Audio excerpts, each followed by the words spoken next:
139. Counsel for the state are present. Counsel for the defense are present with Ms. Richins. Mr. Bloodworth, anything on the record before we begin this morning? No, Your Honor. Ms. Nestor? No, sir. Is Ms. Gibson close by? She's ready. Okay. Are we ready for the jury? Yes. I do. I'll get that happen. Ms. Nestor, are we ready for the jury? Yes, Your Honor.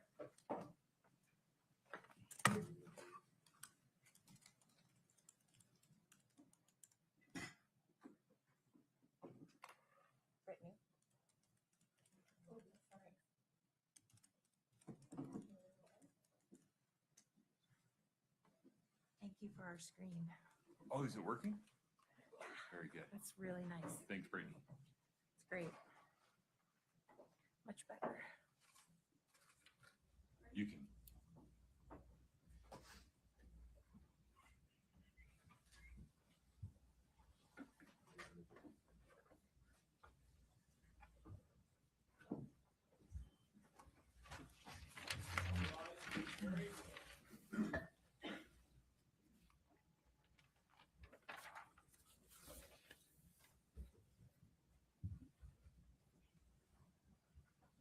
Feel free to have a seat. Thank you.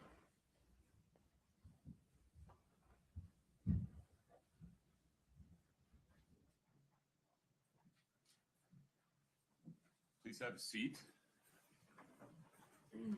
Good morning. Thank you for your patience. We will continue with cross-examination of Ms. Gibson. Ms. Gibson, you are still under oath. Do you understand that? Yes. Okay. Ms. Nestor, please proceed. May it please the court. Good morning. Good morning. We're going to try this one more time. So when we were last speaking yesterday morning, we were talking about an individual from the United States Postal Service named Agent Travis Smoot that was present on the search on the 12th. Do you remember that? Yes. Okay, and you mentioned that one of the reasons he was there was to just look for any evidence that might have come through the Postal Service, right? Yes.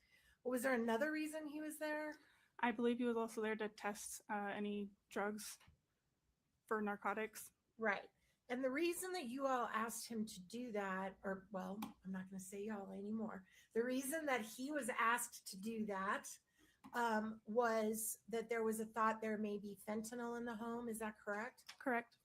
And the reason that you all thought there might be fentanyl in the home, that you personally thought there might not be fentanyl in the home, or there might be fentanyl in the home, was because you all had been informed at that point from the medical examiner's office that there was a positive result for fentanyl in Mr. Richins' body. Is that correct? Correct. So on the 12th, when you and your team... I'm sorry to interrupt, Ms. Nestor, but it's April 13th. I'm sorry, what did I say? I don't want to confuse the dates. I apologize. I meant to say April 13th. Did I say March? You said April 12th. Oh, April 12th. Okay. I don't want the dates to get confused. Thank you. Understood. Thank you very much. April 13th. When you and your entire team were in the home on April 13th, all of you were aware that there had been a preliminary finding that fentanyl was at least partially responsible for Mr. Richins' death, correct? Correct.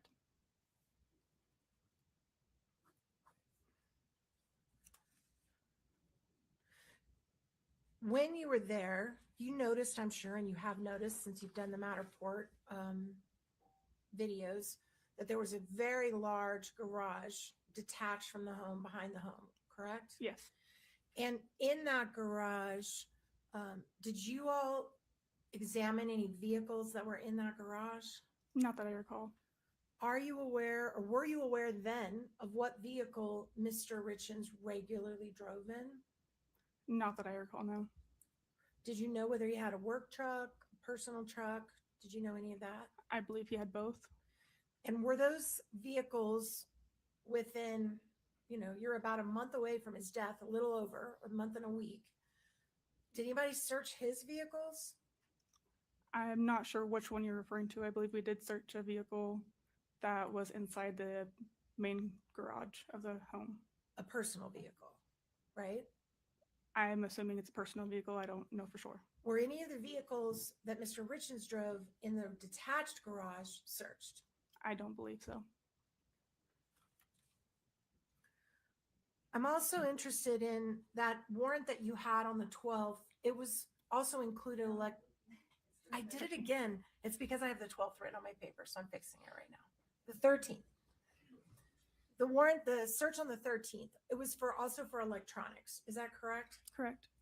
And you were looking for electronics that could have belonged to either Mrs. Richins or Mr. Richins, correct? Correct. And did you find in the home Mr. Richins' computers? I don't believe so in the home. At some point, you did take Mr. Richins' computer into custody or into your custody, correct? We've located a computer in the office shop. I'm not sure whose computer that one was, though. But in fact, didn't you actually get the computer from Mr. Todd Gabler? If that's who turned it in, yes. I'm not sure who exactly turned it in. So being the person responsible for everything that was checked in on the day of the 13th, when you all did this search, did anybody turn in a computer for Mr. Richins on that day? I don't believe it was that day. I'd have to double check the records on which day it was booked into. And if you check your records, would you be able to tell, well, strike that.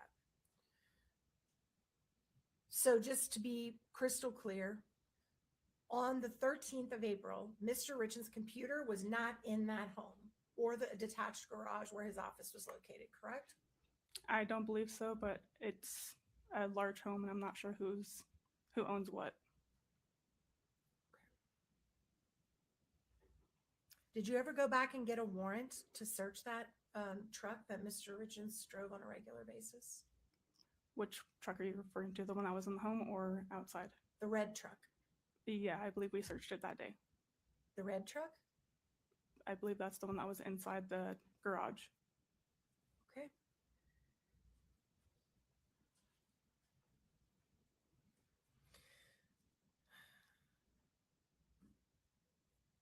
There was a picture in the, oh, strike that. We're not going to talk about that right now. Did you ever go retrieve any of Eric Richins' personal items, either vehicles, computers, anything, from his business partner, Kouri Wright?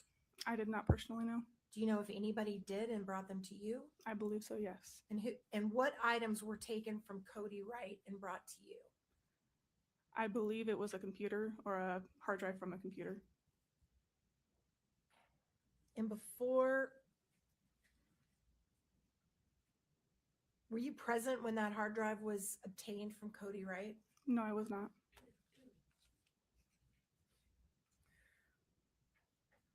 And just to keep the searches clear, when you were doing your Matterport, did you prepare kind of like a key that has all the purple dots are from this search, all the orange dots are from this day's search, all the green dots are from this day's search? Did you prepare a key like that? Yes. All right. Can we please pull up State's Exhibit 1-15 and just show it to the witness, please?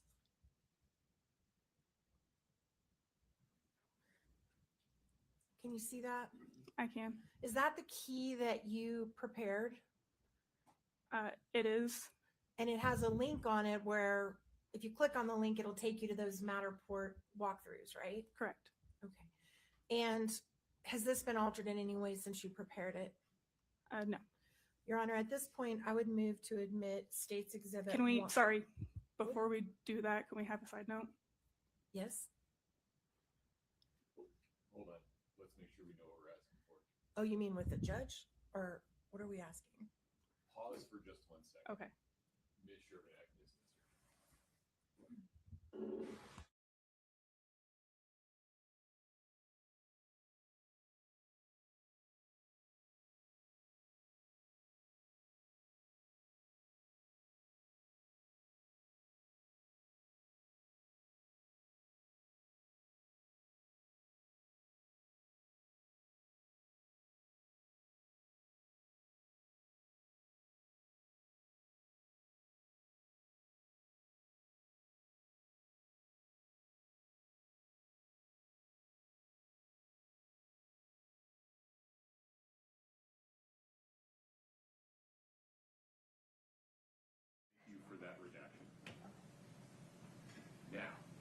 Ms. Shervinack, with that redaction, any objection to states 1-50?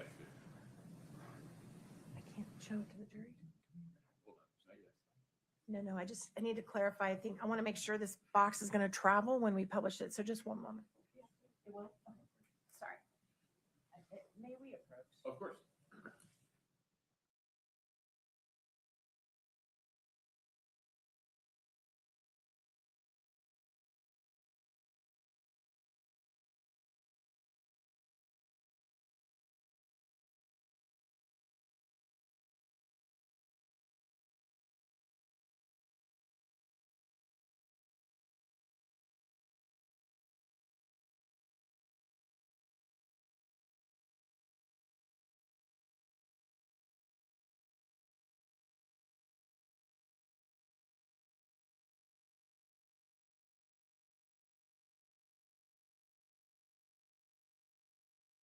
Low 12/19/24, please.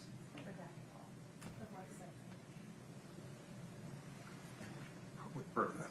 Ms. Shervinack, I need a yes or a no here. Just a moment. Yeah.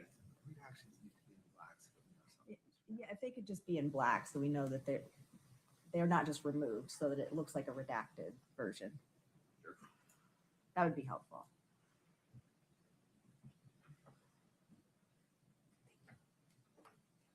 Any objection from the state? No. Okay. 1-15 as redacted is now published. So From there, Mr. My apologies. no worries. Thank you, Your Honor. So that list right there, that is the list of the dates of every single time through December of 24 when the home was searched by law enforcement, correct? Correct. And in your Matterport videos, which have been introduced, if the jury wants to use this key, they can go back and compare. The little pink dots were from the search on March 5th, and the magenta dots were from the search on August 9th, correct? Correct. Okay. Since this list was prepared, you all have been back to the home again, right? Correct. And what date did you return to the home that is not listed on this list? I don't remember the exact date, but it was about a month or 2 ago. So sometime in February of 2025 or Correct. 6.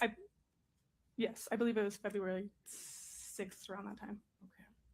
Were there any other searches after December 24 and between the one on February 6th of 26? I don't believe so. And every single one of the times that you guys went in this home, you're trying to find evidence about what happened in the 6 hours before Mr. Richins' body was discovered, right? Correct. And you kept going back and back and back. Yes. All right, I do want to talk a little bit. You can take it down. Thank you. I do want to talk a little bit about the Matterport. You mentioned you did some measuring Correct. with, is it the same device you do the video with that does the measurements? Yeah, it's the Matterport. Okay. And I believe you said you measured the distance from the master bedroom to the front door, Correct. and then from what is the second one you did? There's one from the master bedroom to the kitchen, master bedroom to each boy's room. Okay. And what's the purpose? Why did you make those measurements?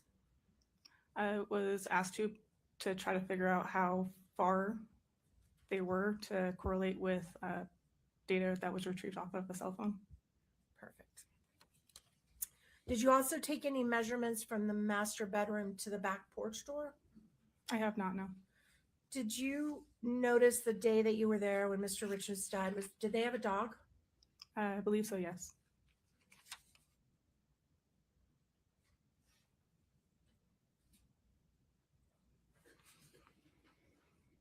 Did you also measure the distance from the master bedroom to the master bathroom I did not. or to the hallway bathroom? No.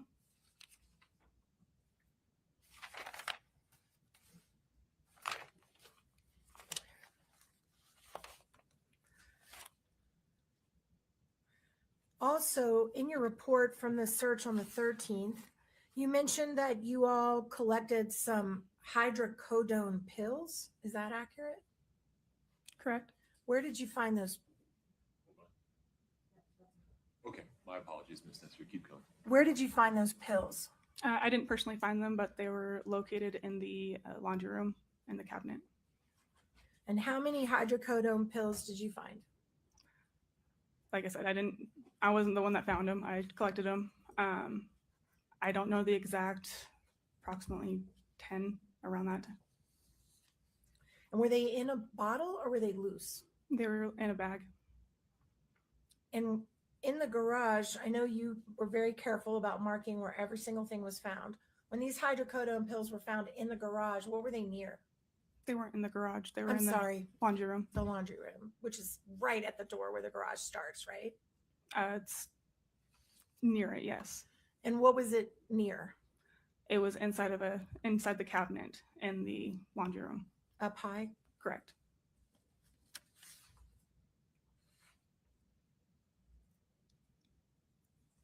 Is there any way to tell if a hydrocodone pill was purchased, if you find it loose like that, not in a bottle? Is there any way for law enforcement to look at it and say, hey, this is bought on the street or this is bought in the drugstore? Not that I know of on scene.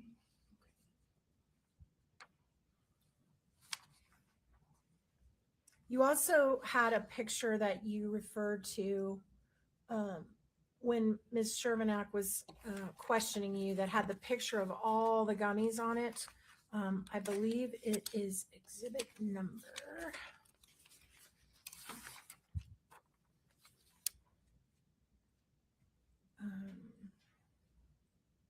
Sorry, give me just a second.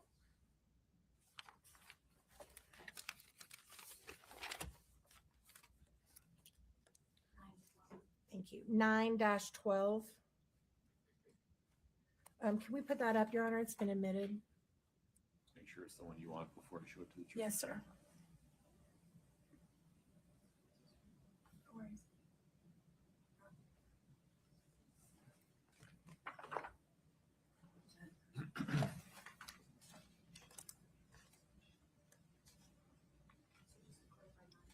Yes. Yep. That's the one I want. The one that's on the screen. Can we publish that, Your Honor? Any objection, Ms. Sherman? No, Your Honor. One moment. And I need to approach the screen. Do I need permission for that? Or No. Okay. Just make sure your mic is working. We're not going to pick you up.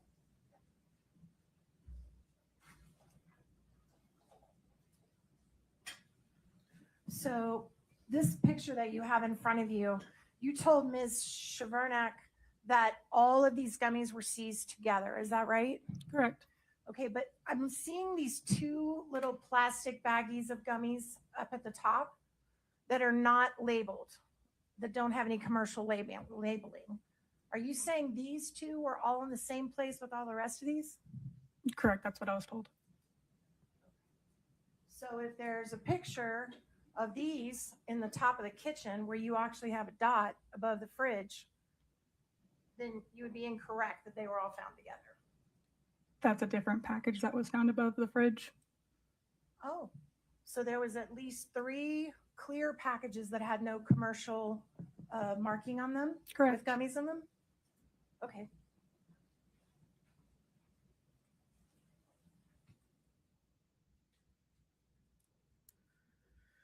And the gummies that are on the screen that have the red packaging, at least one of those was found in that green jacket in the closet, right? Not these specific ones. That's an additional one that was located. So there was another red bag of gummies. Correct. Did anybody take that green jacket into custody? No. Do you recall where in the closet it was as compared to near men's clothing or women's clothing? I was in the the southeast corner of the closet. Is that where the men's clothing was located? I'm not sure if it was men's or women's, to be honest. Okay.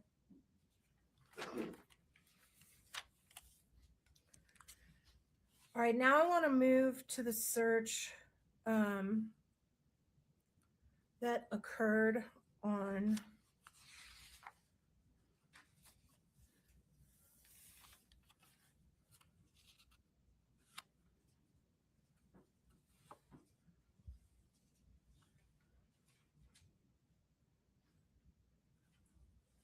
can we put the key back up that we just had on the key?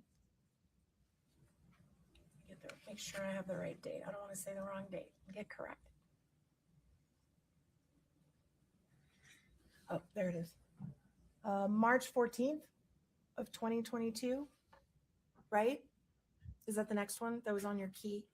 Yeah, that's the second one, correct. All right. What was the purpose of the search on March 14th, which was just about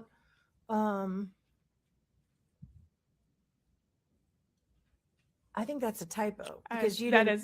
is a typo. Yes. Okay, can It's we April 14th. Can you pull that out, Katie? Can you pull that out? Make it bigger so the jury can see it. So where it says 3/14/22 sunflower yellow, that actually should read April 13th, right? Correct. So is that the only mistake on there? I believe so. Okay, just want to make sure the jury remembers that. All right, so the next search would have been May 8th of 2023, correct? Correct. And those are going to be forest green dots on your Matterport. Correct. And what was the purpose of going back to the house a couple months or a year later on May 8th of 2023? What were you looking for that time? I believe that one was to obtain additional electronics and also documents and drugs. And when you went to that search, was any fentanyl located in the home? No.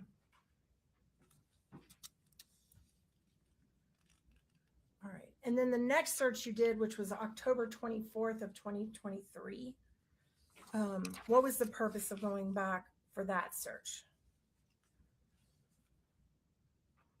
I'd have to double check my notes. I believe that's one that we were collecting some more electronics. All right. Was there ever a time prior to any of those? Well, let's just keep going. On the 31st, you remember why you guys were searching a week later, why you went back? I believe that one was also for electronics and or documents. Prior to all of these searches and the ones that are listed below it. Or I'm sorry, I believe those two in December were actually for some copper cups and drugs. Okay.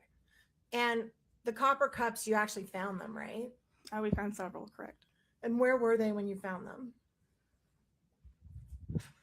I believe on the first one, some were located upstairs in the kitchen.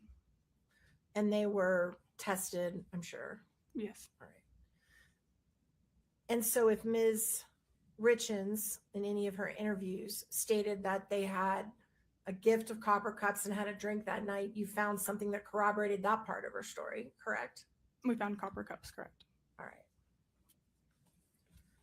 And if Ms. Richins gave interviews that said that her husband may have taken a gummy that night, you found gummies that could have corroborated that part of her story, right? We found gummies, yes. And if she said that she pulled him on a sheet off onto the ground to try to start CPR, you found a sheet that corroborated that part of her story. Correct. And you measured the distances between the bedroom, between the children's rooms, not the whole house, but a good part of the house. And so there were steps that were recorded on her phone that were consistent with her moving around the house prior to calling 911, correct? Correct. So that corroborated her story that she had been somewhere other than the bedroom. She's introducing her client's statements as hearsay through this witness. Well, I think they've already all been brought up. Okay. Overruled. And then,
in these searches that you all were conducting, was there ever a time where you were conducting a search because the private investigator had revealed to law enforcement that there were items worthy of going back to the house for?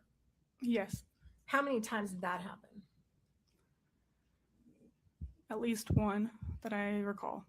All right, I want to talk about that one time. Does that involve the letter that was recovered from the bed? Okay, there's two. Okay, 2 times. So tell me about the first one that you remembered. I believe it was a voice recording or a recording device that was Right. located. And you all got information from a private investigator that had been in the scene on the house that he'd found something he thought you wanted to see. Correct. And so you issued a warrant and went and picked it up. I did not issue the warrant, but somebody else did. Of course. I'm sorry, that's inaccurate. A warrant was issued and Correct. you guys went in. All right, and the second time, what did that involve? A letter that was located. And the letter that was located in this search, and do you remember the date of the search? Want me to refresh your memory? If you could, yes, please. Sure, no worries. 11/7/24. Okay. Your purple day. It's your purple dot day. My understanding is a letter was recovered on the foot of the bed, of Eric's side of the bed. Correct. Now, the jury has seen multiple photos from that night where there's clearly no letter on that bed. Correct. And there were several, at least 1, 2, 3, 4, 5, 6, 7 searches prior to November of 24 where that letter was not seen on the bed, right? Correct. And that included walkthroughs of defense counsel, walkthroughs of prosecution team, you doing Matterport videos where there's no letter on the foot of the bed, right? Correct. And then when all of a sudden, when you guys get there in November, there's this letter on the bed. Yes. And you took that into evidence. Yes, we did. Same when you went and you got the tip off that there's a recording device, you went and where you showed exactly where it was by the private investigator? Yes. How many times when you all searched the house was the private investigator there and present? I don't know. I Was wasn't it- told. When you saw him with your own eyes, right? Just the one time. Just once that you saw him. Correct.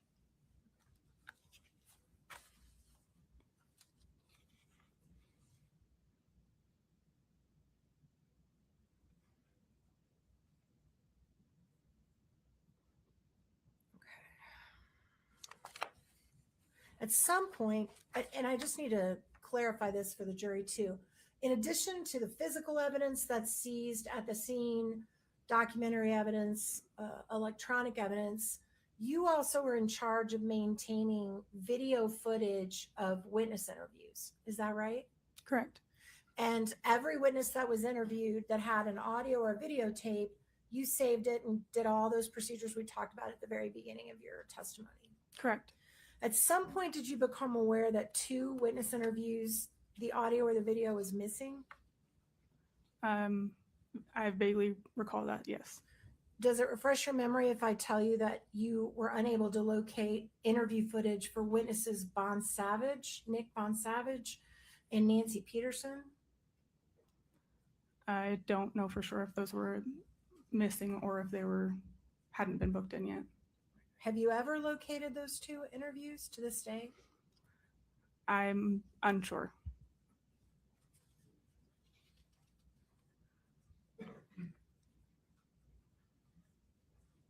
Also, one of the items you recovered on a search on September,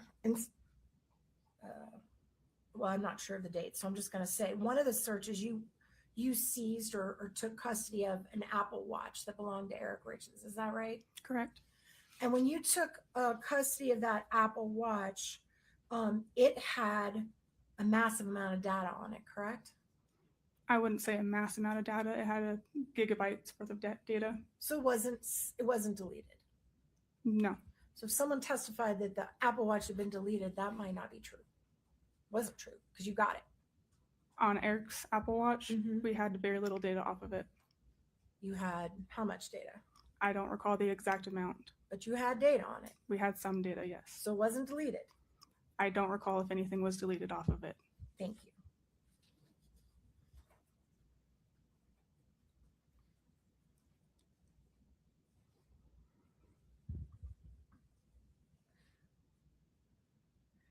In addition to the computer that Todd Gabler turned over to law enforcement that had originally belonged to Eric, did Todd Gabler take physical possession of any evidence first before giving it to the law enforcement? Do you know besides the computer? Not that I'm aware of. Thank you.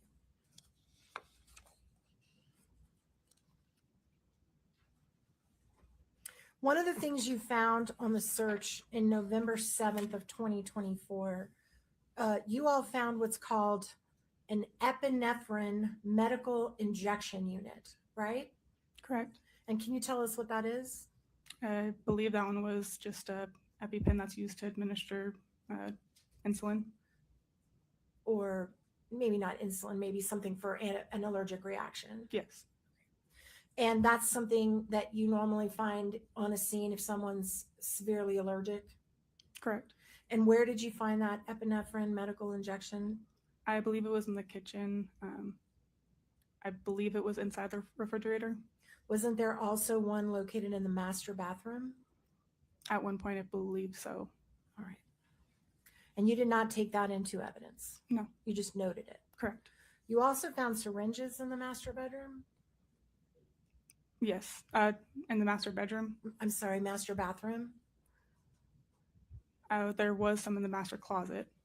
And where in the closet were the syringes located? At the very top shelf in the northwest corner. Up high. Correct. And did you all take those into evidence? Yes. Did you test them No. They were unused. and destroyed them? They were not destroyed, no. You still have them. Correct.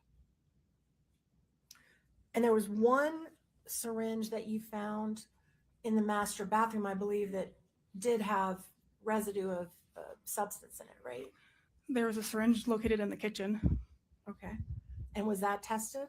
That one was, yes. And what was the substance that was determined to be inside that syringe? I don't recall what was the positive.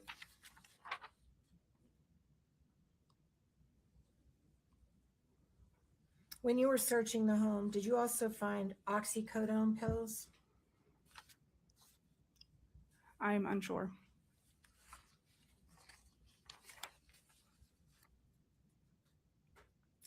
And the quetiapine pills that we talked about yesterday that was in the bag that we had you open and untape?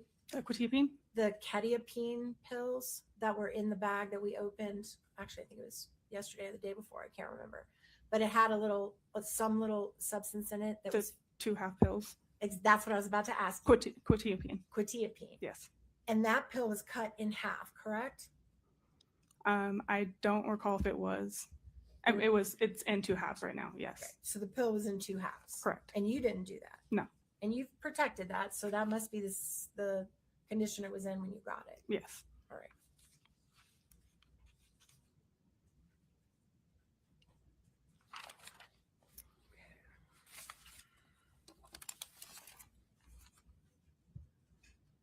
Court's indulgence for just 1 minute. I think I'm wrapping up. Okay.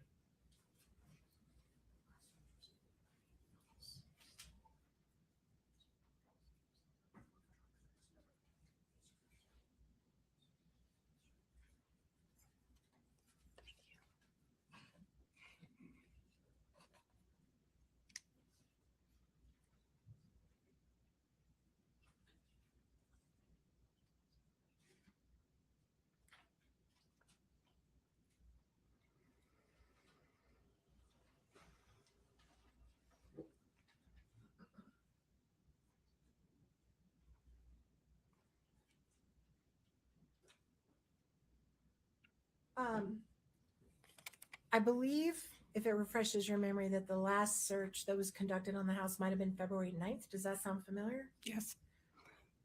And when you went and searched the house on February 9th, what did you take from away from the house on the 9th? A black Under Armour jacket Where did you find that jacket? in one of the downstairs bedroom closets. And how many jackets would you say were in that house 3 years after the death, There was 4 years? a lot of jackets. And that's the jacket you picked and you took it with you out of the house. Correct. And I want to be really specific about the search of the truck. So there were 2 trucks. One was a brown work truck and one was a red truck. Which is the truck that you believe was searched when you were present and logging in all the search materials? I believe it was red. It was the truck that was inside the garage. So you have no notice or no note anywhere that the brown truck that Eric spent all day, every day in was ever searched on the day of his death or in the month after. I didn't personally know. And you didn't note it down because that would be your job, right? If I didn't search it, then it wouldn't be my job to note it down. Well, if someone inventoried anything out of the truck, it would be, right? If they took anything out of the truck, yes. Okay. One moment, Your Honor.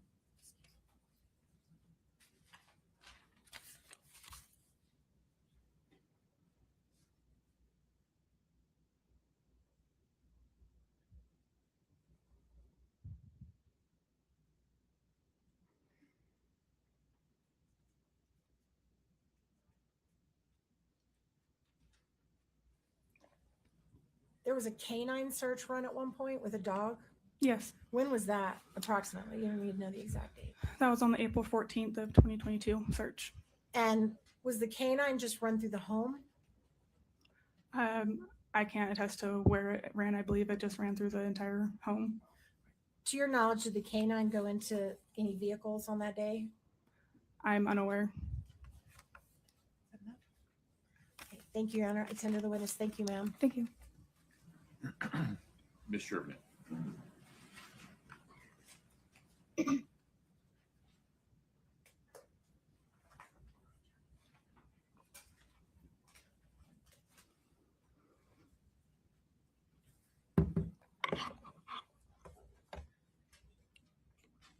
see how many things I can stack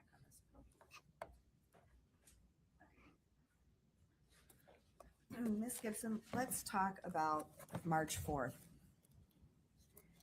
That's the day that of 2022. That's the day Eric Richins died. Did you have a search warrant that day? No, we did not. Were you legally permitted to search the house for anything you wanted? No, not at that time. Were you looking for prescriptions of Eric Richins? Yes. And you weren't looking for prescriptions of Kouri Richins?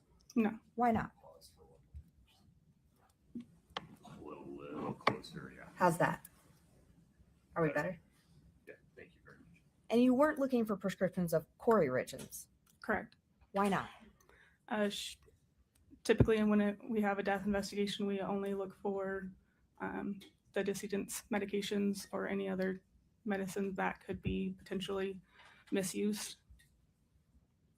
I think we did note some prescription bottles of Kouri Richins just to verify, make sure there wasn't an overdose possibility on those.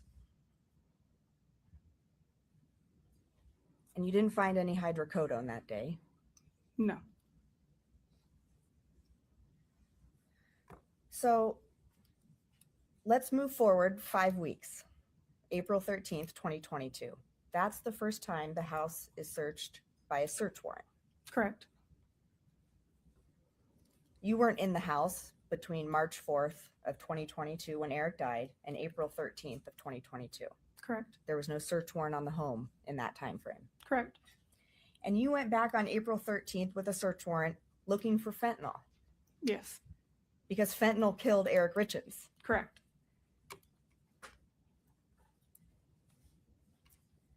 Now, Ms. Nestor asked you about a truck being searched on April 13th, Yes. and the truck that was searched was a red truck. I believe so. When you were at the home during any of those searches, but in particular on April 13th, was there a brown truck at the home? I don't recall. If there was a brown truck there and something was found in it, would you have been made aware of that? Yes.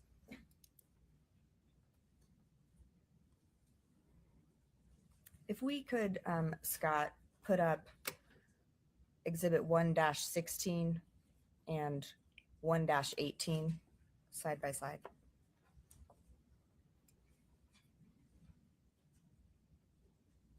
Are they up? I can see one picture. I messed up. Is this what you wanted to show the witness? Yes, Scott, is there a second page to 1-18?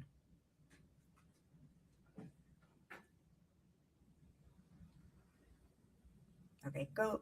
That's the view that I would like, please. If we could publish that to the jury. Any objection, Ms. Nestor? No. So when we're looking at these two photographs, the photograph on the left, I just want to make this clear for the jury.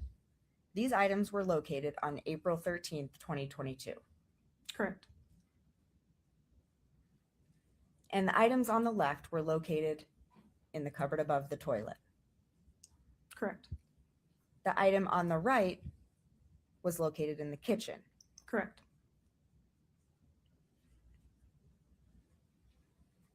Now, you also testified with Miss Nestor, there was hydrocodone found in a baggie, Yes. and that was located kind of like a mudroom area. Yeah. Were those items sent to be tested at the lab? I believe so, but I'm not positive.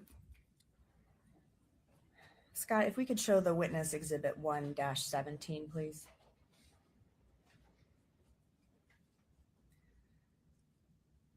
Is there a second page to that one?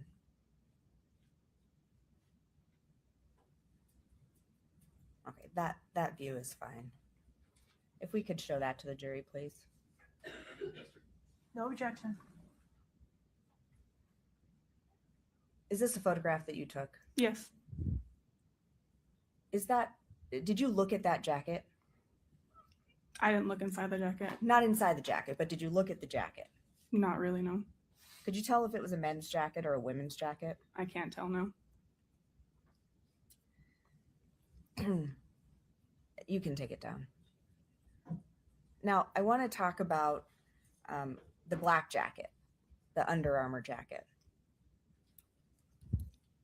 You went back and retrieved that jacket from the home Correct. with a search warrant. Yes.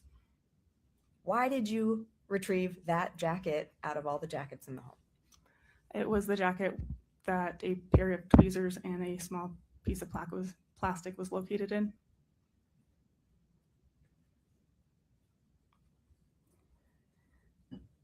So Miss Nestor has gone over these multiple searches with you.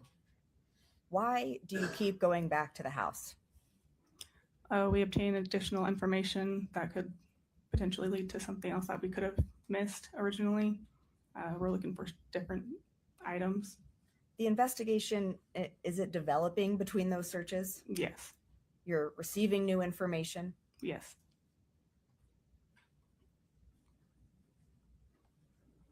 And we talked about some phone calls that you had retrieved and booked into evidence. Were you ever, is that correct? Yes. Were you ever involved in downloading, storing, retrieving, preserving any secret phone calls? What do you mean secret phone calls? Yes or no? No. Give me just a minute.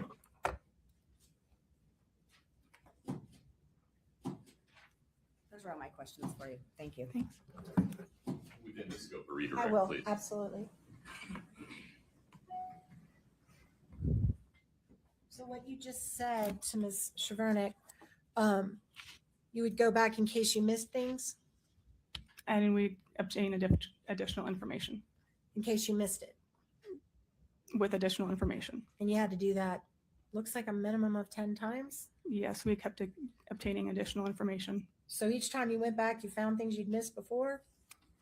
It's things that weren't being looked for before. Okay. At the very beginning of Ms. Chevernick's questions, she mentioned that you were not legally authorized to search the home on the day of the death pursuant to a warrant, correct? Correct. However, you can certainly legally search a home if someone consents and says, hey, search my home, right? Correct. Okay. And Ms. Richins didn't stop anyone from searching anything in that house, did she? I At didn't any have point. I didn't have any interaction with her, so I'm unaware. I mean, she didn't stop you. Correct. And you knew when you arrived, because you were there to help Detective Woody, you knew from the minute you got there that somebody was making allegations that she was involved in the death from the minute you got there, right? Not the minute I got there, no. How soon after you got there? I don't recall how long it had been. I was just there to assist Detective Woody, and there were some suspicious circumstances. And you knew that day, right? I know there was some allegations, yes, that day. Did you ever go to Ms. Richins and say, may I please photograph your bathroom? May I please photograph your kitchen sink? May I please have those drink cups that are in the sink? Did you ever do any of that? No. Okay.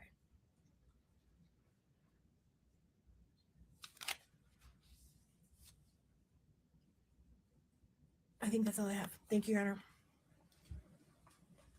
Ms. Sherman, anything else? No, Judge. Okay. Ms. Gibson, you can step down. You can take the things in your custody with you. Thank you. Very good. Am I released from my subpoena? Or am I gonna I'm be- actually not sure. Let me ask. That's a fair question.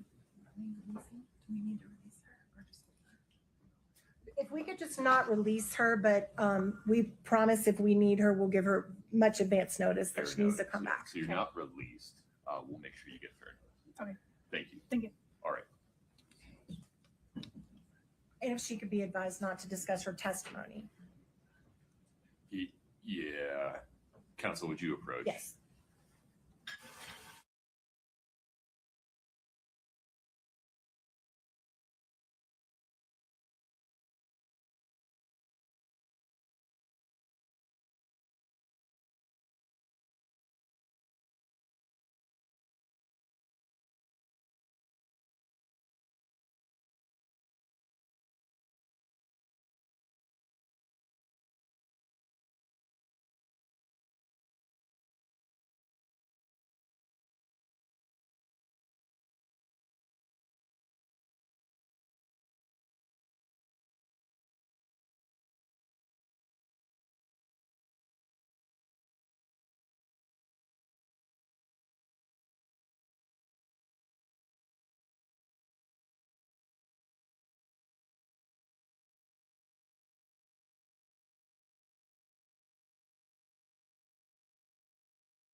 You're free to go. Okay. Thank you. Thank you.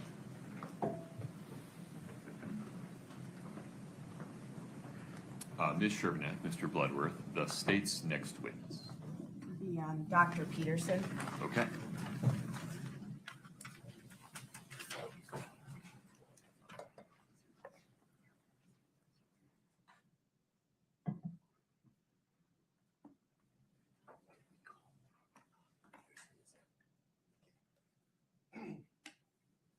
Your Honor, I need to go look at one piece of evidence and bring it up for this examination. So could I just have a minute or two to Yeah, talk? you know what, folks?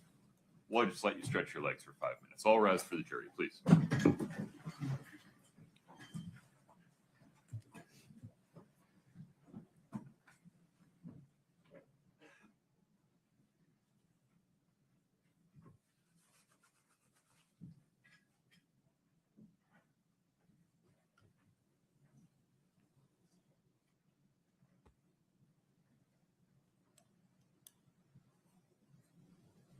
Have a seat.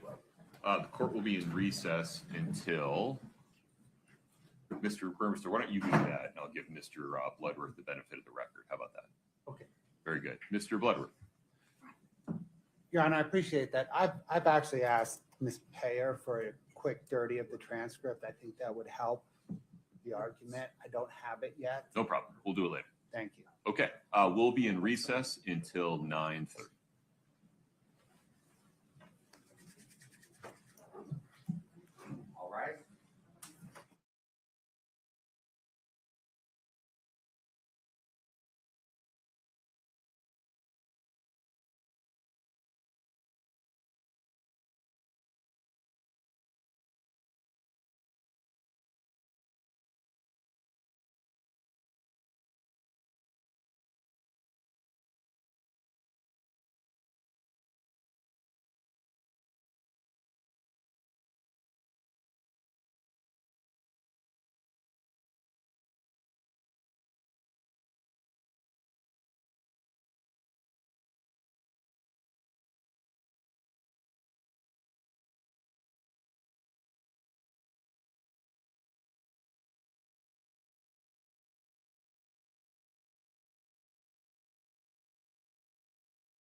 invite the jury in.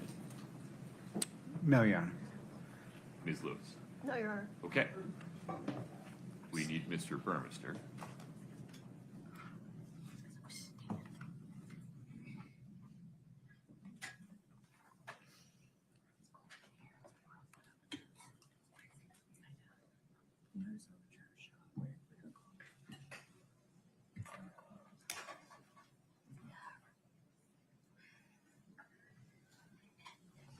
Iggy. Tom, would you get the jury lined up for me? Oh, thank you.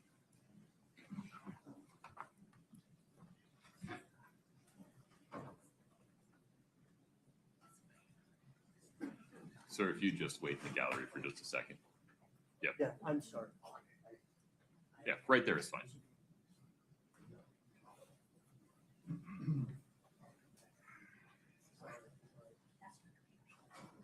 Okay. Mr. Burmester, are we ready for the jury? Okay, let's bring the jury in, please.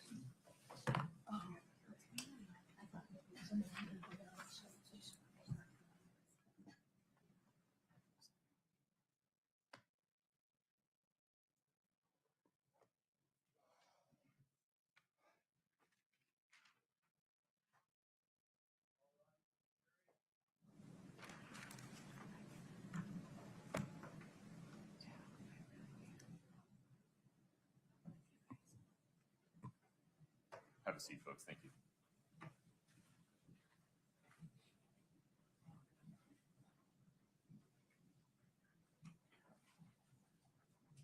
All right, have a seat. Thank you.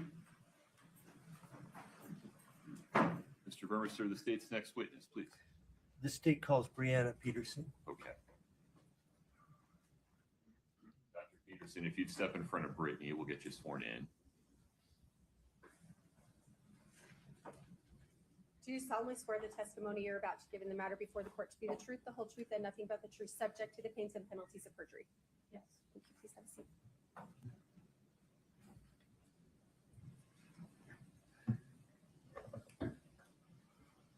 Hello, doctor. Can you please state your full name and spell your last name for the record? Brianna Lynn Peterson, Peterson. Are you employed, ma'am? Yes, How are you employed? I'm a forensic toxicologist with NMS Labs. How long have you been a forensic toxicologist? Over 20 years. And with NMS? I've been with NMS since June of 2021. Okay. So you were working there in March of 2022? Correct. What is a forensic toxicologist? Forensic toxicology, you analyze biological samples for the presence or absence of drugs and alcohol. And what is your education briefly? I received my bachelor's degree in chemistry from the University of Wisconsin-La Crosse in 1997, a master's degree in forensic science from the University of Illinois at Chicago in 1999, and a PhD in toxicology from the University of Georgia in 2007. Since becoming a forensic toxicologist 20 years ago, have you had training, continuous training? Yes, so throughout my career, I've received training specific to the chemical extractions that are to be performed on the biological samples, the instrumentation that's used for the analysis, and then also pharmacology for the interpretation of the drug and ethanol results and how they might apply to either impairment or a medical legal death investigation. So have you had a chance to, this is kind of a funny question, have you had a chance to check the data from biological samples? Yes. About how many times have you done that? So my primary job duty is case review. So on average, I probably review 12,000 cases a year with NMS Labs. And have you ever testified before as an expert in a criminal case? Yes, I have. About how many times? Approximately 160. How does the toxicology process work? I mean, how do you get it? at whose request, and what happens to it? So NMS receives samples from various clients like medical examiners, coroners, law enforcement, hospitals. So we receive the evidence and the client will request specific testing to be performed. And you said they come from all over the country, Correct. and so how do they get there? So Typically. they can be shipped via FedEx, UPS, hand delivery, US mail. Then once they arrive at NMS, what happens to the sample? We have a specimen processing department that will open up the packaging, compare the evidence against the information that was provided by the client on a request form to make sure that the information matches. And then we create our own unique case. We have an electronic laboratory information management system where we'll input all the information provided to us, what testing was requested, and then we give each case a unique 8-digit number that we barcode. So all of the evidence is barcoded so it can be tracked throughout the time in the laboratory. Once they receive it and process it as you've just described, then is it secured someplace? Yes, so it's a secure facility in general. And then, so the building is secure. And then the laboratory also has limited access to the people that need to use the laboratory. And then where the evidence is stored in like walk-in freezers or fridges, that also requires like a prox card access. So it's secure and then limited to staff that need access to those areas.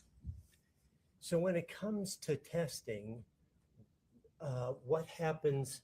We heard about some gray vials and stuff, for example. What happens to the, I mean, how does it get into the laboratory? So for this case, we received 2 blood samples. They were both in gray top vials. So each vial is going to get its own unique barcode number. And then when testing is going to be performed, we will take out a small volume of blood that's needed for the test. So we have the original container that was received, and we just remove out or aliquot the amount of volume that's needed for the test. And then, sorry, that's placed into a clean new test tube that also is barcoded and tracked. Then this aliquot is forwarded to the lab for the scientist to run through the instruments? Yes, so the aliquot is given to a staff member who will perform the specific test following a standardized operating procedure. Okay. Is it run by itself or in batches of cases? So we run batches. So there's going to be many other unknown case samples. And then also every batch will have a set of standards and controls that is also run concurrently with the unknown cases. So when the instrument runs its test on any particular sample, how is the data entered? So everything is being tracked by that unique case number that we gave it. Once an extraction is performed, the sample is run on an instrument. The instrument has inputted, like they scan the barcode to tell the instrument this is, this vial is this case number. After the data is reviewed, it's sent electronically from the instrument to our electronic laboratory information management system that stores the results. So it's always just following our unique case number. Is there someone near in time who then reviews that data to make sure that it was processed properly? Yes, so after the person in the laboratory performs their procedure, it runs on an instrument. When the instrument is done running the entire batch, someone's going to review all of the data for the knowns to make sure that the positive controls were positive, the negatives were negative, and then that all of the unknown cases, that any results that were found meet the acceptance criteria for reporting. So they'll look at the batch in its entirety to make sure that it's acceptable based on those standards and controls. And then when they're done, a second person is going to do the exact same thing. So it's like a double check of their work before that batch is released and those results sent to the computer system. And that's the same process for each test that you run on all the various substances. Correct.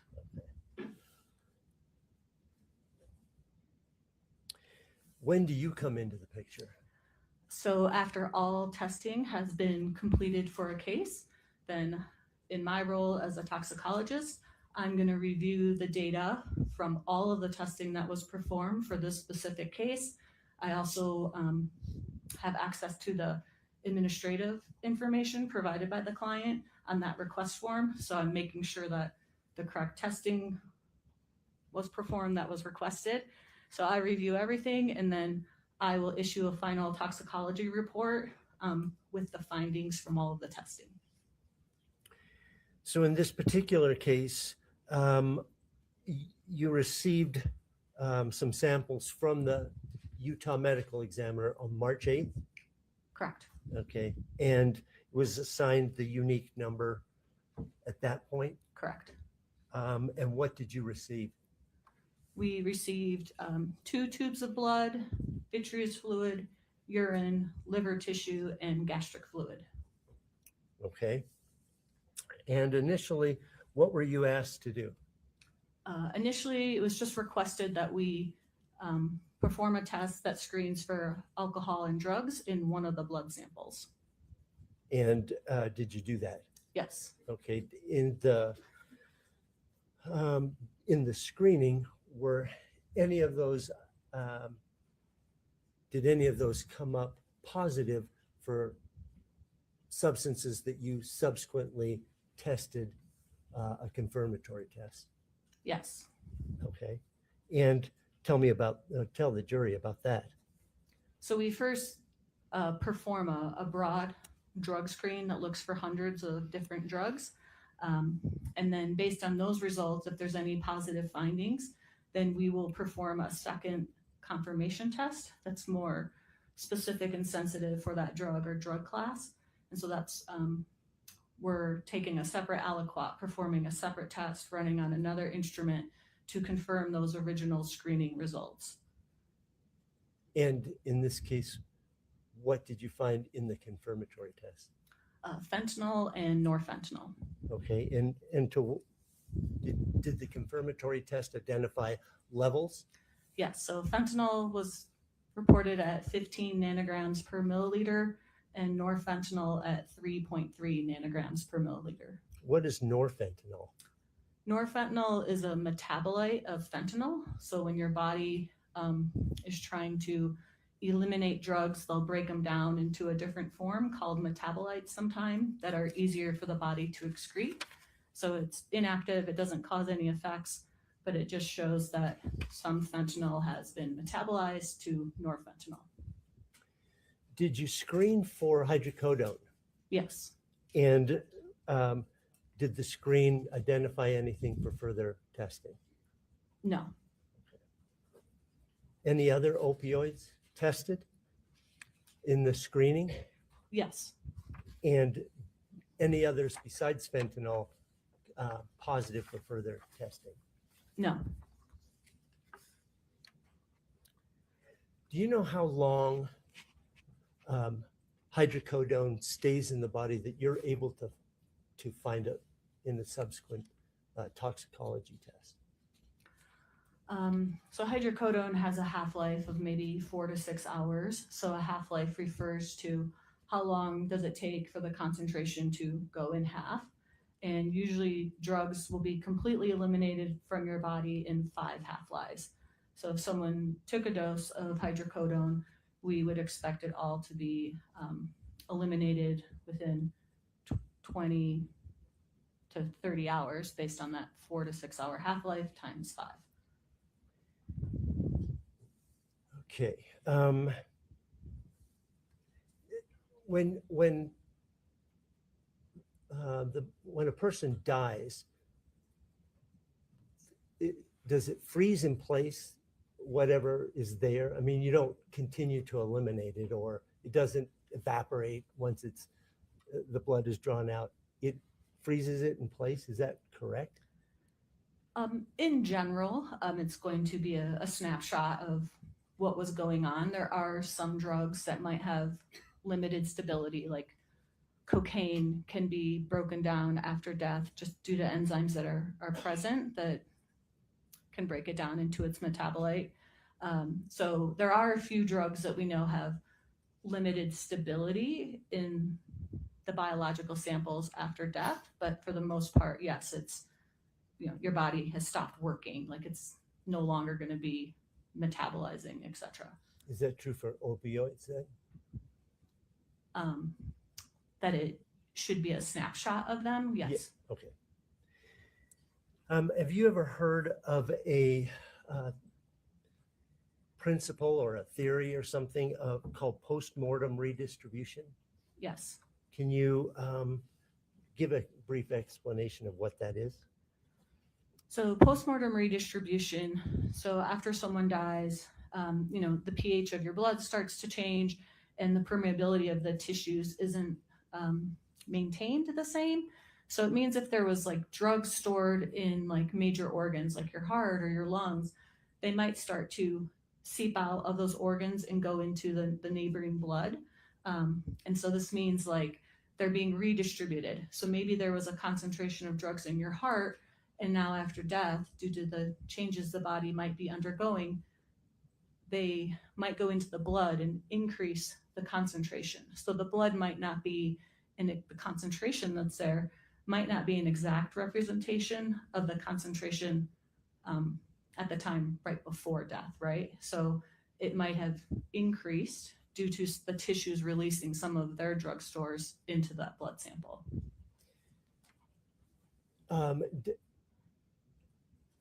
When you obtain the blood, when the person, the OME or whomever is obtaining the blood, does it, after death, does it matter where they obtain it from with regards to this redistribution? Post-mortem redistribution should occur less if you take from a peripheral blood source like the femoral vein, because those veins aren't as close to the major organs, versus if you take blood from a central source like a cardiac, that is closer to your heart and all of the other organs. So it's more likely to have post-mortem redistribution in a central blood source compared to a peripheral, but it doesn't mean that it can't happen in a peripheral blood source. Okay. So does the literature say, identify what is a lethal dose of fentanyl? So studies are published that provide concentrations of drugs found where it's been determined that fentanyl contributed to the death. So there are studies that give these concentration ranges, yes. And does it vary from person to person? Yes, so based on an individual's history of use with the drug, they might have a tolerance to it, which means that you might need a higher concentration to obtain the same desired effect. And it also means that you might need a higher concentration from someone, a chronic user, compared to a naive user for that drug to cause their death. So it can vary what is a lethal concentration for individual to individual. For a person who has never taken fentanyl before, what is the literature say is a lethal dose? So just in general, the lowest reported concentrations of fentanyl are 3 nanograms per milliliter, where it's been contributed to their death. Okay, so in this case, we had 15. Correct. Which is 5 times that. Correct. Okay, now,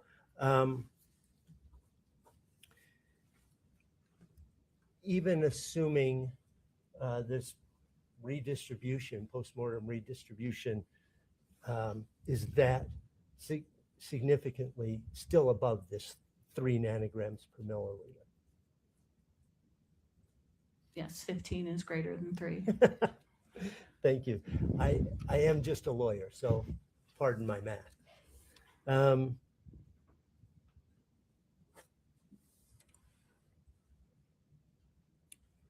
Okay, at a later time, were you asked to examine other of the samples that you were sent by the Utah medical examiner? Yes, in October of 2022, the client requested that we perform a alcohol and drug screen on the gastric fluid. And did you do that? Yes. Did, following that screen, did you get positive results for which you subsequently performed confirmatory tests? Yes. Okay, can you tell us about those? Yes, so ethanol was detected at 279 milligrams per deciliter. Quetiapine was detected at 16,000 nanograms per milliliter. Fentanyl was detected at 20,000 nanograms per milliliter. Norfentanyl was detected at 52 nanograms per milliliter, and acetylfentanyl was detected at 29 nanograms per milliliter. We haven't heard about acetyl fentanyl. What is that? Acetylfentanyl is a fentanyl analog, so it's similar in structure, but it's a illicit drug. So there's no prescription pharmaceutical drug where it's going to be prescribed. It's solely illicit, and it's often seen in illicitly manufactured fentanyl as a co-product. So for purposes of an analyst or a criminal investigator, that would be a marker that this came from a source, this fentanyl came from a source that was illicit. You could provide that interpretation, yes. Okay. I mean, they could have just had acetylfentanyl and maybe a fentanyl prescription, but often when you see acetylfentanyl, it's an indication that the fentanyl was illicit. Okay. This 279 milligrams per deciliter of ethanol, I want to go into that. First of all, how much alcohol is that in layman's terms, like in order of, say, shots of liquor or 12-ounce beers or whatever? So this will be kind of a multi-step answer. So the 279 milligrams per deciliter is a concentration. And so your question was asking just about milligrams. So like if you have a beer or a shot of alcohol, that's just in terms of milligrams of ethanol. So to figure that out, you would have to take the 279 times the total volume of gastric fluid that's available. Were you made aware of the total volume? Yes, I was. From whom? Dr. Ulmer. Okay, and did she give you a figure? 700 milliliters. Okay, and so from that you were able to make a calculation? Yeah, so you would multiply the 279 times the 700 milliliters and doing the conversions for deciliters to milliliters, but you end up with around 1,900 milligrams of ethanol versus a standard drink of ethanol is 14,000 milligrams. So it's well below the amount that you would find just in one standard drink of ethanol. Is there another possible source for this alcohol than alcoholic beverage? Yes, so it's known that if you have a source of glucose and bacteria, that ethanol can be formed post-mortem. So the bacteria convert glucose, because it's carbon, hydrogen, and oxygen, just like ethanol. It can convert glucose into ethanol. And so obviously, like in gastric contents, you might have a source of glucose if there's food there, and then your stomach naturally has bacteria. So this postmortem formation can occur either in the body prior to sample collection, but it could also happen in the collection container because often they don't have a preservative that would inhibit the bacteria from doing this process of postmortem formation of ethanol. Is there any way you can chemically identify whether it's this postmortem decomposition or vodka? Not in the testing that we performed.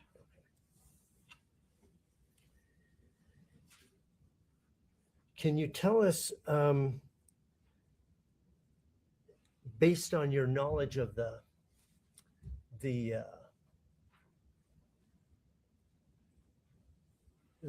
volume in the gastric fluid, anything about this quetiapine and how much of a pill, if you will, would be there, or a dosage? Right. So again, you would take the concentration, the 16,000 nanograms per milliliter, multiply it times the total 700 milliliters, and you get a very large number. But drugs are given typically in milligram doses, and there's 1 million nanograms in 1 milligram, right? So after you do that math, it ends up being 11 milligrams of quetiapine. I just want to state, like, the assumption is that 700 milliliters of gastric was homogeneous, so that the concentration was consistent throughout the entire volume, and that the sample that was sent to us represents that 700 milliliters as a whole. Like, that assumption has to be made for the calculations that I'm providing. And so is it that 16,000 come to equal a standard dosage, prescription dosage? I would say it's less than a standard dosage. I mean, it depends on a person's prescription, but typically like 75, 100, 250 milligrams of quetiapine might be prescribed, versus our calculation was 11 milligrams. Okay.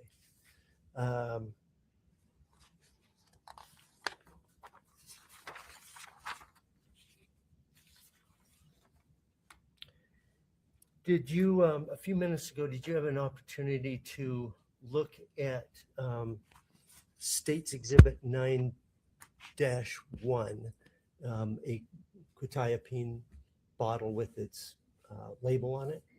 Yes, I did. Okay. You also have the results that you obtained through screening and your confirmation test. With the knowns that you have available to you, are you able to say that the quetiapine and fentanyl had to have been taken sequentially, either one before the other one, or at the same time, or anything like that? I cannot make any of those conclusions. Okay.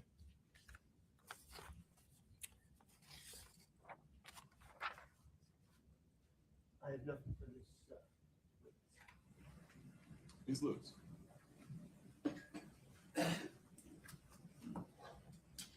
Glass of water is for you.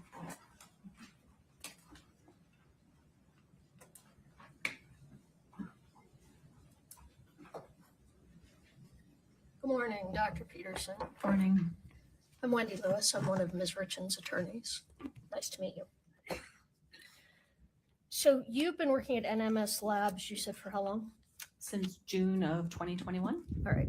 And prior to that, were you still doing the same type of work, forensic toxicology? Yes, I was. All right. So part of your job isn't working with live patients, true? Correct. All right. So you don't deal with when someone comes in who's maybe possibly overdosing from some kind of drug. That's correct. All right. So you look at what's happened only after death by looking at samples, correct? I look at the data generated from those samples being tested. That's fair. That's fair. How a scientist would describe it rather than an attorney. Okay. So I want to talk about fentanyl and follow up a little bit on what Mr. Burmester asked you regarding lethal doses of fentanyl.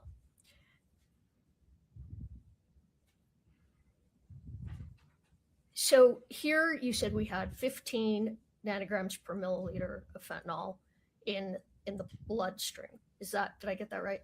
Correct. All right. And fatalities for fentanyl, there's a fairly large range of what could be a fatal dose of fentanyl. Is that fair? Correct. All right. So a much lower dose could cause the death of someone. True?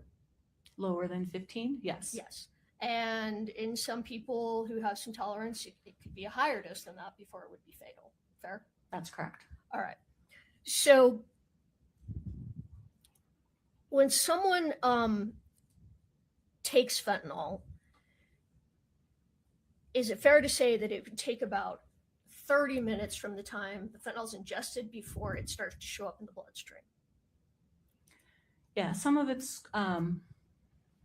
going to depend on if the stomach is empty and if it's in liquid form or solid, but I would say usually 15 to 60 minutes it might take for absorption for it to be at a measurable amount in the blood. All right. And is there any way to tell? Let me rephrase that. There was also fentanyl found in Mr. Richins' stomach. We spoke about that. Correct. So we know that he for sure ingested fentanyl. It wasn't given to him or he didn't take it any other way. Like he didn't use it, he didn't inject it. True? I mean, you could do both, but the presence of it in the gastric contents does provide the interpretation that one route of administration was ingestion. All right, that makes sense.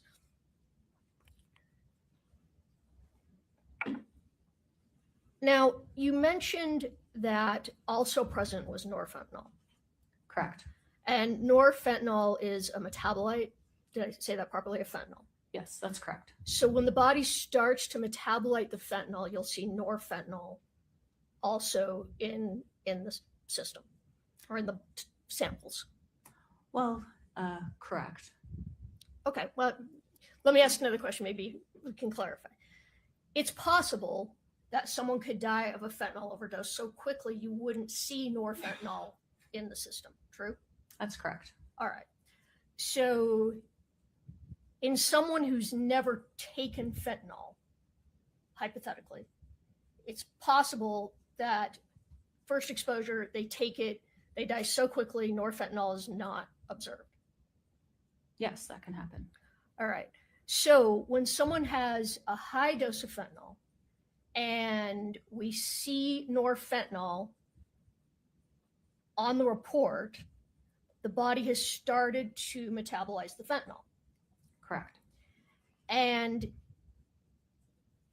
wouldn't it be more? Well, strike that. Let me ask one question before I get to that one. So that would mean that after the fentanyl was ingested, Mr. Richins was alive long enough that his liver began to metabolize the norfentanyl, or the fentanyl resulting in norfentanyl. Correct. All right. And that would be more likely for the body to start to metabolize it before death in someone who it was not their first time taking fentanyl, correct? I don't think you can draw that conclusion. And well, let me back up. So it's possible someone has no exposure to fentanyl, they take it, they die very, very quickly. That's a possibility, yes. And someone who has had exposure, I'm not saying that 100% wouldn't, they may show norfentanyl, but it's more likely that someone who's had some exposure to fentanyl would start, especially at a higher dose, would start to metabolize it, having the norfentanyl appear, as opposed to someone who had never taken it. True? I don't agree with that. All right.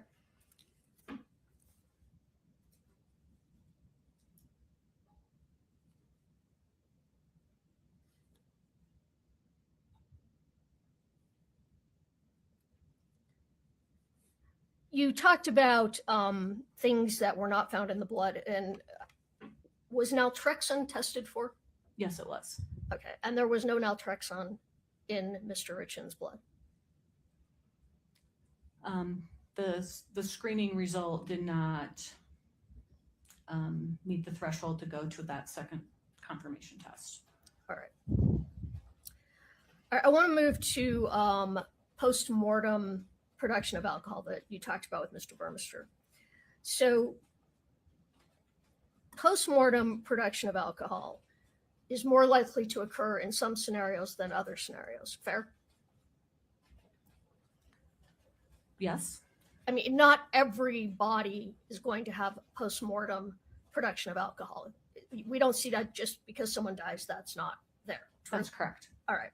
So some of the circumstances that might result in postmortem are things such as a long delay between the death and autopsy. True?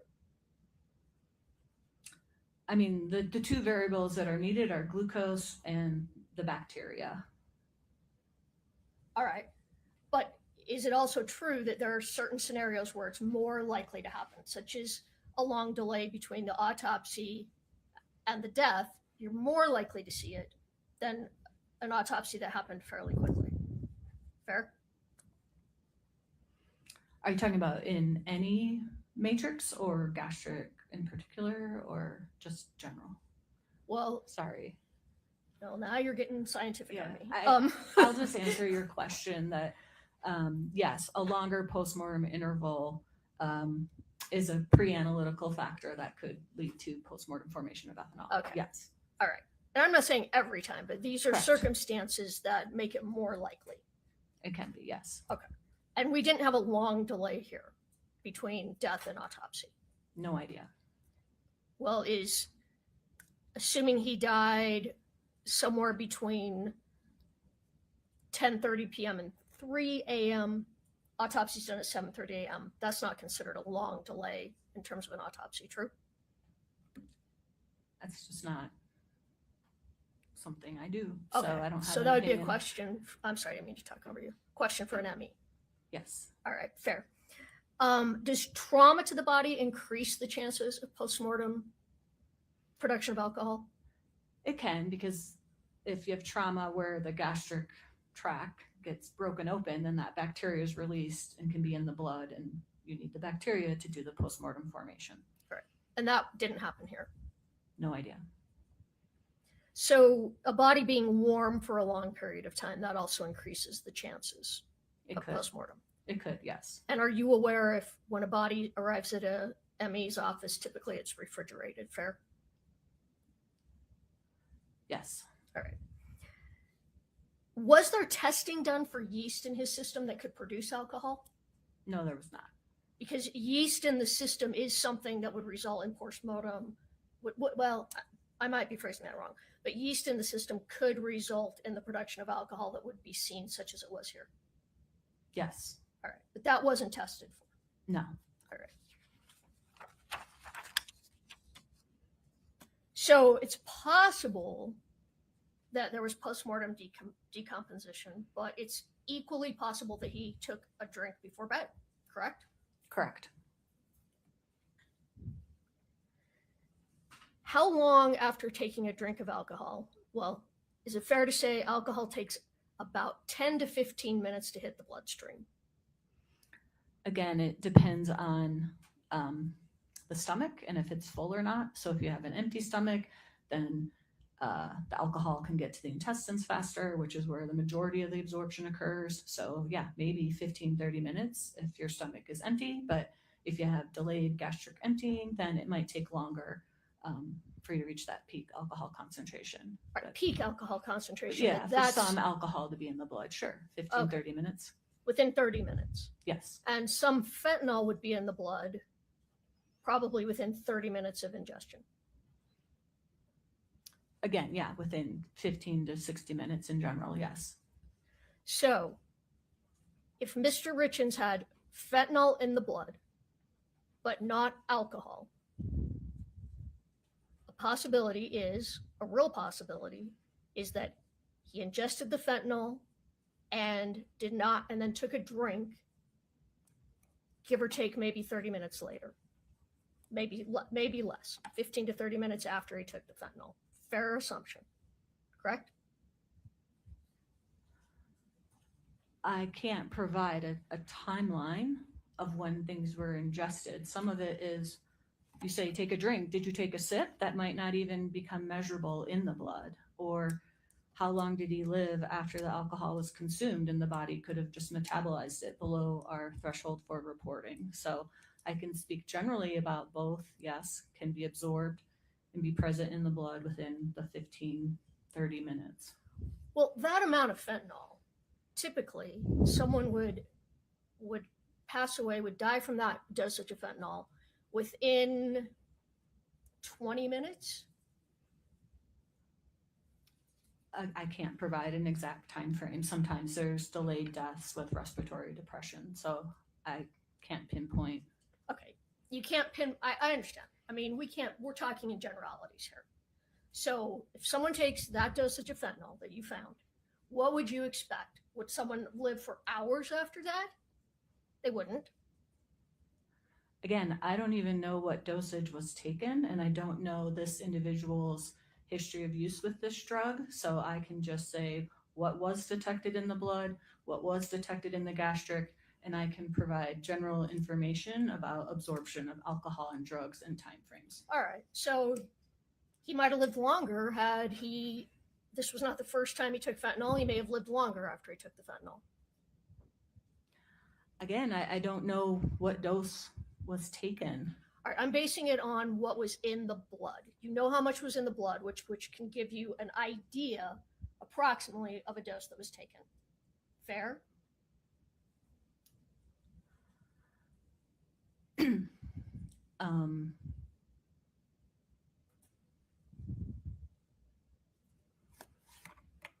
I mean, assuming I'm not sure what you mean by dose, like how many micrograms of fentanyl were taken.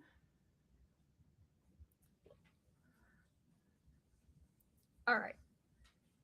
You've testified that 15 nanograms per milliliter is 5 times more than a lethal dose of fentanyl. Correct. All right. So, and I understand, we don't know if that meant he ingested 1 pill of fentanyl or 5 pills of fentanyl. We don't know that. True? Correct. All right. However, he clearly took more than, and you're going to have to help me with the numbers, because I don't know how it converts from milligrams taken to what's in the blood. But you said a lethal dose could be as low as 3 nanograms per milliliter. A lethal concentration. So in your experience as a toxicologist, wouldn't that give you some idea of the amount of fentanyl that was ingested to result in that in the blood? Maybe not exactly, but you would have an idea. Well, again, I testified about postmortem redistribution, so I'm not aware if that happened or not and could have elevated that concentration of fentanyl. So there's limitations to being able to say what dose ended up with this concentration. All right, let's try and put this in terms for a layperson. You're handed a fentanyl pill. It's got 1 milligram of fentanyl in it. Is that a lethal dose of fentanyl? Could it be? I know you don't know, because it would depend on the individual. Yes. All right. And if someone took 1 milligram of pill, 1 milligram pill of fentanyl, and give me a range of what you would expect to see in the blood. Would that be more or less than what you saw here? A range. I know you can't tell me exactly. So let's say you're given a 800 microgram dose of fentanyl, because 'Cause fentanyl is very potent. 1 so milligram would be a lot of fentanyl, yeah, we don't right? give milligrams, we Okay. give micrograms, so 1,000-fold less. Thank you. But therapeutically, you're trying to get into that 2 to 5 nanogram range, because it's a very small window of when it's therapeutic and when it's fatal. So, All right. I think that helps me with my question. So someone's given a therapeutic dose of fentanyl in the hospital, which apparently is nanograms, because milligrams is a lot when it comes to fentanyl. micrograms, yes. Micrograms, thank you. Yeah, I don't know if I ever took a science class in college, so what would you expect to see range-wise in the blood had someone had a therapeutic dose of fentanyl in the hospital? Let's say they died, not for some reason or another, after they had that therapeutic dose of fentanyl. What range would you expect to see in the blood? Right. So clinically, when they dose people, then like 2 to 3 nanograms per milliliter. All right. So he clearly took more, obviously, than a therapeutic dose. I can't make that conclusion. Well, it would be pretty unusual to see 15 nanograms per milliliter if normally you think you'd see 2 or 3. Or I think you even said lower than that. I'm sorry. But again, I don't know if postmortem redistribution occurred. I don't know this individual's history of use with this drug. And so if they had tolerance, they could take a higher dose and be able to be alive with a higher concentration. All right. And we don't know that. Okay, let me just boil it down. Is it possible, based on the findings here, that Mr. Richins ingested fentanyl and then after he ingested the fentanyl, he had a drink of alcohol? We don't know how much, but he had a drink. That's a possibility. True? True. All right. I want to talk about the quetiapine for a minute. Now, quetiapine is not naturally produced in the body after someone dies, right? Correct. So he had to have ingested quetiapine. Correct. And it appears that it was not a very high dose. You said it was probably a fairly low dose of quetiapine. In the gastric, yes. In the gastric. And again, the quetiapine had not made it to the blood. He died before there was a chance for the quetiapine to make its way into his blood. Correct? There was no quetiapine above our threshold for performing a confirmation test. Well, you couldn't measure any quetiapine in the blood. True? No. You did measure some in the blood. Yes. And where's that in your report? It wasn't above our threshold for reporting or performing a confirmation test. So in your report, there's no indication that quetiapine was found in the blood. Correct. All right. And your report's accurate. Correct. All right. So again, quetiapine takes about the same amount of time to hit the blood as fentanyl, more Correct. or less, about Correct. 30 minutes. Correct. So a very possible scenario, likely scenario, is that he ingested the fentanyl before the quetiapine. Fair? No. Well, if he took them together, they would have both been in the blood, That's right? not true. I mean, if you didn't take a dose that would lead to a concentration that's reportable in the blood, doesn't mean you didn't take it. It just means that it wasn't at a concentration high enough to be above our threshold for reporting. I understand that, but maybe my question wasn't clear. Whatever amount of quetiapine he took, there was not a measurable, reportable amount in his blood. That is correct. The fentanyl he took, there was. That is correct. The fentanyl had made its way to his blood prior to him passing. That is correct. The quetiapine had not.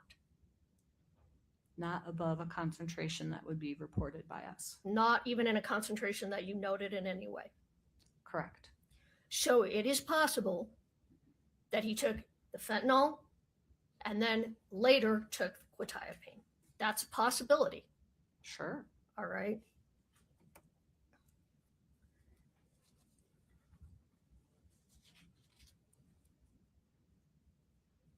So one possibility here is that Mr. Richins ingested fentanyl, and then within the next 15, 20, 30 minutes, he had a drink and took a quetiapine. That's a possibility. Correct? Sure. All right. Just give me a moment, please.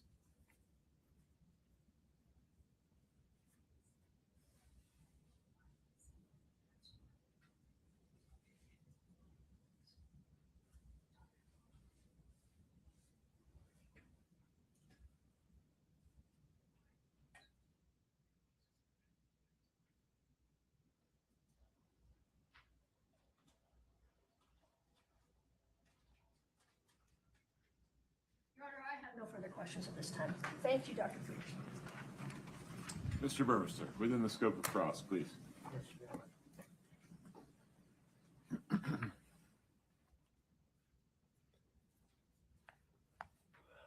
Taking up where we last were, aren't there other equally possible hypotheticals, such as a drink of alcohol with quetiapine and fentanyl taken at the same time? Sure. Is the problem that there aren't enough, there are too many variables that are left unknown that we can't fix any of those? We can't fix the hypothetical and say one is more likely than another because there are too many variables? Yes. One of those is that you can't tell this jury whether the alcohol in the gastric fluid came from an alcoholic beverage or decomposition. Correct.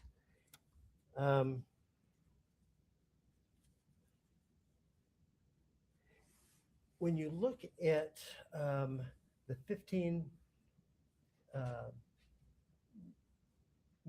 nanograms of fentanyl and the 3.3 of norfentanyl, can you give any insight as, is there a relationship, those numbers have some sort of relationship that we can tell anything from that?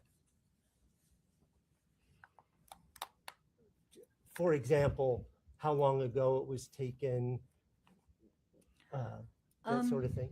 So assumptions still have to be made. So you would have, one assumption is this person has never used fentanyl before.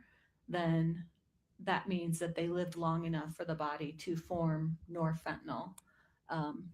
But for me, I have no idea their history of use. So there could be norfentanyl still present from a prior use, and then the new fentanyl was taken, and maybe they died before it started to metabolize, but that norfentanyl is still present from a prior use.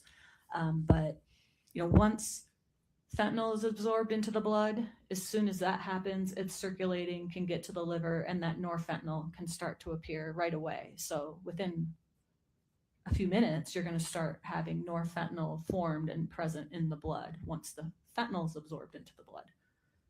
Whether you're a previous user or a new user? Correct.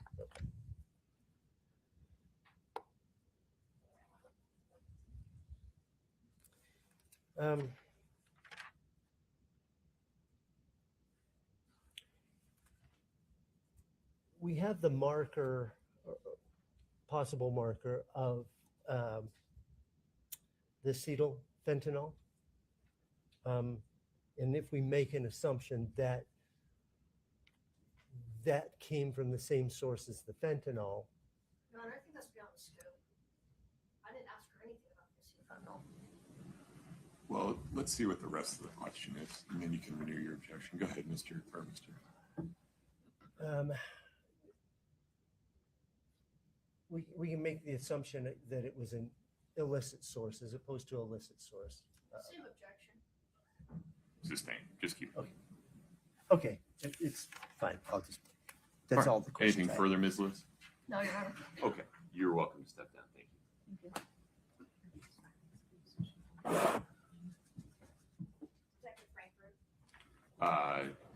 Give me a sense. Is this a 15-minute witness or a longer? Shorter. Okay, let's do it.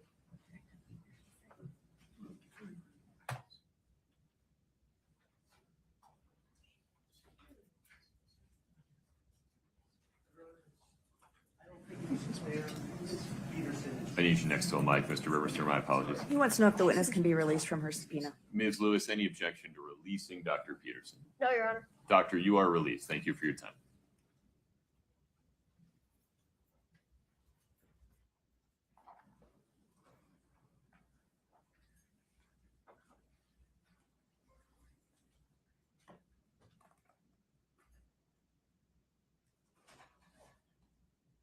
Detective, if you'd step in front of Brittany, we'll get you sworn in.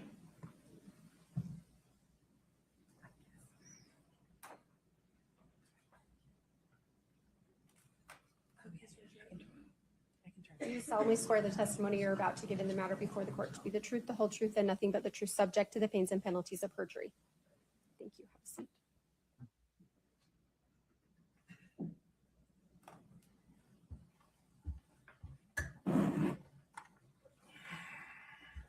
Good morning, sir. If you could state your name and spell your last name, please. Frank Root, ROOT, Where do you work? Summit County Sheriff's Office. How long have you worked there? 6 years, And what's your assignment with the sheriff's office? investigations detective. And as part of your role in this case, did you meet with Robert Josh Grossman? Yes, And during one of those times that you've met with him, did you collect a cell phone from him? yes, Was that an iPhone 7? yes, I believe so. When did you collect that phone from him? May 26, 2023. Once you collected that phone, was it booked into evidence? Yes, Was it later transferred to be downloaded, the contents? yes. Okay. Those are all my questions for you. Thank you. Does Nestor any questions? Mr. Oh, Mr. Ramos, my No, apologies. it's me. It's me. Can we approach for just a minute? Sure.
Any questions for Detective Root at this time? Very briefly. Go ahead. Good morning, Detective Root. How are you? Good morning, counsel. Good, thank you. I want to just make sure I understand. The phone you recovered from Mr. Grossman, was it one phone? No, there were 2 phones. Okay. And what color were the phones? One was black, one was white.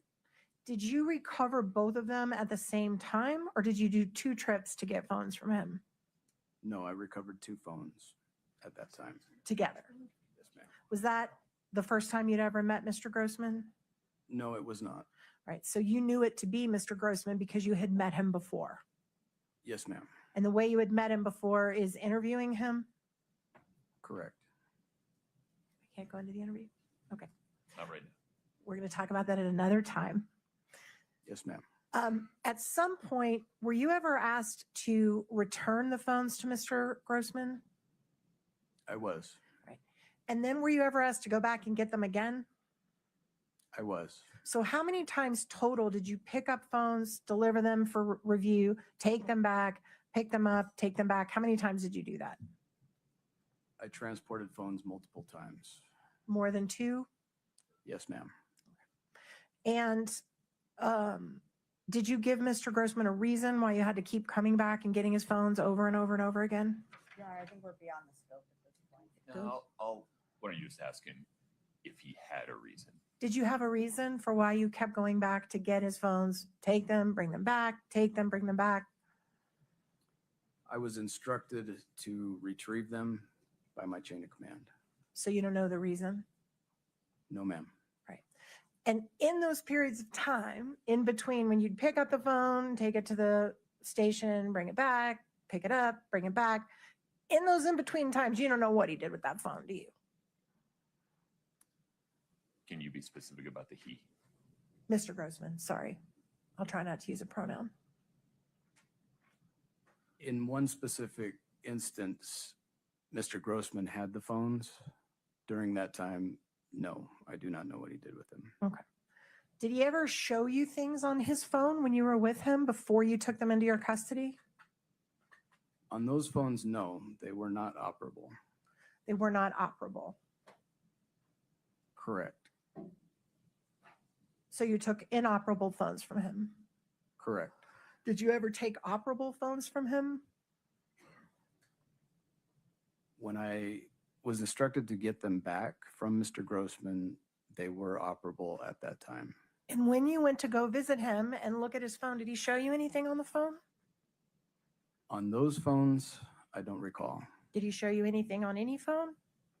He has shown things on his current cell phone to me, but the phones in question, I don't recall him. Did you compare his current phone to the, excuse me, I'm sorry, Your Honor. Oh, my apologies. I interrupted you. Let me hear the question first, and then Ms. Shervinack may have an objection. Did you compare the current phone that he had to what was on that phone to the inoperable phones that ultimately became operable? Pause for 1 second. Your Honor, I do think we're beyond the scope now. I agree. Sustained. Anything else about the two phones that Detective Root collected? Did Mr. Grossman give you any reason why he believed the phones were inoperable? Yes, What was the reason he gave you? he had broken them on accident. Okay. Your Honor, we'll reserve the rest of our questioning for a later time, and we would ask that this witness not be released from his trial subpoena. Understood. Detective, you're free to step down today. You may be called back in the future. We'll give you some notice. Thank you, Your Honor. Very good, sir.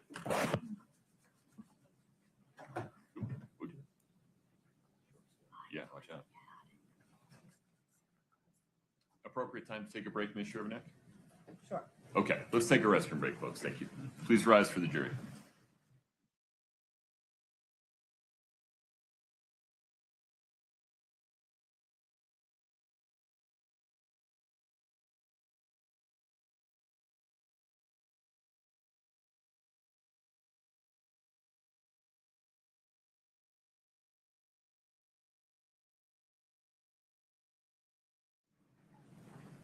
Mr. Bloodworth, Ms. Shervinack, who's on deck? Janie Engtau? Okay, that person present. Yes. Okay, if you would let them know to be ready to go at 10:45, court's in recess until 10:45. All rise. Very good, thank you.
Ms. Nestor, okay, here comes Ms. Lewis. Are we ready for the jury, Ms. Nestor? Yes. Ms. Shervinack, are we ready for the jury? Yes, Your Honor. Okay, if we can invite them in, please.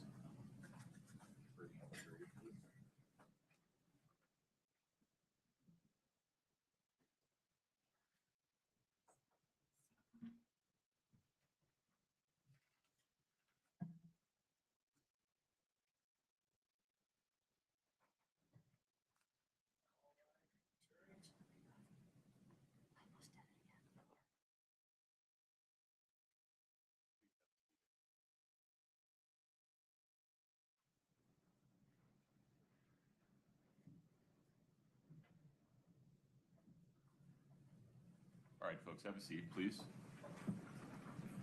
Ms. Shervinack, the state's next witness. Yes, Your Honor, we'll call on Mr. Cheney Engtow. Before he takes the stand, I do need to move to admit the state's exhibit 9-6 that Detective Root testified to. Is it just one talking bottle? 9-6 was 2 phones. Are we admitting both or just the iPhone 7 that he testified to? The iPhone 7 is the one we need, but And forgive me, I didn't catch the color. the color, Yeah, it's either white or black. Do we know? it's the only iPhone 7. Understood. Okay. Any objection, Ms. Nestor?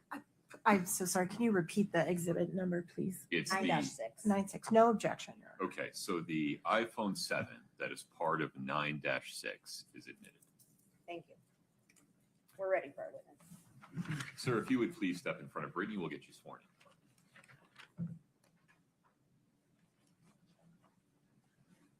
Can you please raise your right hand? Do you solemnly swear the testimony you're about to give in the matter before the court to be the truth, the whole truth, and nothing but the truth, subject to the pains and penalties of perjury? I do. Thank you. Please have a seat.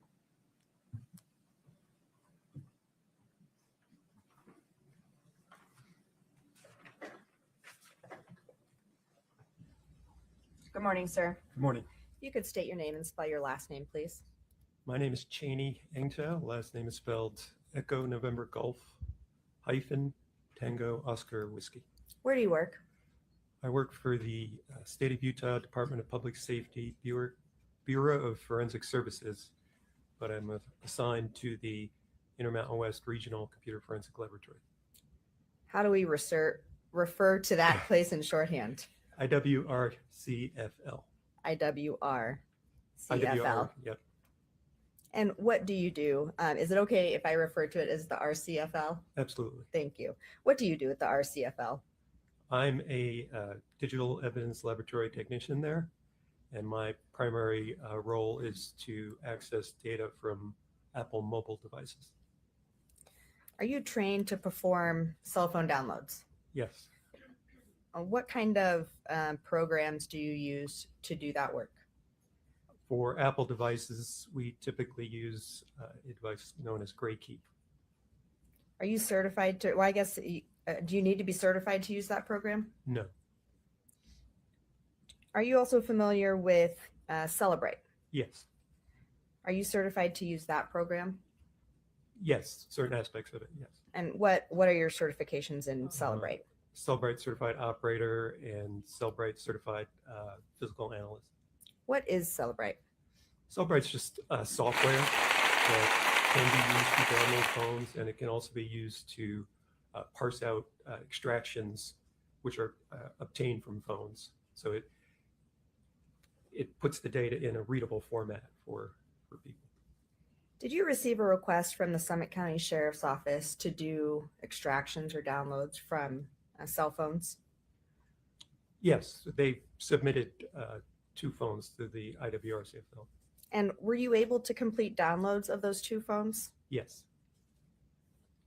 I want to talk first about the white iPhone 12 with the phone number ending 1987. Were you able to perform a download of this phone? Yes. And did you get a full file system acquisition from that phone? Yes. What does that mean? It's just the type of there are different levels of information you can get from a cell phone when you extract them. In this case, we were given the passcode to the phone by Summit County when they submitted it.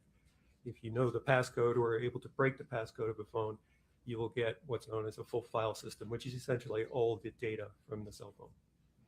And so you were able to obtain the raw data from that phone, Yes, and it was put into a readable format. yes, And was that information from that phone ending in 1987 given back to the Summit County Sheriff's Office?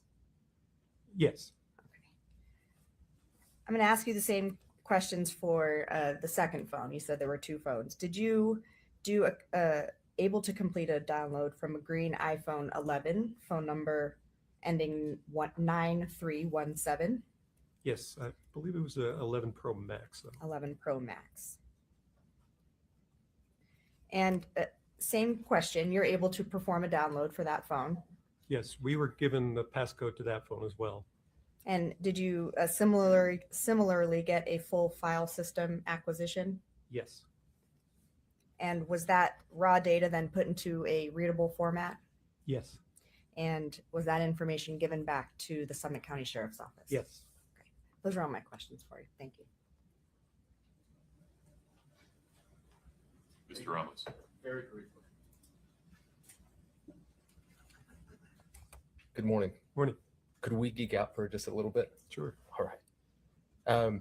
Could you just walk the jury through the process of how you use Grade Key, what that gives you, in what format, what you then do with Celebrite, what you then get from Celebrite, what the format is, and then ultimately how it gets back to the Summit County Sheriff's Office. So basically everything you've just talked to, but break it down if that's Sure. okay. Sure. Perfect. Go ahead. So essentially,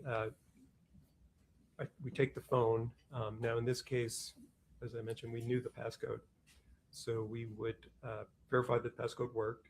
I would unlock the phone, and then you connect it to Grey Key, which looks like a little computer. It looks kind of like an Apple Mac Mini is what it kind of looks like.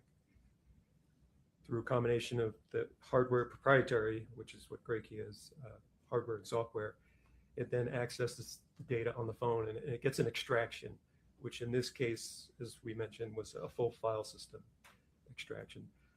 That data is saved by Grey Key in the form of a zip file. Now, that zip file is not readable. You couldn't just connect it to any other computer and just open it up and look at it.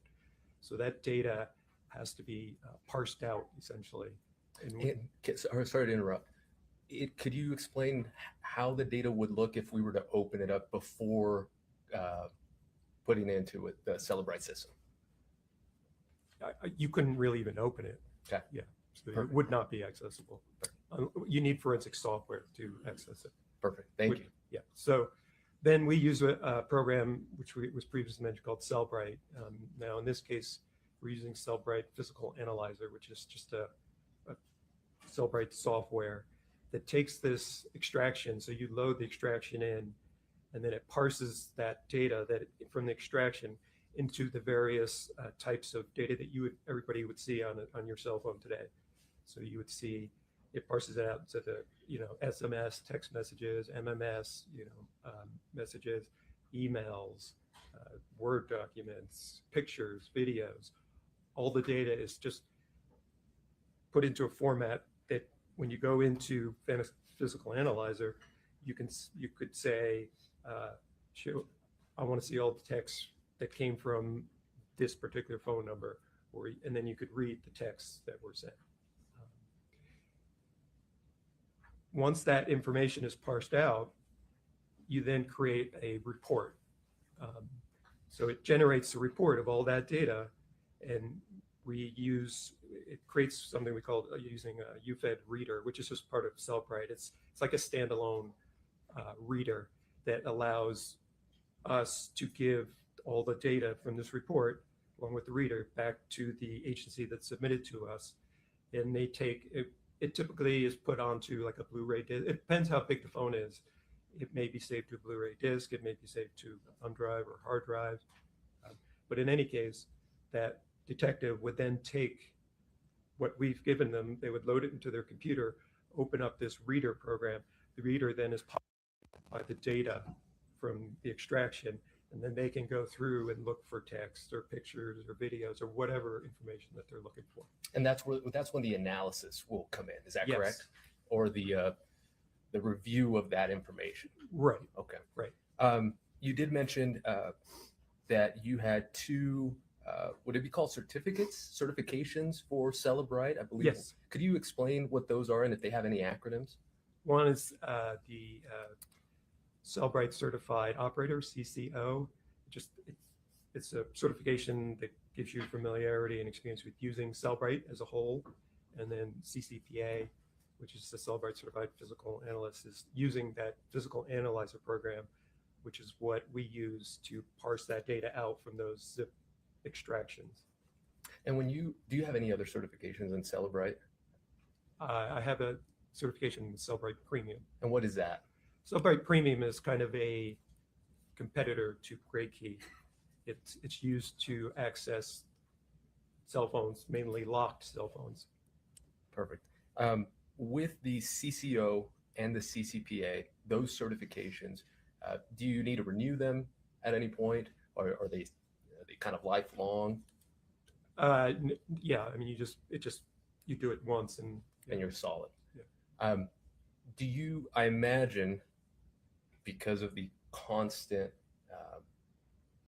updates and technology in our phone, I imagine that Celebrite also updates. Is that fair? Yes. In terms of what they can extract? Yeah, both Cellbrite and GrayKey Perfect. are updated constantly. So I imagine because of that, you take additional classes or trainings. Would that be fair? When and if I can, yes. Correct. Yeah. I imagine you're quite busy. Yes. The last question I had is, you had mentioned, I could put it in quotes, certain aspects that while using Celebrite, that you were certified to use certain aspects. Are there certain things that your two certifications maybe wouldn't cover, or that if anybody was in the analysis process would need something else? Not that I'm aware of. Okay. Those are all the questions I have. Thank you so much for your time. Just one question, Judge.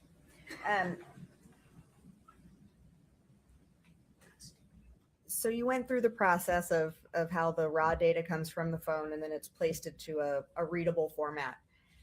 When that's taking place, is it correct that the data can't be manipulated in any way? Yes. So when we get an extraction from GrayKey, GrayKey creates what is known as a hash value. You can think of a hash value as kind of like a digital fingerprint. So every file is unique. For instance, if I went into a Word and I created a file and I typed hello, and then I saved that file, and then I ran a hash, I got a hash value from it, which is just a hash is just a mathematical algorithm that looks at the file, and then it gives you a unique like fingerprint, which is basically a big long hexadecimal set of alphanumeric characters, but they're unique to that file. So in my example with this Word document, it would give me a value. Now, if I opened that document again and I put a period after the O and then saved it, and then I would hash that file again, that hash value would be completely different. So the way we use that is, now that I have the hash value for the extractions that I got from these two cell phones, I copied those to staging media, which is essentially a forensically wiped hard drive. Once I copy it to that hard drive, I then hashed the extractions on that hard drive. Those values that I got should and did match the values that GrayKey gave me. So now I know my files on that hard drive are identical to what GrayKey pulled off. Mathematically, it's impossible for them to be different.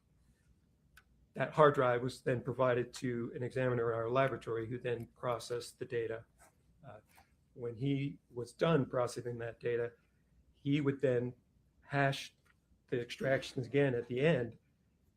If those extractions show the exact same hash value, we can then say we did not change those extraction, which is the data from the phone, at all. And we could say it's identical to what GrayKey got. And that's what happened in this case. Yes. And in this case, the hash values all matched as they should. Thank you. Mr. Ramos.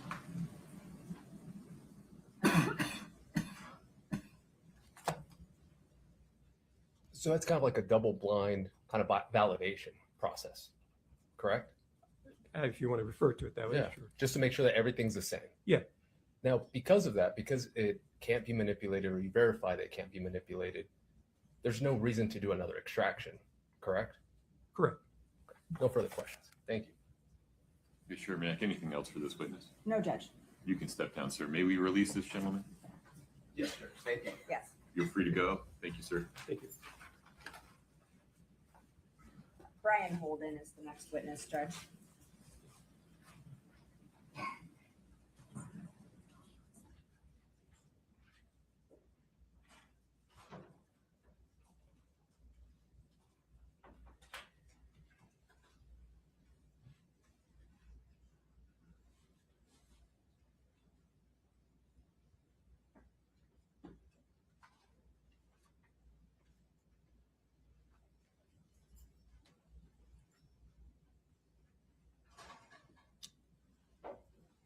Mr. Holden, if you step in front of Brittany, we'll get you sworn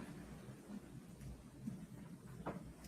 Do you solemnly swear the testimony you're about to give in the matter before the court to be the truth, the whole truth, and nothing but the truth, subject to the pains and penalties of perjury? Thank you. Have a seat.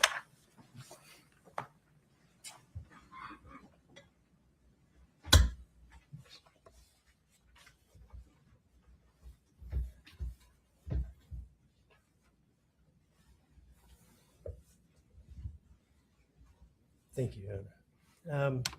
Can you please state your full name and spell your last name for the record? Brian Holden, Holden. Sir, are you employed?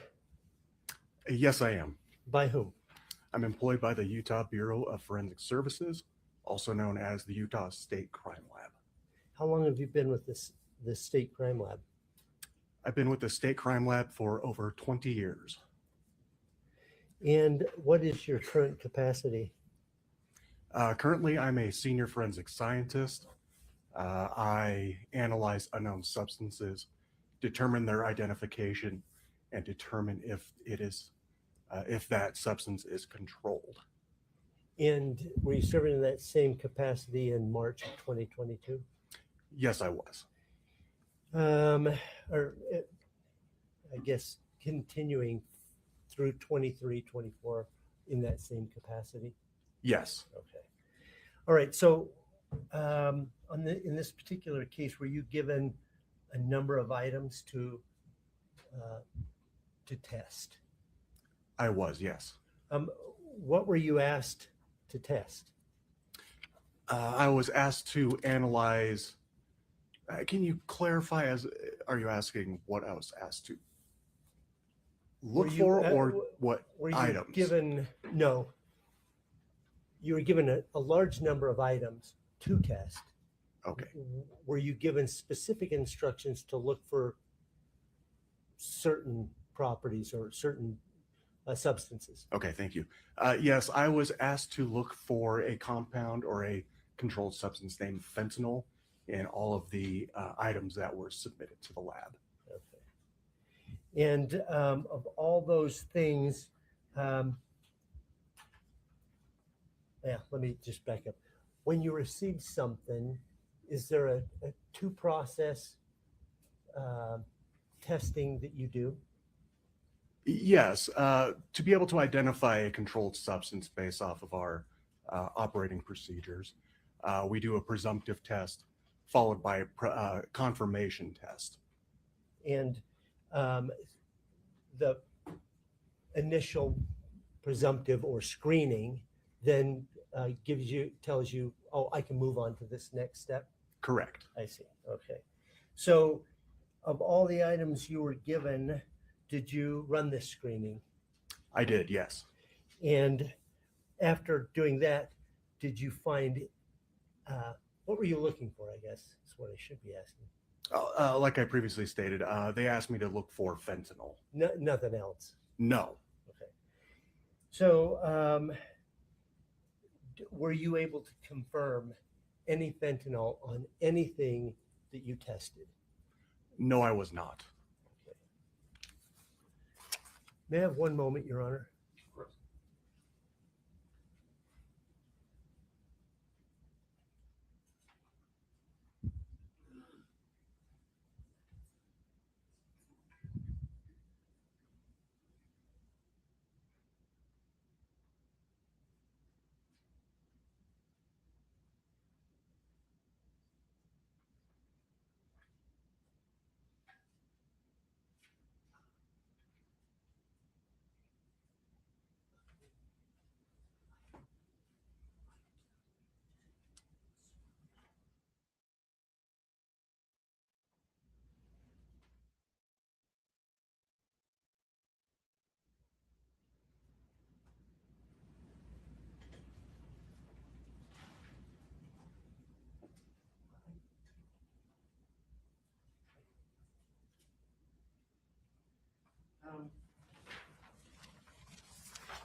You were, what items? Let's go through this. Are the items still up here? Chelsea has it. Okay. That's all the questions I have. Ms. Nestor. Thank you, Your Honor.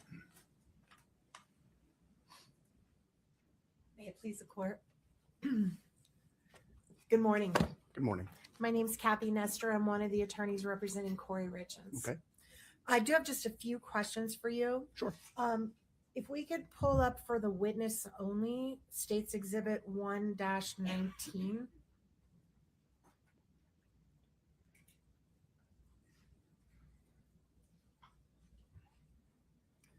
All right. Sir, can you see that document in front of you? Yes, I can. And can you tell me what that document is? It is a report that was issued for this case, I believe. Is it the report you issued to report the results of your testing of these items? I would need to see the second page or Can you the go to third the second page. I think your name yeah. might be on the There last should be, page. yeah, on the last page. There it is. Yes, it is. That's your signature? Correct. Okay, great. Can we go back to the first page, please, Katie? Just to refresh your memory, sir, do you remember who was the investigating officer responsible for getting these items to you by looking at your The investigating officer is Jamie Woody, I believe Right. that's how you pronounce And then it. who was the individual who delivered these documents, if that refreshes your memory at all? Yeah, that'd be Chelsea Gibson. Okay. Now, on the documents that you tested, I believe you said you were only asked to test for fentanyl. Is that correct? Correct. Documents, I don't think there's any mention of testing documents, so. May we agree to items? Did I say documents? You did. I meant items. Yeah, yes. Thank you. Okay. And were you ever asked to run any tests on any of the pills or other items that were seized from the home to see if any of them contained oxycodone? No, I was not asked to do that. And you've never been asked to do that in the last 4 years? No, I was not. And have you ever been asked to test any of the items that were pulled from the home for hydrocodone? No, I was not. And I didn't hear you say, do you have a chemistry background?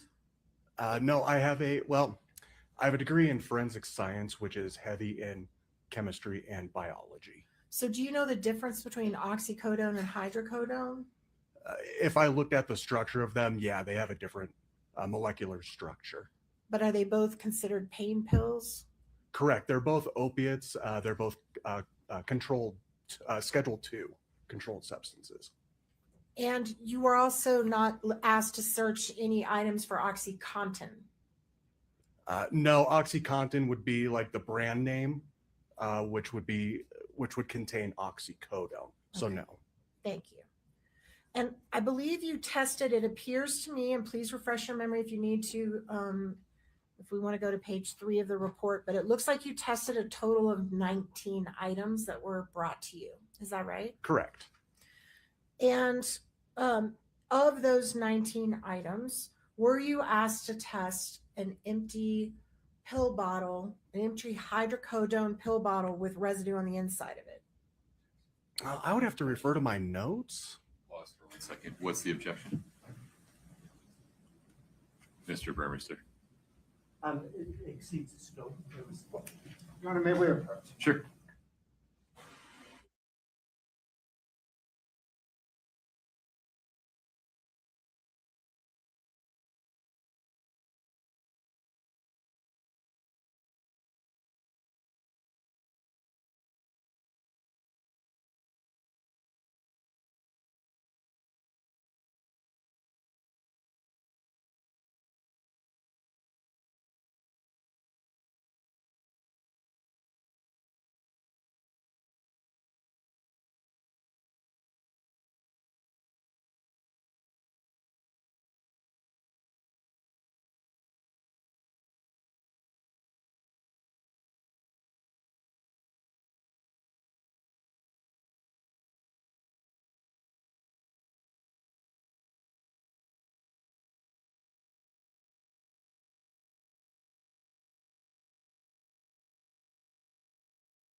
Is Nestor the foundation? Objection is sustained. Would Thank you please lay some foundation? I'd be happy to, Your Honor. So I want to go back to the question I just asked you about the hydrocodone bottle. If you were presented with an item to test that was an empty pill bottle, what would you do to test that item? To test that item, I would rinse it with methanol and then run our screening procedure. Rinse the inside, Correct. and whatever residue would be inside that bottle, you would test it. And if there was none, you would say there's none. Correct. Right. So were you given the opportunity to do that with a hydrocodone bottle in this case? I would have to refer to my notes, but I don't recall. Please take a moment and Okay. let's let you go through the 19 items. Katie, can you start with one? And just when you're ready for us to go to the next page, sir, please let us know. Oh, I will need to refer to my notes that I prepared that has descriptions of what I tested and what was inside of the packaging. Have you provided those notes to anybody? No, I don't. That's done through grandma requests.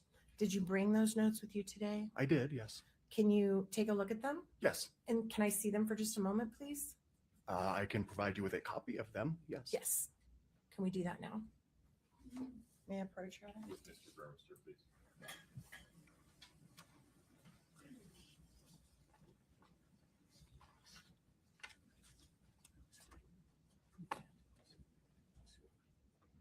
Counsel, if you need a brief recess to sort this out, let me know.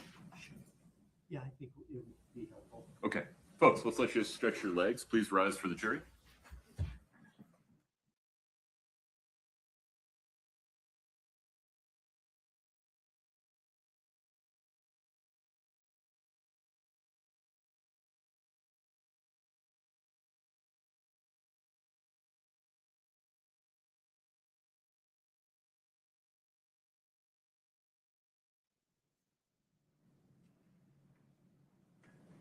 Have a seat. Yeah, one of the two, if we're going to stay on the record though, one of the two of you, Vordi, are the witness about what he's referring to when he says notes. Mr. Burmester's already there. Again, sorry, Chris. Okay, I like Yeah, that's fine. Yeah. What's wrong with me? Yeah, so this just describes all the packaging that's inside. So that's what I'm referring to when I need to see it. Yeah, sure.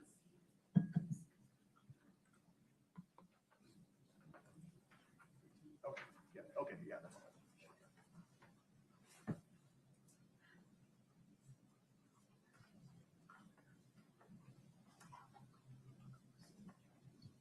So if you look at, for example, a plastic container containing white powder, you can't say that was codone bottle. Yes, it's associated. Yes, it is with this one. Oh, got it. Yes. Yes. And then there's a plastic container with that white powder. Yes. But that one had 11 tablets. So can you just look at your notes and see if you find anything? For what are you specifically asking? No. Oh. I'm asking if there's an empty hydrocodone bottle that you were asked to Okay. swirl around and test the contents, if there was. Because I would have stated down here notes that an empty. It's not analyzed.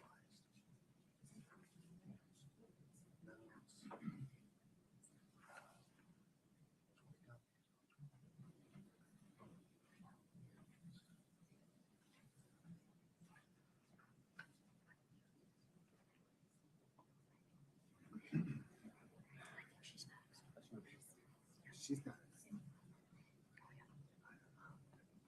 I want everything.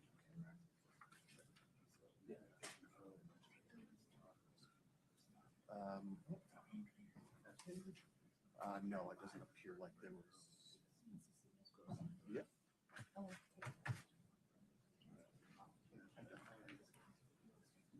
No, typically, if there's items that are highlighted or something I don't analyze now, I'll put it in my notes on the bottom. Okay, this was not analyzed. Yeah.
so come talk about this is all the other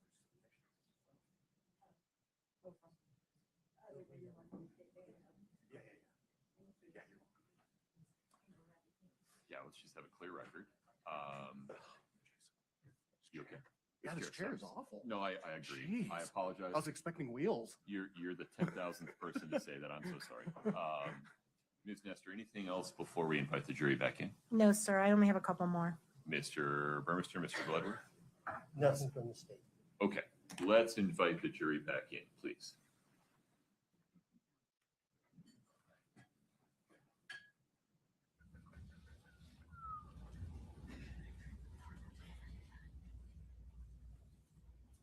Is this my water? I believe it is. Yes. Yes. Okay, thank you. Let us, if you know, let us know if you need. Okay.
Please have a seat as you come in.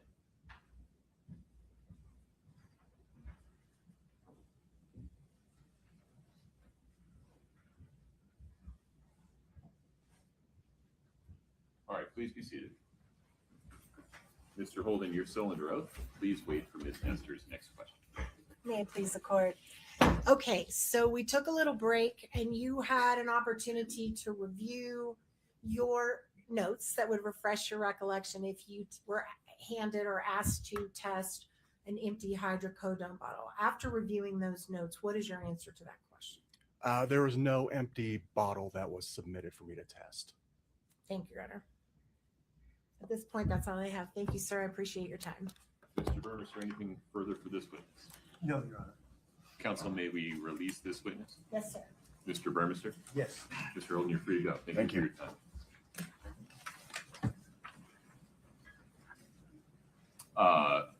Counsel, the state's next witness. Your Honor, we're prepared to, but that might be splitting up a direct. If you're comfortable doing that, I'm comfortable getting started. If you would prefer to not do that, I can understand why, and we can break for lunch now. Your Honor, I think we also have some other issues to discuss. So maybe if we were to break for lunch now, we could discuss those other issues outside the presence of the jury. That's fine. And then maybe reconvene 12:30. I think that's fair. Does that work, Ms. Nestor? Yes, Yeah, sir. yes. All right, folks. Counsel, would you approach for a minute?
Recess for lunch. It is 11:25. Food will be here by 11:45, but this is a longer recess than we've taken the last few days. And so I'd understand if you want to get some sunshine, go get a cup of coffee, check on a family member, whatever. If you decide to leave the courthouse, which you are allowed to do, please remember the court's instructions. Do not speak about the case. Do not let anyone else speak to you about the case. If anybody in the outside world attempts to speak to you about the case, I need to know when you come back. Please do not listen to any radio or other media reports about the case. Please don't read any headlines about it. Please don't post anything about it. Please be back ready to go at 12:30. We will have lunch for you around 11:45 if that's something you're interested in. Please rise for the jury.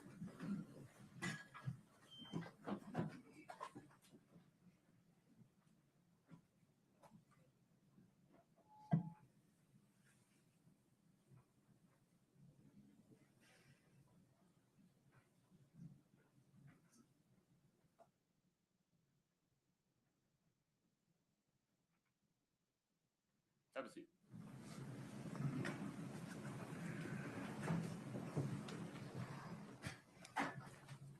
Mr. Bloodworth, we're on the record. Your Honor, the state would like to make a record of, and I guess ask for reconsideration at the same time, what we discussed at a bench conference. Can't go back in time, but you can make a I record. appreciate it. It Yeah. may be more prophylactic than retrospective. If when you're making this record, you would please remember that the court's ruling on any one objection to any one form of question is not necessarily a predictor of how it will rule on the objective form of a future question. Understood and agreed, Your Honor. Yeah. The issue has come up where defense counsel is using hypotheticals with fact witnesses, and hypotheticals kind of are treated differently between expert witnesses and fact witnesses. It is the state's read of Utah law, and let me give the court a cite, please.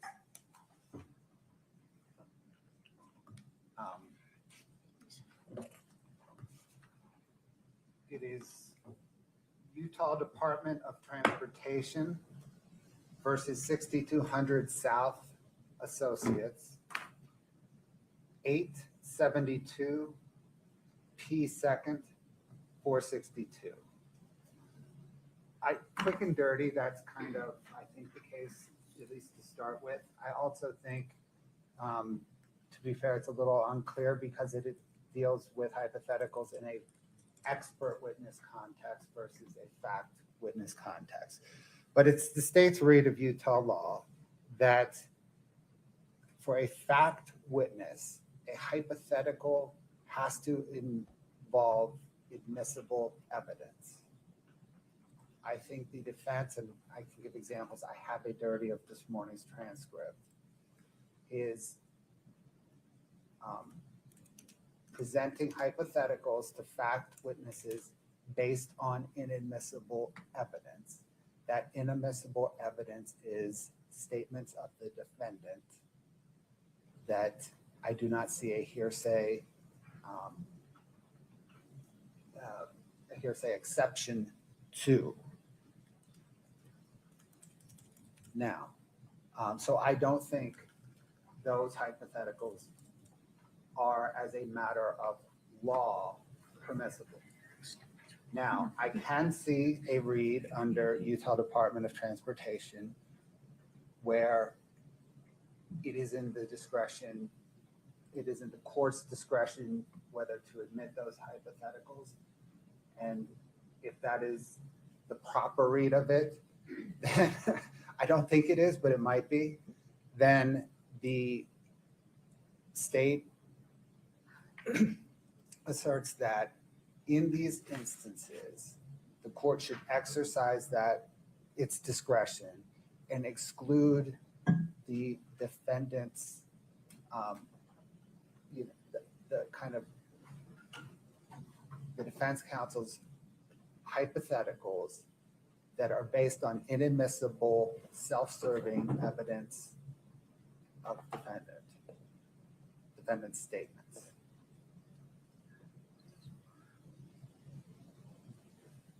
That's the issue, Your Honor. I appreciate the record.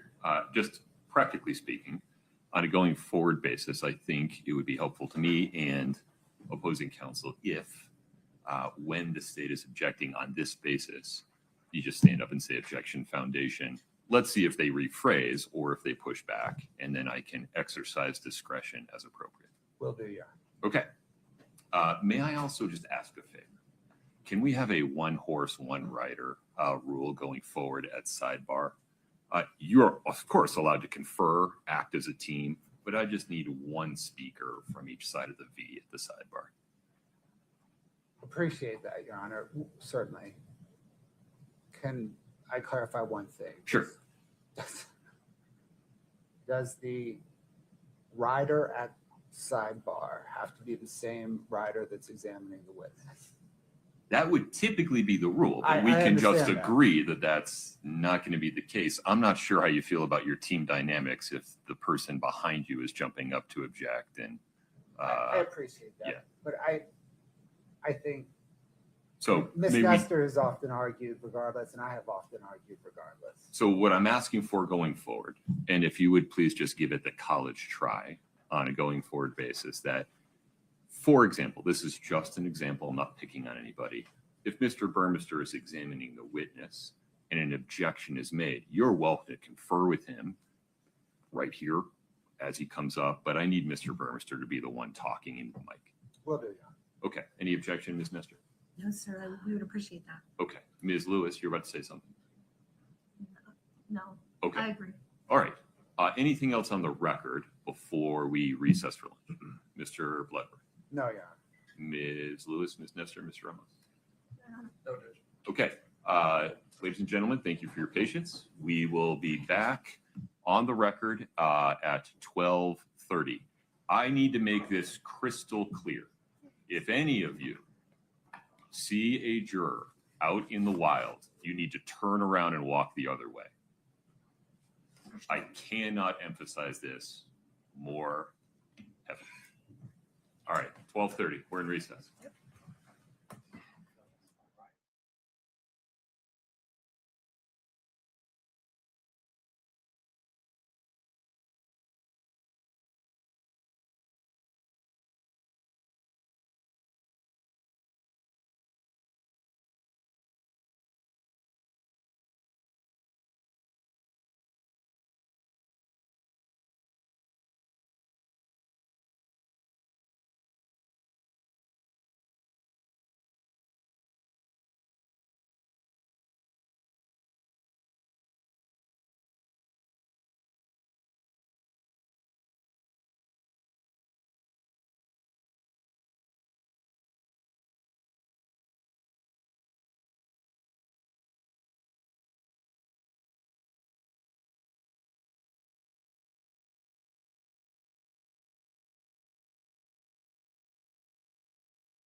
Thank you, Your Honor. The state calls Carmen Lauber.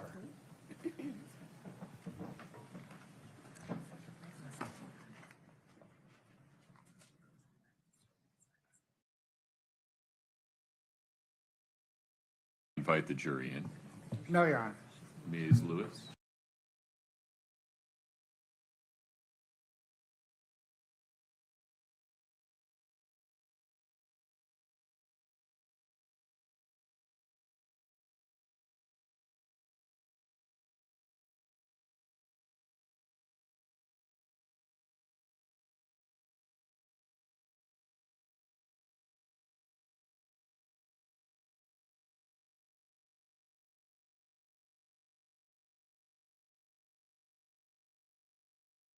Anything before we invite the jury in? No, Your Honor. Ms. Lewis? No, Your Honor. Okay. Is the state's next witness in the wings? Yes, Your Honor. Okay, very good. If you'd please invite the jury back in.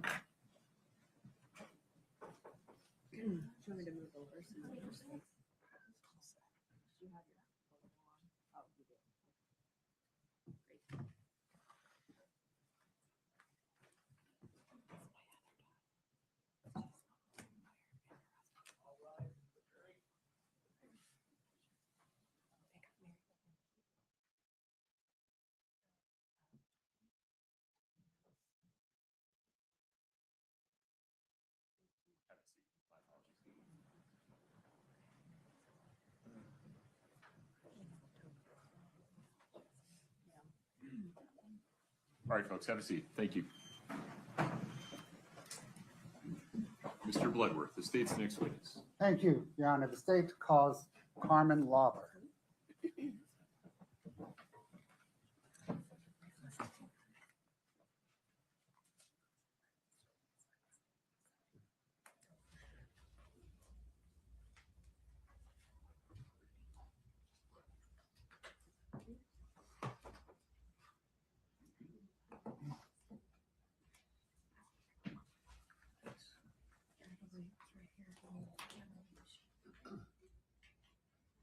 Ms. Lauber, if you would please step in front of Brittany, we'll get you sworn in.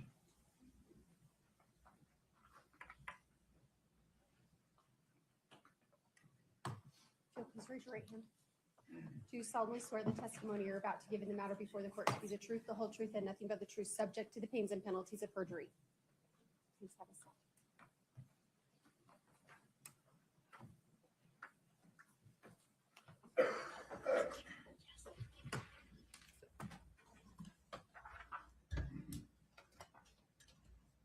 Please proceed. Thank you, sir. Good afternoon, ma'am. Good afternoon. Would you pull, you can sit wherever you're comfortable. If you would just pull the microphone closer to you, it's easier to move that than the show. Yeah. We'll see if that's close enough. Okay. Go ahead, Mr. Bloodworth. What, ma'am, is your name? Carmen Lauber. Do you spell your last name Lauber? Yes. It's indelicate, but how old are you? 54. What do you do for a living? I'm a direct support intake. I work with people with disability. Okay, ma'am, we're gonna have to get you to, hold on, Just pull it to the edge of the. get it right up. Yeah, it's gonna be annoying to you. Okay. Push it back a little bit. Just like, yeah, that's like, Okay, it's like right here. I appreciate it. Thank you. I'm sorry, again, please, what do you do for a living? I'm a direct support intake. I work with people with disability and mental challenges and stuff. Do you have a history of drug use? Yes. When did that history begin? 6th grade, I was smoking pot, and then it just varied up through junior high and high school. How did it vary up?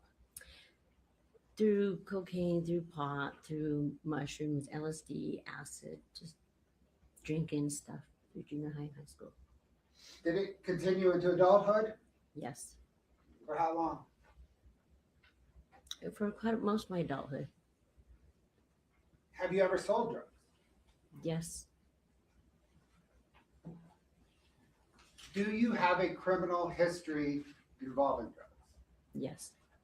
Does it involve drug possession? Yes. Does it involve drug distribution? Yes. Do you have felony convictions for drug distribution? Yes. Are you currently on a type of probation for drug distribution? Yes. And are you on a probation for a felony drug distribution? Yes. Is that probation in Wasatch County's drug court? Yes. What is drug court?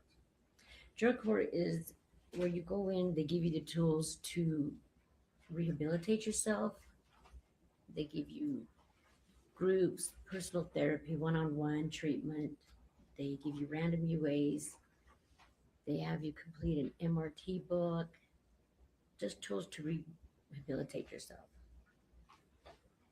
When you say UAs, is that urinalysis testing Yes. to see if you're hot for drugs? Yes, we would call in daily and you would either have a number or a color. And if your color or number was called, you had to go to 5-minute clinic and do a UA. And is the idea behind drug court that it's a rehabilitative program under court supervision? Yes. And that if you complete the rehabilitative part of the court supervision, there's some benefit to your pending charges? Yes, it's a plea in advance. Okay, and a plea in advance means it doesn't go down as a conviction. It doesn't go on your record, yes. Are you also pending charges in Wasatch County for marijuana possession and possession of a gun by a person who's prohibited from possessing a gun? Yes. Are you sober now? Yes. How long, ma'am, have you been sober? A little over 4 years. Is that the longest time in your life since 6th grade that you have been sober? Absolutely. Except for the time I was pregnant. It's the only time I quit. And then I go back to being high. But yes, 4 years, a little 4 years. Ms. Lauber, I apologize for interrupting. We're going to make a small adjustment. Turn the mic a little bit towards me. We just need to line up with your face a little better there, and then pull it forward maybe 1 inch. Okay, I feel like it's jumping out. yeah, you just, and you can lower it. Okay. A little, if that's a little more comfortable. There you go. Please. Are you represented by a lawyer in connection with your testimony here today? Yes, I am. Are you testifying pursuant to several grants of immunity? Yes. Is one of those grants of immunity in a letter from Summit County? Yes. Is one of those grants of immunity in a letter from Salt Lake County? Yes. Is one of those grants of immunity in a letter from the federal government? Yes. And is there also an understanding between you and Wasatch County, or at least your attorney and Wasatch County, that there's immunity for the gun and the marijuana in Wasatch County? Yes. And do you have those 4 grants of immunity because you have committed crimes in connection with this case in all 4 of those jurisdictions? Yes. What is your understanding of those immunity agreements? With proceeding forward with the truth, and there will be no charges filed back on me. Do you understand that they require you, in order to avoid criminal exposure, they require you to testify today truthfully? Yes. Do they require you to testify today fully, Yes. regardless of who's asking you the questions? Yes. And that if you don't testify truthfully and fully, you could lose all of that immunity? Yes. Did your lawyer assist you in getting that immunity? Yes. Did he advise you of the potential criminal exposure you face if you lose that immunity? Yes. I need you to speak up just a little. Yes. Sorry. I may need to remind you from time to Yeah, because It's not it's just personal. like, yeah, you're fine. Did you interview with investigators before you got immunity in those cases? Yes, About how many times? six times, 6 or 7 times. And over the course of those 6 or 7 times, before you had immunity, about how many hours total did you speak with investigators? Give or take 10, 15 hours. Why did you speak with investigators before you were granted immunity?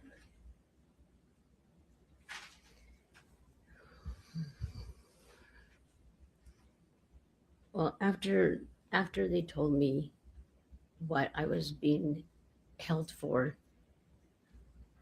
sorry, I wanted to make sure it was the right thing to do, if this is actually what happened. What do you mean, if this is actually what happened? If they told me that Eric had died of an, Objection, hearsay. So, well, Your Honor, if that's under there. what are we?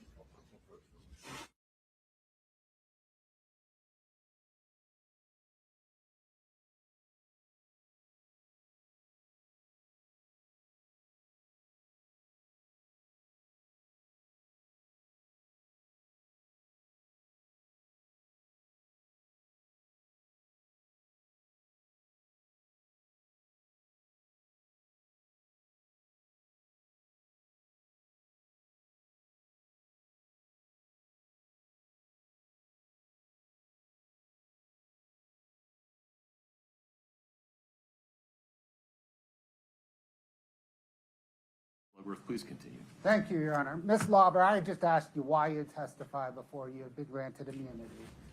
You started to say that the investigators told you that Eric had died. Is that right? yes. Can you please pick up your testimony from there? When they had first told me that, when they first mentioned that Eric, I already knew Eric had passed away. But when they had mentioned that it was from an overdose, that hit hard.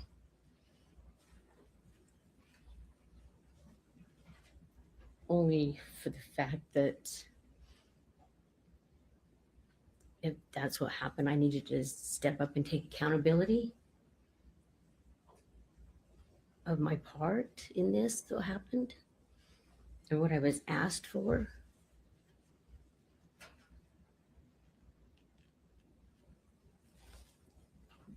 At first, it took a minute to process everything.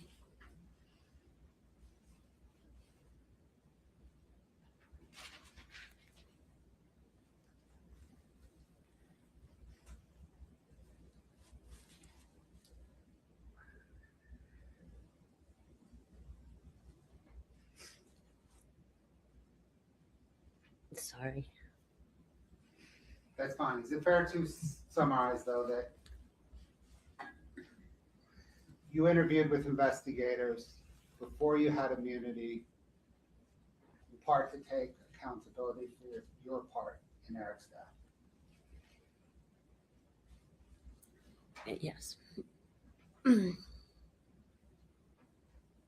Was another part of the reason you spoke with investigators prior to a grant of immunity was that you hoped you would eventually get some benefits, some grant of immunity?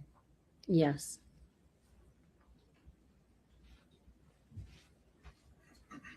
Before you interviewed with investigators prior to the grant of immunity, right, the 6 interviews over 10 to 15 hours, Mm-hmm. had you consulted with an attorney?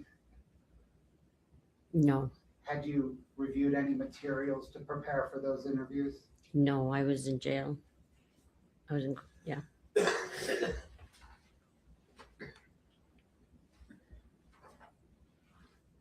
Did you meet with your lawyer to prepare for testifying today?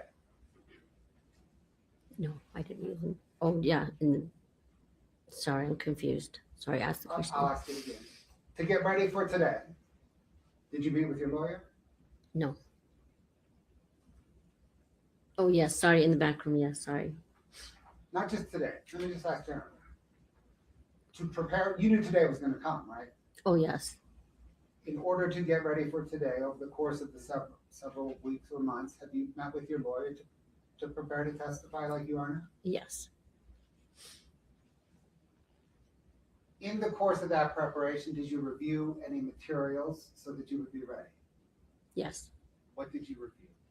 Some of my testimonies when I was in jail and some pictures and data from cell phones and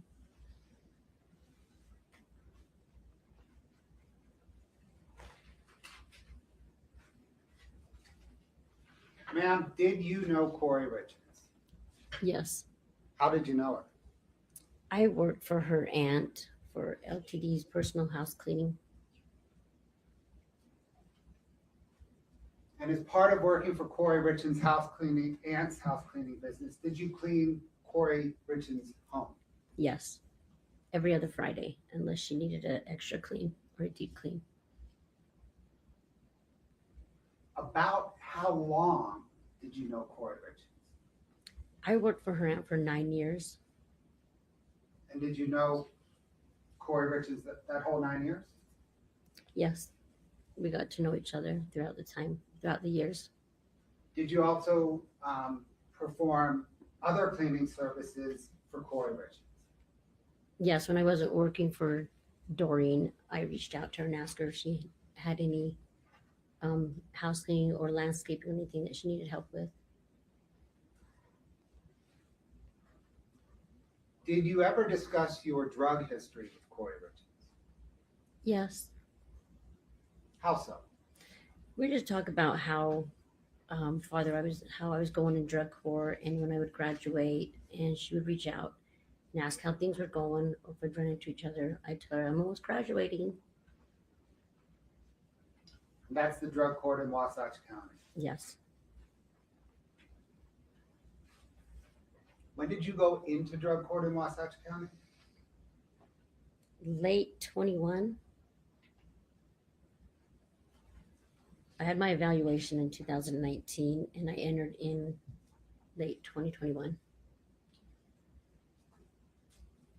So then am I right that your drug court discussions with Kouri Richins would have been while you were in drug court beginning in late 2021? Yes.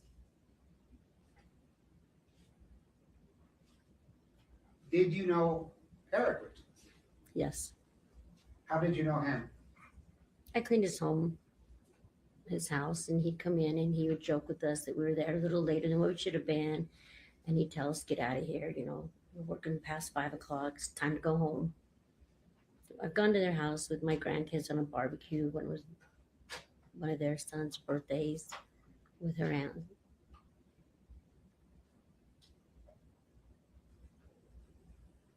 Did you know that Eric Richins owned a stonemasonry business? Yes. Did you know any of the workers that he employed in that business? No.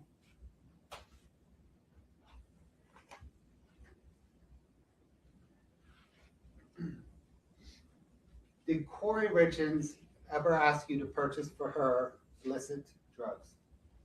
Yes. How many times? 4. Did you purchase illicit drugs for her? Yes. How many times? 4. When you purchased illicit drugs for Kouri Richins the first time, who did you purchase the drugs from? Susan Kohler. When you purchased Kouri for Kouri Richins drugs the second time, who did you purchase the drugs from? Robbie. By Robbie, do you mean Robert Crozier? Yes. How about the third time? Robbie. The fourth time? Robbie.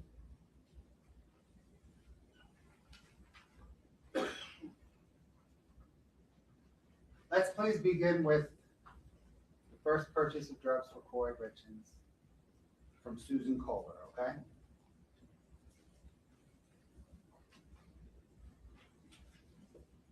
How did Kouri Richins approach you about purchasing drugs? She had reached out and asked if I could do her a favor, and I said, yeah, probably, what is it? And then she had called me and asked me if I could reach out to somebody for some pay meds for an investor that she knew. And I told her I could see what I could do. So I knew Susan Kohler was still using at the time, an active user still. And then Susan Kohler reached back and told me she knew somebody that had some pain meds. Ms. Lauber, I need you to speak up. Thank you. Sorry. How did you know Susan Kohler? She used to work, she was working for Doreen at the time. And how did you know Susan Kohler was an active user at that time? 'Cause that's one of the reasons why I quit working with Doreen, because they were still active users. So you had worked with her at the time? Yes, Knew she was an active user? over the year, yeah. When did Kouri Richins approach you that first time to get drugs? February 11th, February 10th, right around there. Was it February or was it January?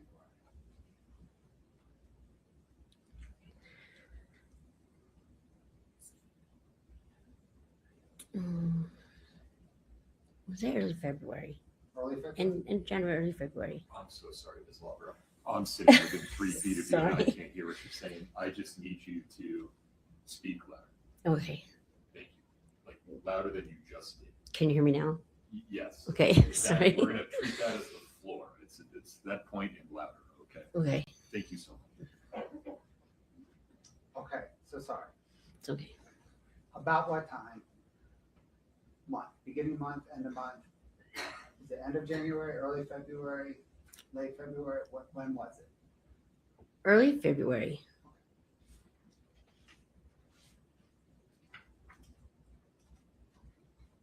Would that be 2022? Yes.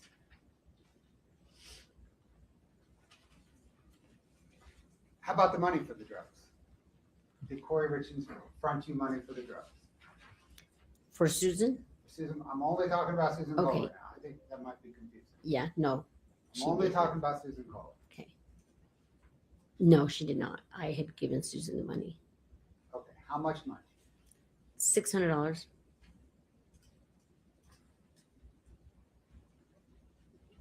What drugs did you ask Susan Kohler? What type of drug did you ask Susan Kohler for on Kouri Richins' behalf? Just some kind of pain pill or an opiate.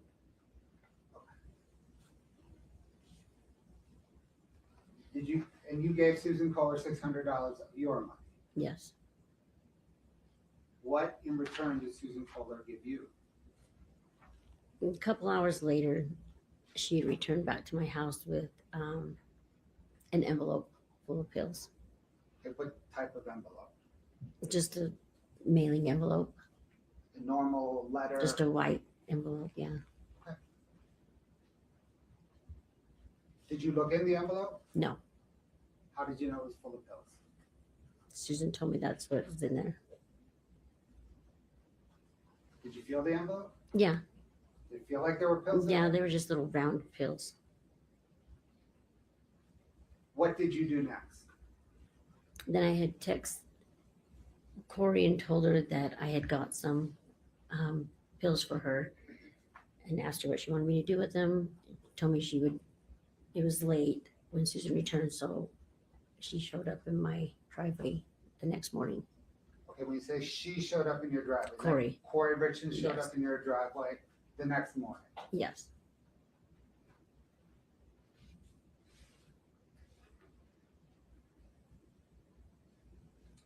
Did you hand Kouri Richins the pills that next morning in your driveway? yes, Did she give you any money for those pills? yes. She gave me back the 600 that I put up for them.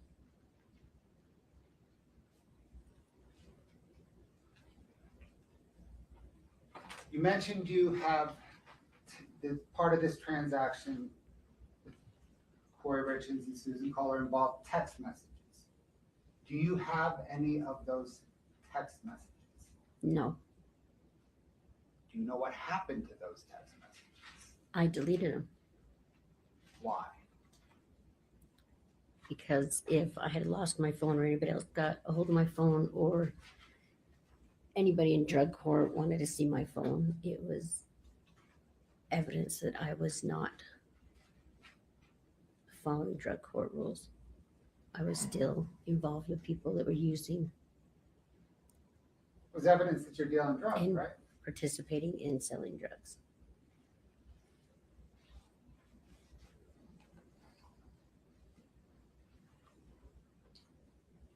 Let's talk about the second time that you purchased drugs for Kouri Richins, which is am I right, the first time you purchased them from Robert Crozier?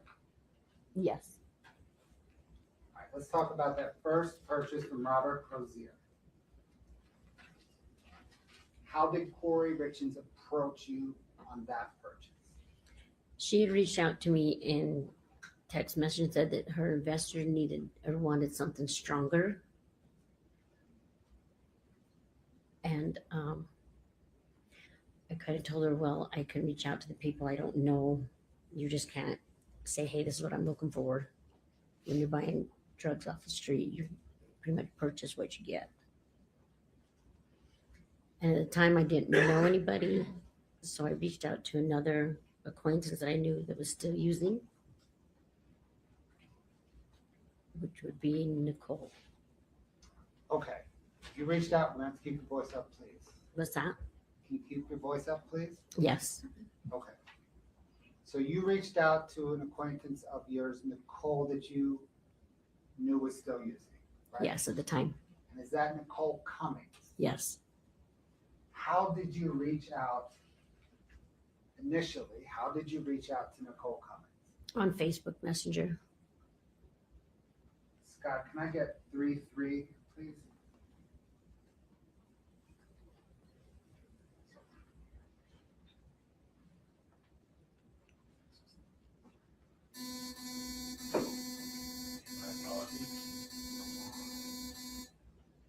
Scott, can we go through our normal dance? Would you disconnect?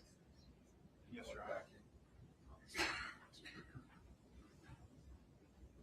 I don't know why that happens, but it seems that unplugging and plugging back in fixes it. This is everything. There we go.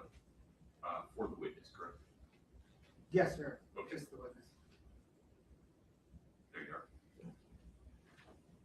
I know, I was like, well, I can't see it. Can you Now see I it can. there? Yes, now I can. Okay, and you just, when you turn your head, the light has to follow. There you go. Thank you.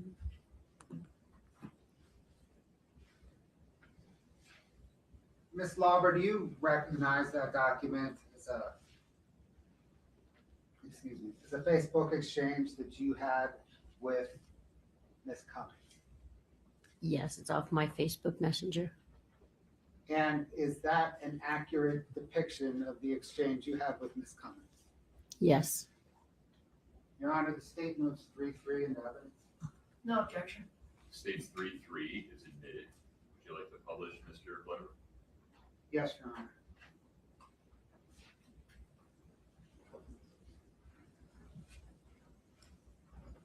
Ms. Lauber, do you see there blown up out of 3-3 where it says, text me, I got a question and won't do it on this?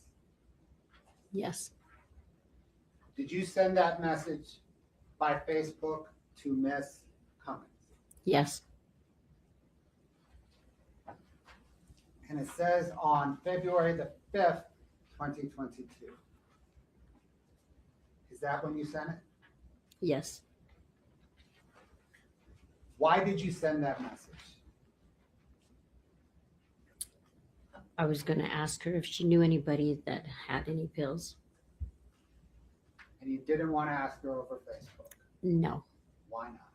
because once again, that's showing what I'm trying to buy. Illegal activities of buying drugs. We couldn't hear that, I'm sorry. Illegal activity of buying drugs. Thanks, Scott.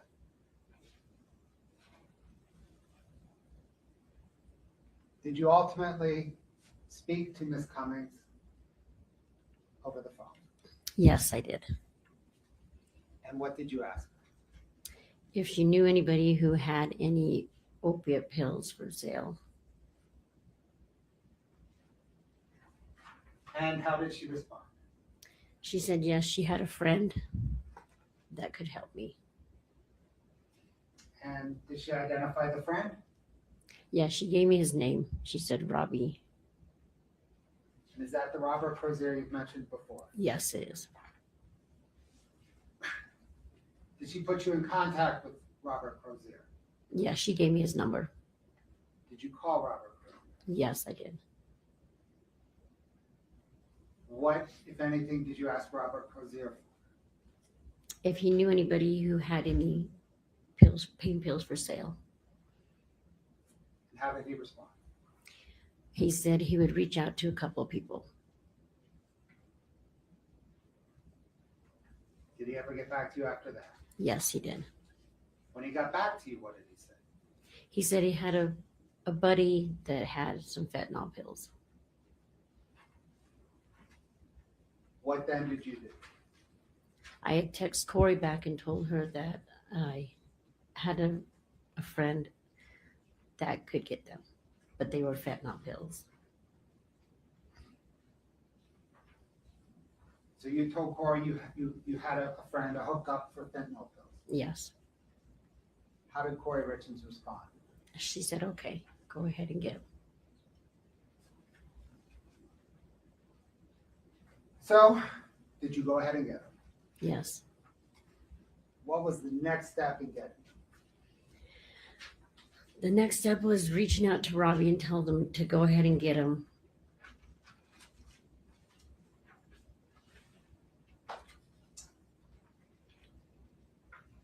Did you arrange a time and location to purchase pills from Robbie?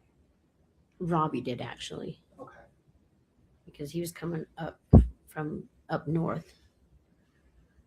So he had me go to a Maverick off 126 in Draper. It was closer to his person.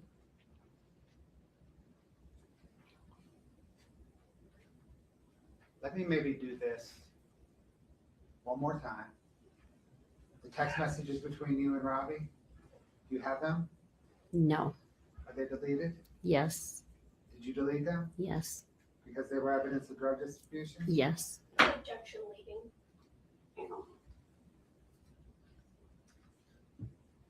I think you're going to testify about a lot of text messages.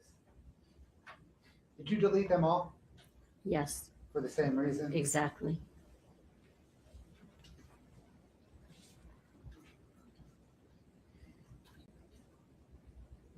Okay, so you set up to purchase fentanyl from Robert Crozier at the Maverick in Draper. Yes. Did you front the money for these? No. That was more, way higher.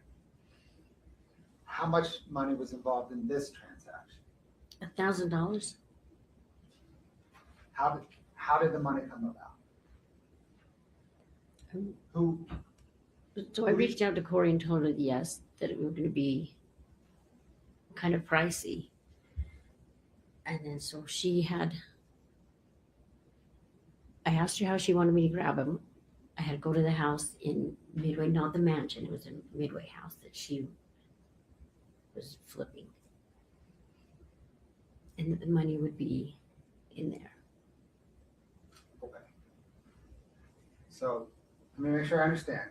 Kouri Richins said she would leave you $1,000 at a small house in Midway. Yes. Scott, can I get 8-12, please?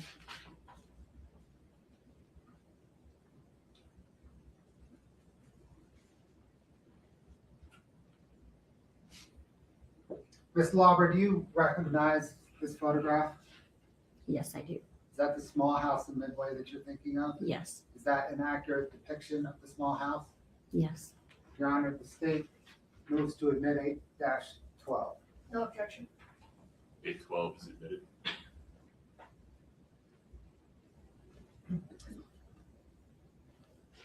Ms. Lauber, did you enter that house and get the $1,000? Yes, I did. How did you enter the house? Kouri told me the back door was unlocked. Was it? Yes, Did you enter through the back door? yes, I did. Where inside the house was the money? In a closet in a box with a couple coffee cups.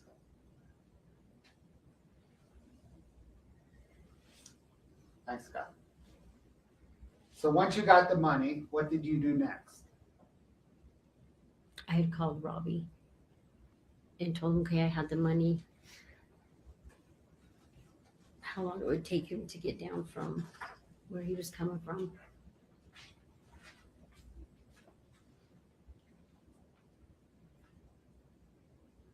Did you then drive to the Maverick and Draper? I didn't drive at the time. I didn't have a car. Who drove? Did somebody drive you to the Maverick? Yes, Nancy. Okay. Is Nancy Peters? Yes. Where did she drive? Where did she pick you up? At my house in Heber, off of Center Street. And then she drove you from your house in Heber to Maverick and Draper? Yes, down Provo Canyon. Down Provo Canyon. Mhm.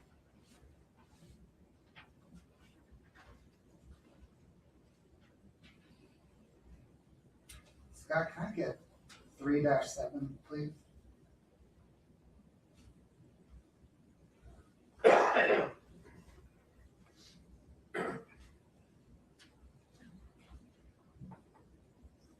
Ms. Lauber, do you recognize that document?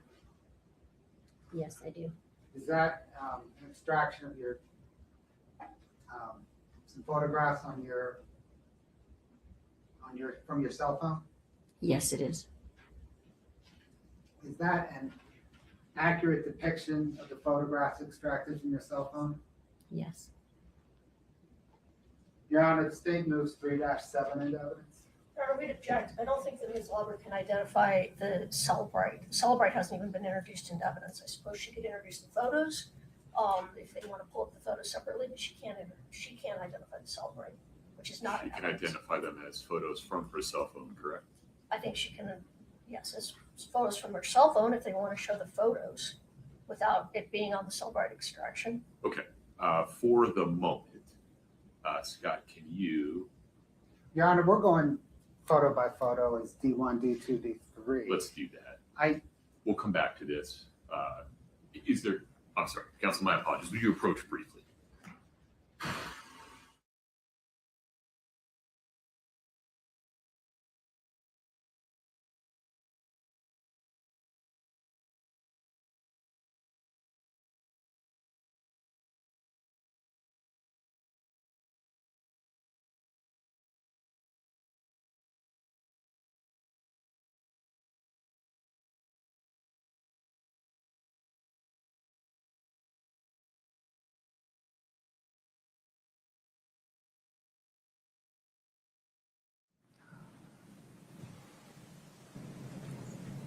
Ms. Lauber, those 4 photographs, do you recall where you were or where you were traveling to and from when they were taken?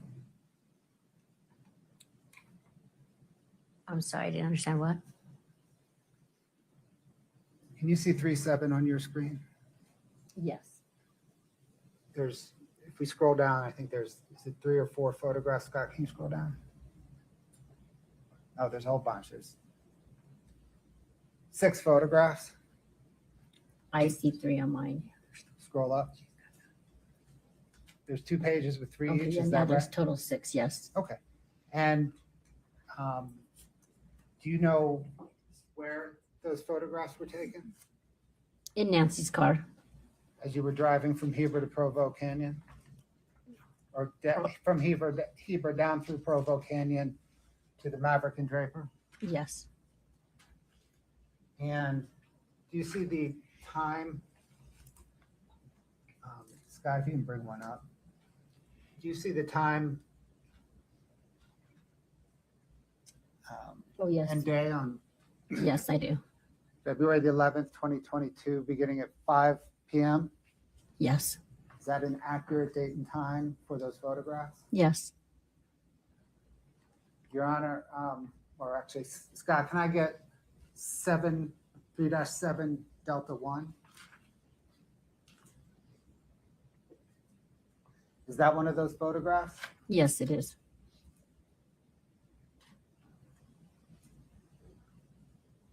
Can I get Scott 3-7 Delta 2, please? Is that another one? Yes, it is. 3-7 Delta 3, please. Are those three photographs accurate depictions? Yes. Your Honor, the state moves 3-7 Delta 1, Delta 2, and Delta 3 into evidence. No objection. 3-7, D1, D2, and D3 are admitted. Can we publish Scott 3-7 D1?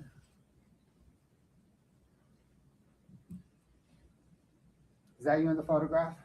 Yes. Who's the dog? That is my silver lab Hemi. And whose car are you in? Nancy's. And who's driving that car? Nancy. Hey, D2, please, Scott. Is that you and Nancy Peterson? Yes, it is. Can I get D3, Scott? Another photograph of you and Nancy Peterson Yes, it is. in Nancy Peterson's car, Yes. driving to meet up with Robert Crozier, the Draper Maverick, on February the 11th, 2022. Yes. Meeting, Your Honor. He's already laid foundation. Overruled. On the way down, thanks, Scott. On the way down Provo Canyon to the Draper, did you text with Mr. Crozier? Yes, I did. What was the content of those texts? Just how far out you are you? How long is it going to take? On the way down Provo Canyon, were you texting with Kouri Richins? Yes. What was the context of those texts? Sorry, it's taken long. I'm headed there now. I'll let you know when I leave the Maverick. Did you end up meeting with Mr. Crozier at the Maverick? Yes, I did. What happened once you two met there? He would text me and tell me what kind of vehicle he was in. I would tell him what I was in. He came up to the window. I gave him the money. He told me he'd be back like in 20, 25 minutes. And then he left the Maverick. The money that you gave him was the $1,000 you got from that small Midway house? Yes. Did he ultimately return? Yes, he came back. Did he have anything with him when he returned? Yes, he did. What did he have with him? He handed me a little clear baggie with some pills in it, little round pills. Can you describe, please, the baggie? Just a little clear baggie. Clear like a plastic cup clear. You could see it through it. Okay. Small, big, like Just a small. what's small? Kind of small like, you know, if you buy a shirt and it has an extra button in it. That kind of size. Gotcha. Did you see about how many pills were inside that baggie? No, I didn't sit there and count them. It was 15 to 20 is what he told me. Did you said they were circular? Yes, just round. Did you notice their color? Kind of light green. What did you do once he gave you the pills? Left.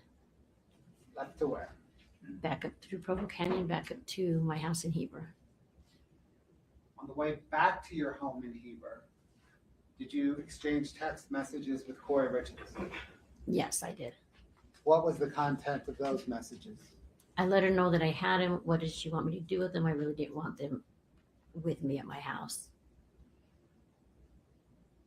Did she tell you what she wanted you to do with those pills? She responded back with, take him over to the Midway house, put him in a shed. There was 3 sheds on that property. I didn't feel comfortable leaving him in the shed out in the open. So I went to the fire pit and kind of dug a little hole and put the gravel back on top of it and then kind of turned a brick to the side to kind of cover it up.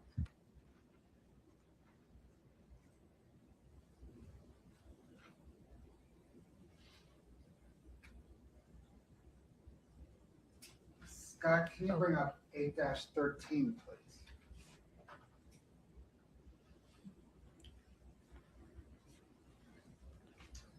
Ms. Lauber, do you recognize that photograph?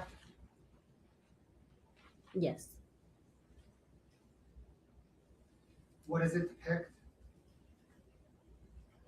that is the house in Midway. Is it the backyard of the house? Yes, Is that a fair and accurate depiction of that backyard? yes, Your Honor, the state moves 813 into evidence. No objection. 8-13 is admitted. Scott, if you could zoom.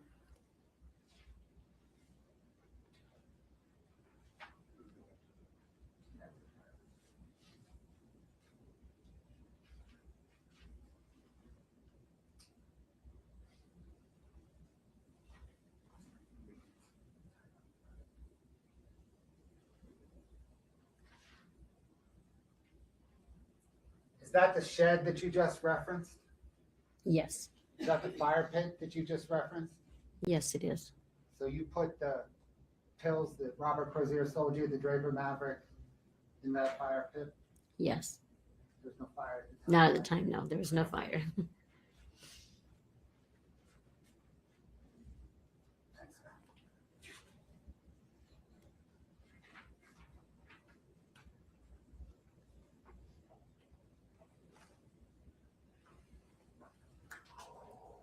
I want to pause on the drug deals for a minute, okay? So we got the Susan Kohler drug deal, the first one, Crozier drug deal, right? Mhm. Pause. Scott, can you bring up 2-33, please? Can you split screen it with 2-34, please?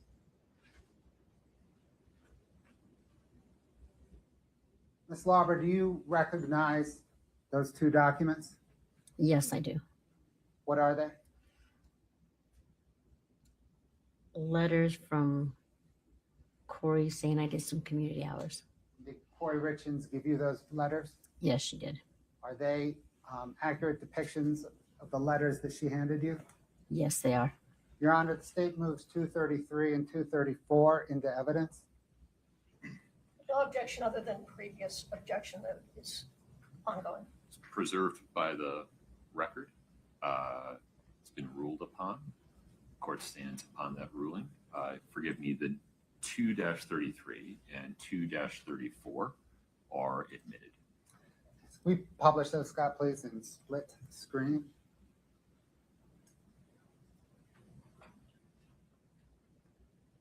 You mentioned, Ms. Lauber, that those are community service.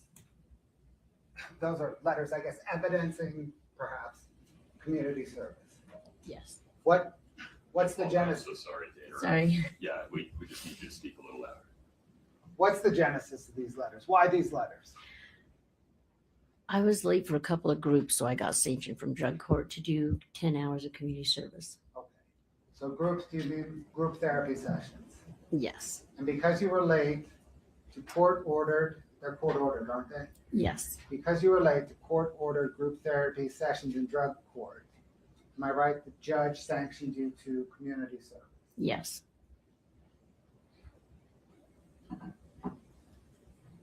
Then did you approach Kouri Richins about getting community service letters? I had asked her if she knew anywhere I could get a letter with a head on it saying that I did some community hours. Okay. Scott, maybe pick the one on the left and blow it up so that we can just read it a little bit easier. Thank you.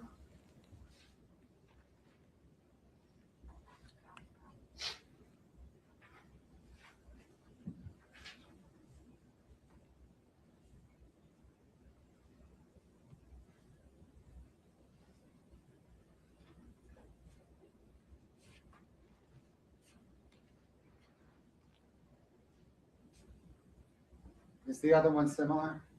Maybe you just flip it out. Yep. Ms. Lauber, did Kouri Richins hand you those letters? Yes. Did you perform that community service? Absolutely not. Have you ever stepped foot on a Circle R ranch? No, I have not. Did you submit those community service letters to the drug court in Wasatch County? Yes, I did. How'd that go? Not too well. I ended up in jail for a day and Wow. got more community hours.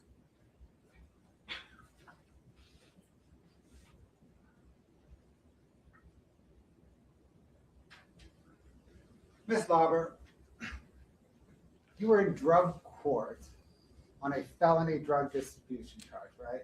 Yes, You just testified that you bought drugs for Kouri Richins, yes, which is more drug distribution, right? yes, And you just submitted a fake letter, 2 fake letters, to the drug court judge, right? yes. Why on earth would you do that? Well, I obviously didn't have time to do my community hours because I was reaching out to Robbie Kazera and picking up pills. But why would you try to put one over on the court at all? In the early stages of addiction, when you're slowly getting clean, you still test the waters. You're not ready to surrender yet. You're not sure about how much you can get away with and what you can't get away with. So at that point in time, did you think you could get away with more drug distribution and fake letters? No, not put away with it. But you tried. Yes, I did. Have you since surrendered to drug court? Absolutely.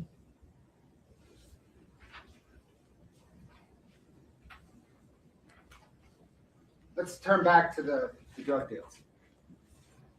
We've been through the first one with Miss Kohler, and the second drug deal, but the first drug deal with Robert Crozier. Let's turn to the second drug deal with Robert Crozier, okay?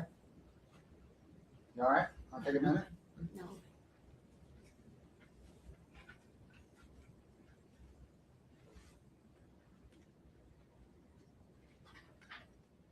Did there come a time when Kouri Richins again approached you for illicit drugs?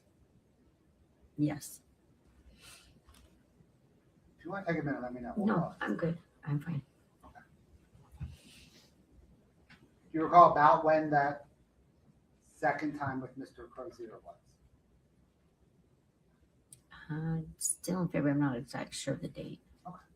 I'm so sorry. Would you just say whatever you just said again, a little bit louder? I said I'm not quite sure of the date. When Kouri Richins approached you that second time involving Mr. Crozier, what did she ask for? She said her investor needed something a little bit stronger. And I proceeded to tell her, like, it's not something you can just, when you're buying something off the street that's man-made, you just don't say, hey, this is what I want to order. She told her you get what you get. Did there come a time when she asked you for the Michael Jackson stuff? Yes. Was that this time? Yes. What did you understand the Michael Jackson stuff to mean? I actually wasn't sure. I had to Google it.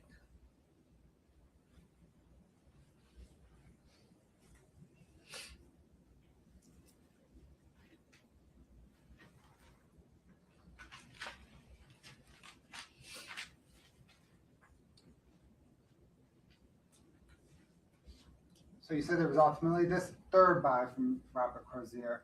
Did Kouri Richins give you the money up front for the third buy? Yes, it was the Midway house still. Was it the same way she? Same little house in Midway, Okay. back door. Did you enter the back door of that little Yes. house in Midway?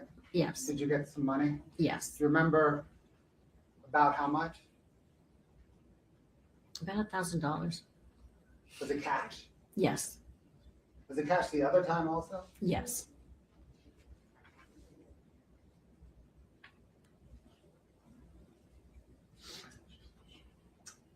Once you got the $1,000 out of the small Midway house, what did you do? I texted Robbie. What did you say? What did you set up with Robbie over text? just saying, hey, does your friend still have any of those left?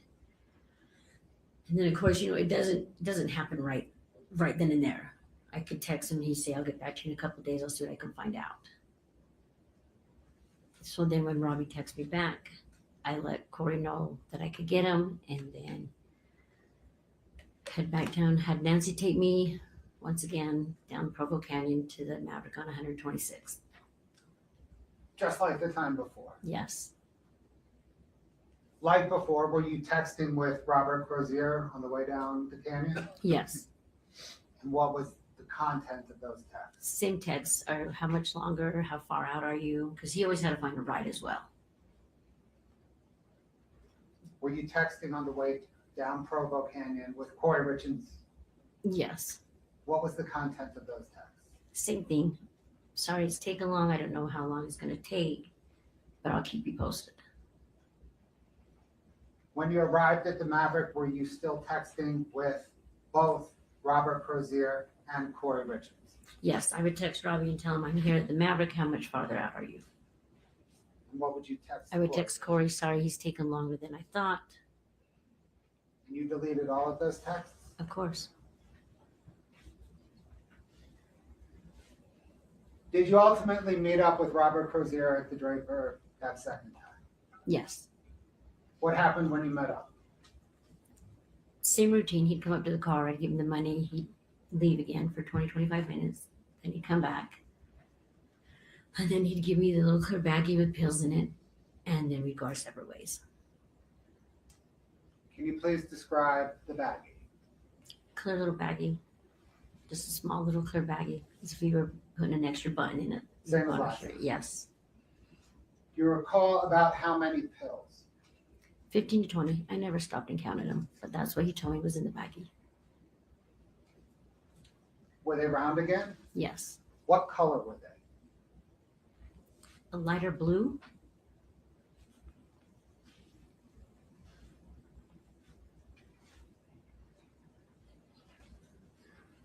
Once you received the pills from Robert Crozier, what did you do? Text Kouri and told her I was headed back at Provo Canyon.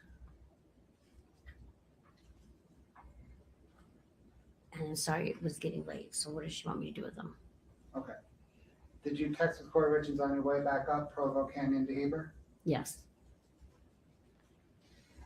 When you got back up to Heber, what did you do?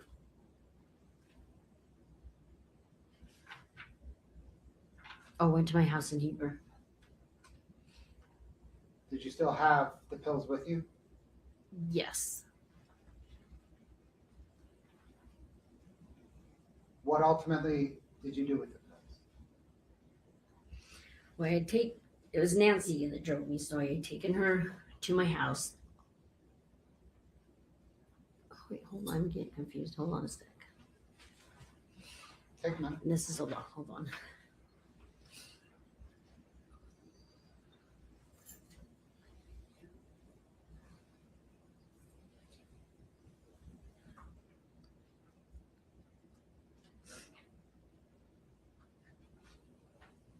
Okay, sorry. You can repeat the question. So, sure, the second buy from Robert Crozier, you went back up Provo Canyon to your house in Heber. Nancy Peterson was driving, right? Yeah. And you had the pills with you when you arrived back at your home in Heber. And the question is, what did you do with the pills? I had them with me. Did you hold on to them? Yes, I did. For how long? Well, I had given Nancy a couple for taking me because that was her drug of choice at the time. Not very long. What did you do with them?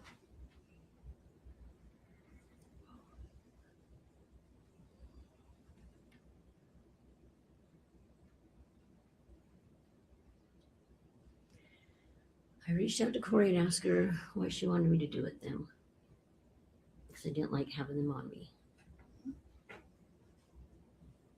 What did she respond?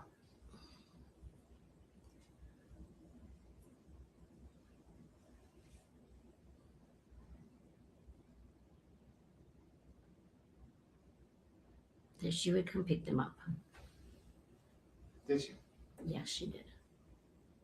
Where did she pick them up? In my house in Heber, in my driveway. She picked him up in my house in my driveway in Heber.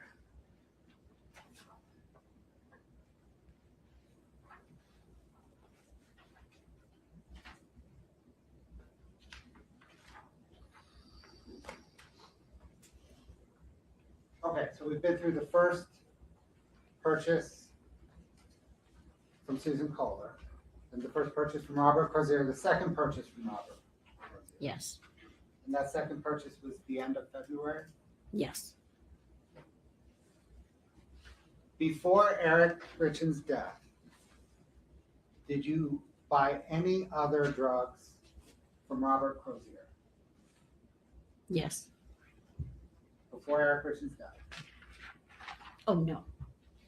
They were just, wait, now you confused me. Can you ask Sure. me again? Ms. Lauber, my apologies. Pause for 1 second. Pull that mic a little closer to you. We're having trouble hearing you. If you would re-ask that question, Mr. Bloodworth, please. Yes.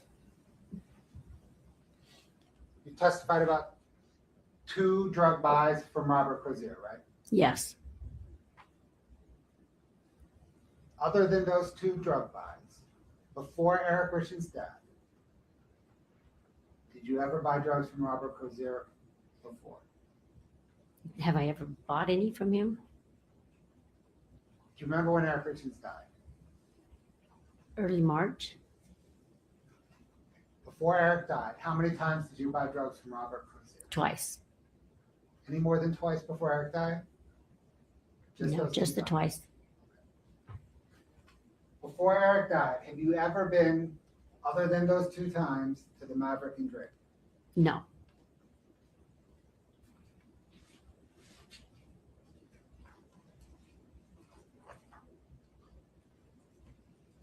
You just said Eric died in early March, right? yes. Do you recall when you learned that Eric died? It was one of Doreen's employees that had told me that Eric had passed away. And do you recall how soon after Eric's death she told you that? It was a day or 2 after. Did you ever speak with Kouri Richins about Eric's death? Yes, I did. When? A couple days after. Where were you when you spoke with Kouri Richins the first time about Eric's death? I was with my friend Nick, and we were on our way to do a UA for drug court. Is Nick Bond Savage? Yes, it is. And the UA again is a urine house. Yes, it is. So you and Nick were together. Were you on a way? Were you driving to the UA? Yes, When you had that conversation with Kouri Richins about Eric's death, were you on speakerphone? yes, Could Nick hear the conversation? yes. Did you ask Kouri Richins about Eric's death? Yes, I did. What did you ask her? I said, please tell me these pills were not for him. Did she respond? She did. How did she respond? She said, no, they were not. Eric passed away from a brain aneurysm.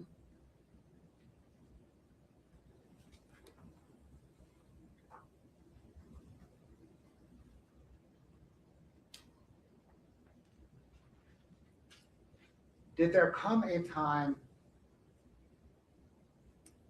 after that conversation where you asked whether Eric died from those pills? Or you asked Kouri Richins whether Eric died from those pills? Did there come a time after that conversation when Kouri Richins again asked you to purchase drugs from her? Yes. How did she ask you? She asked me if I still had the hookup or my friend.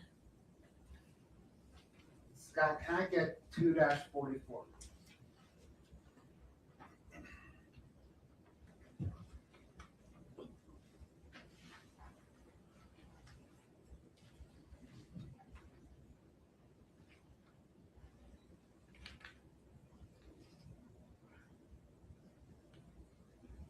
If you look down that column labeled description, Ms. Lauber, do you recognize that as a text exchange between you and Kouri Richins? Yes. Yes, I do.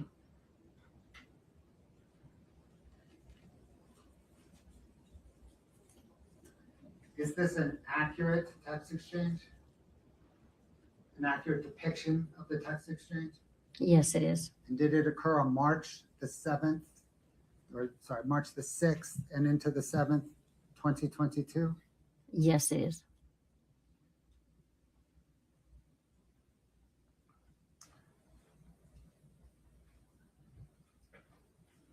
Does it accurately show the type of message and whether it's an incoming message or an outgoing message? Yes, it does. Does it accurately show the sending party, the from party and the receiving party, the to party?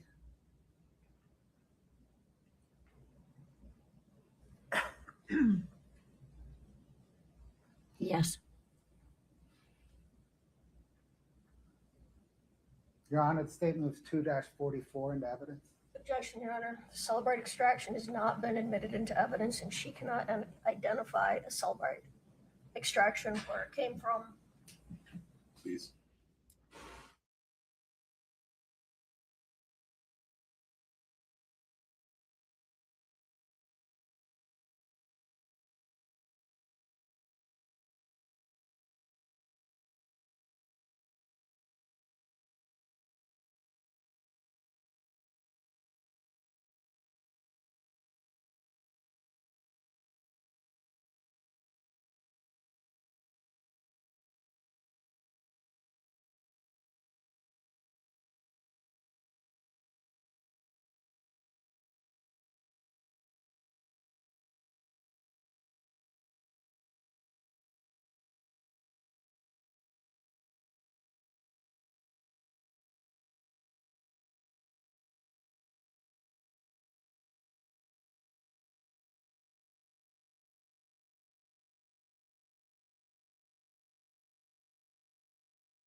I apologize for that. Please rise, stretch your legs.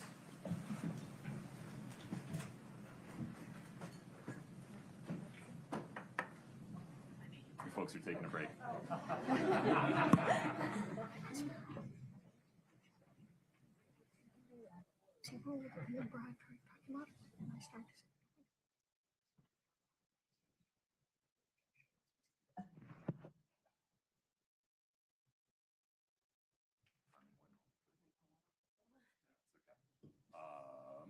Everybody have a seat.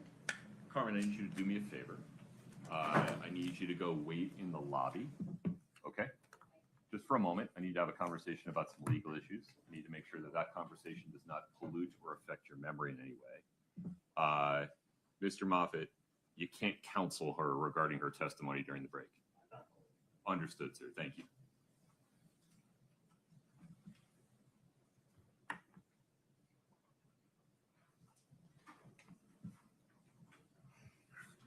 Okay.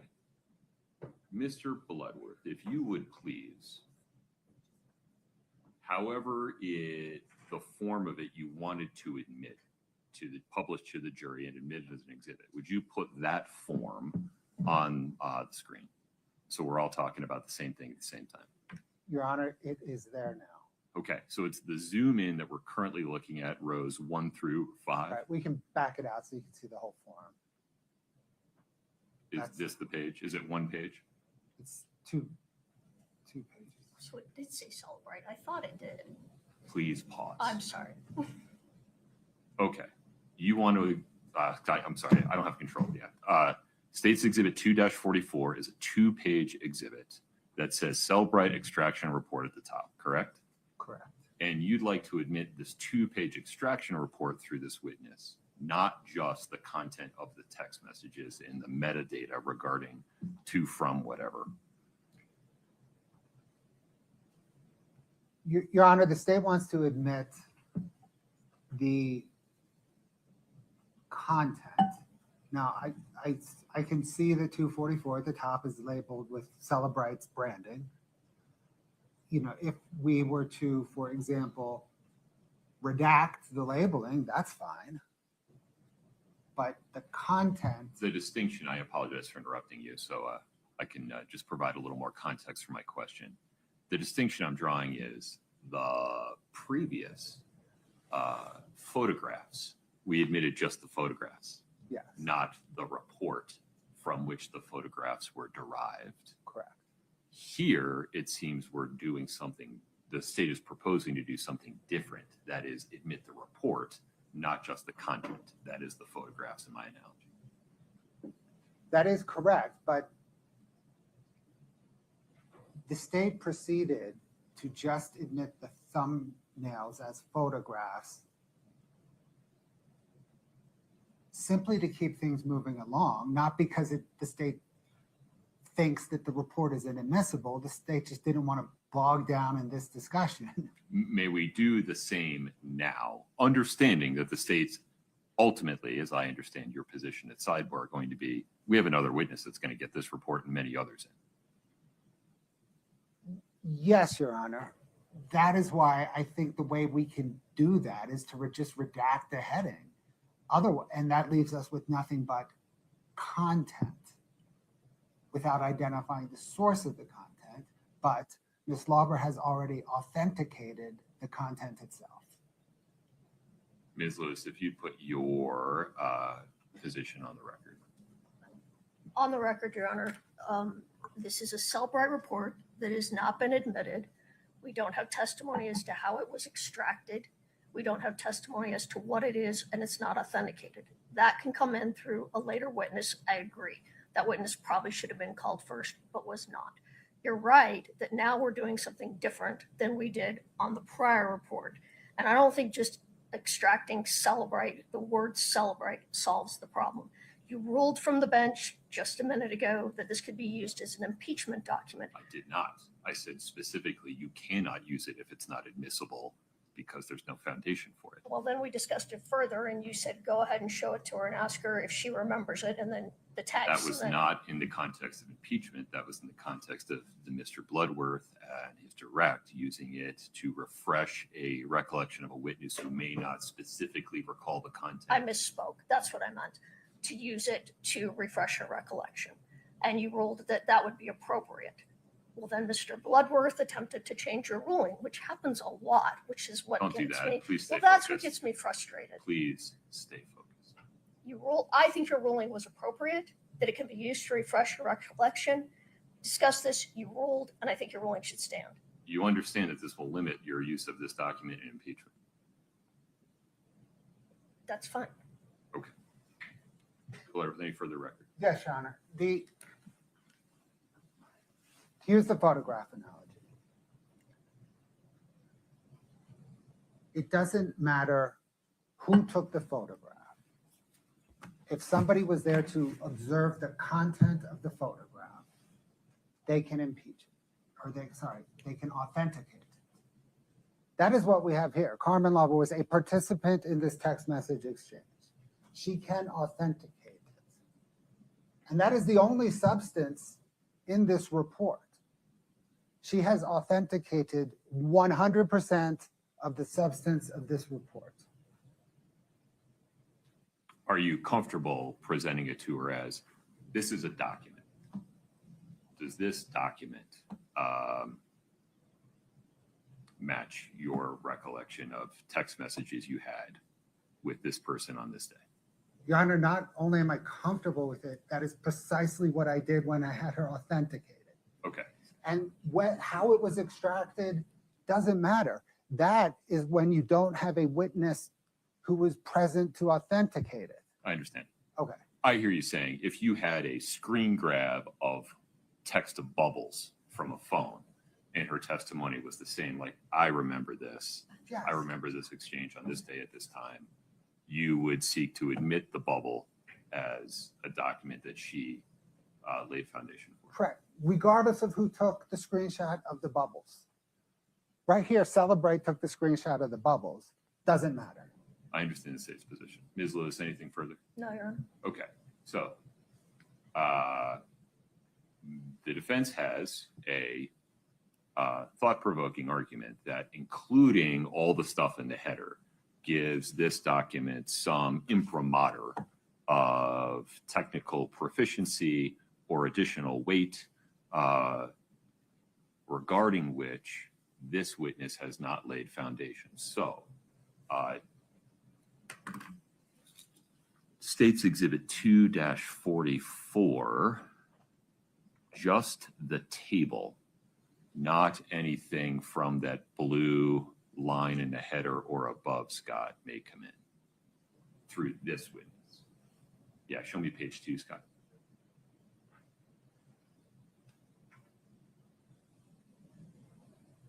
Mr. Bloodworth, any further record regarding the court's ruling? No, Your Honor. Ms. Lewis.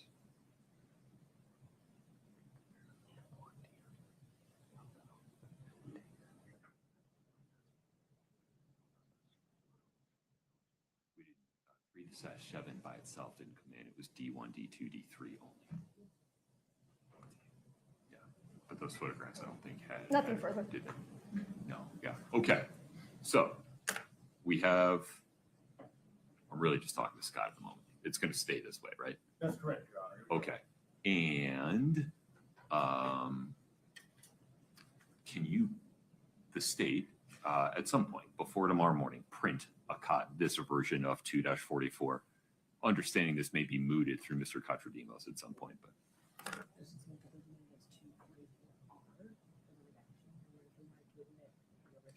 Yeah, let's do that, Your Honor. Let's label this 2-44 Romeo R okay, to denote it as a redacted version of 244. got it. Okay, Brittany, do you need anything else for the record? All right, what I would like to do, counsel, is complete the, well, you know, we've taken a, want to take a restroom break now, and then we'll just go directly from direct into cross. Ms. Lewis, any objection? No, Your Honor. All right, listen, Nobody can talk to Ms. Lauber out in the lobby. Please, no appearances of contact with Ms. Lauber. Let's take a break until 2:10. Thank you. Court's in recess.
for the reminder.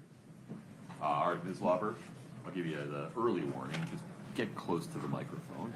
I Sorry. appreciate it. Thank It just you. feels like it's so I in know. my face. You'll get used to it. Okay. Mr. Ms. Lauber, you are still under oath. I understand that. Yes, I do. Okay. Mr. Bloodworth, please proceed. We have 2-44R queued up. Would you like to publish that to the jury? Yes, sir. Okay. You hesitated. We don't have to do that. Did you want to go somewhere else first? Oh, yeah. Okay. Ms. Lewis, any further record on this? Nothing more for the record, no. Understood. Let's publish 244 now. 244R, my apologies.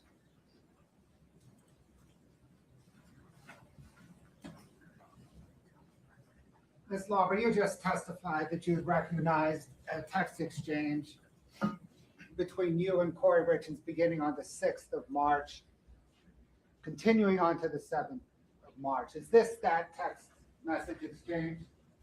Yes, it is.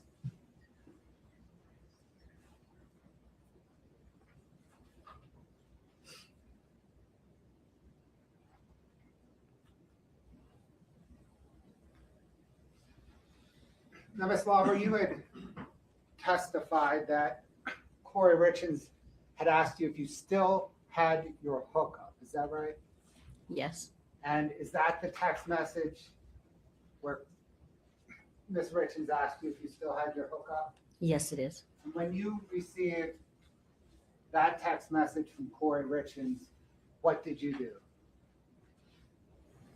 I messaged back to her, text back. And did you ultimately arrange to buy illicit drugs from Mr. Crozier the third time? Yes.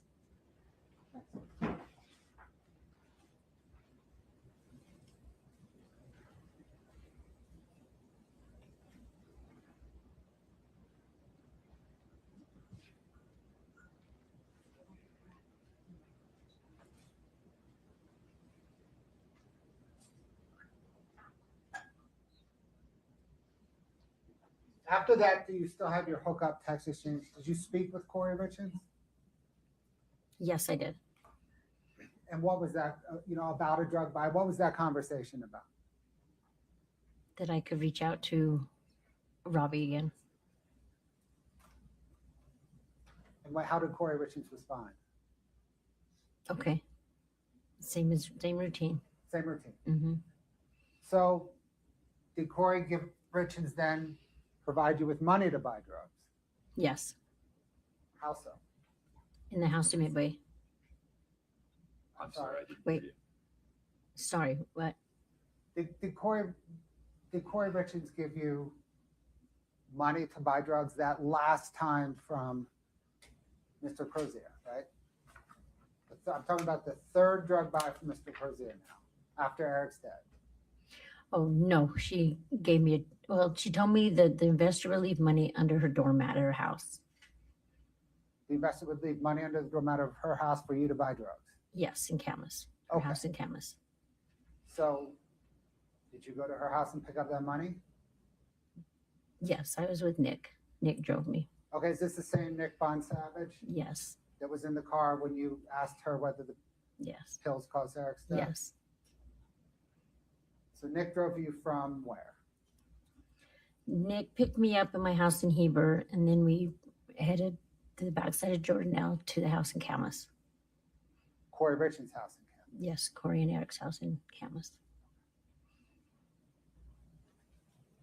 Did you check under the mat at the front door for the money? Yes, I went to the door, looked at the mat, there was nothing there. So I kind of looked at Nick and kind of shrugged my shoulders and ran around to the back door to see if there was anything under the mat there. There was nothing there. So I ran back to the front.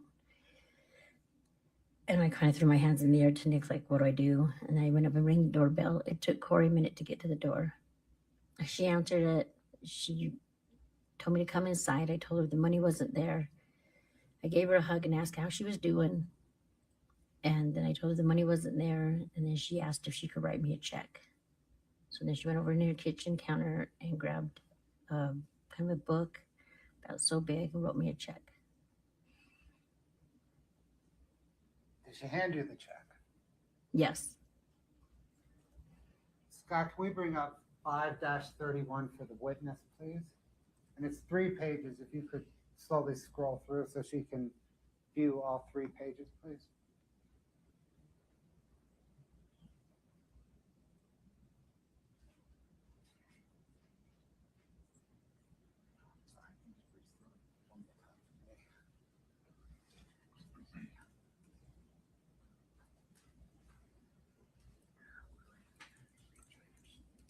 Ms. Lauber, do you recognize those 3 pages? Yes, I do. Do they depict the front of the check, the back of the check, and a deposit slip for the check? Yes. Are they authentic depictions? Yes. Your Honor, the state moves 531 into evidence. No objection.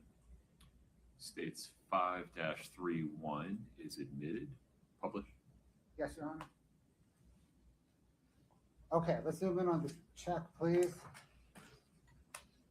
Ms. Lauber, is that the check that Kouri Richins wrote you that morning? Yes, it is.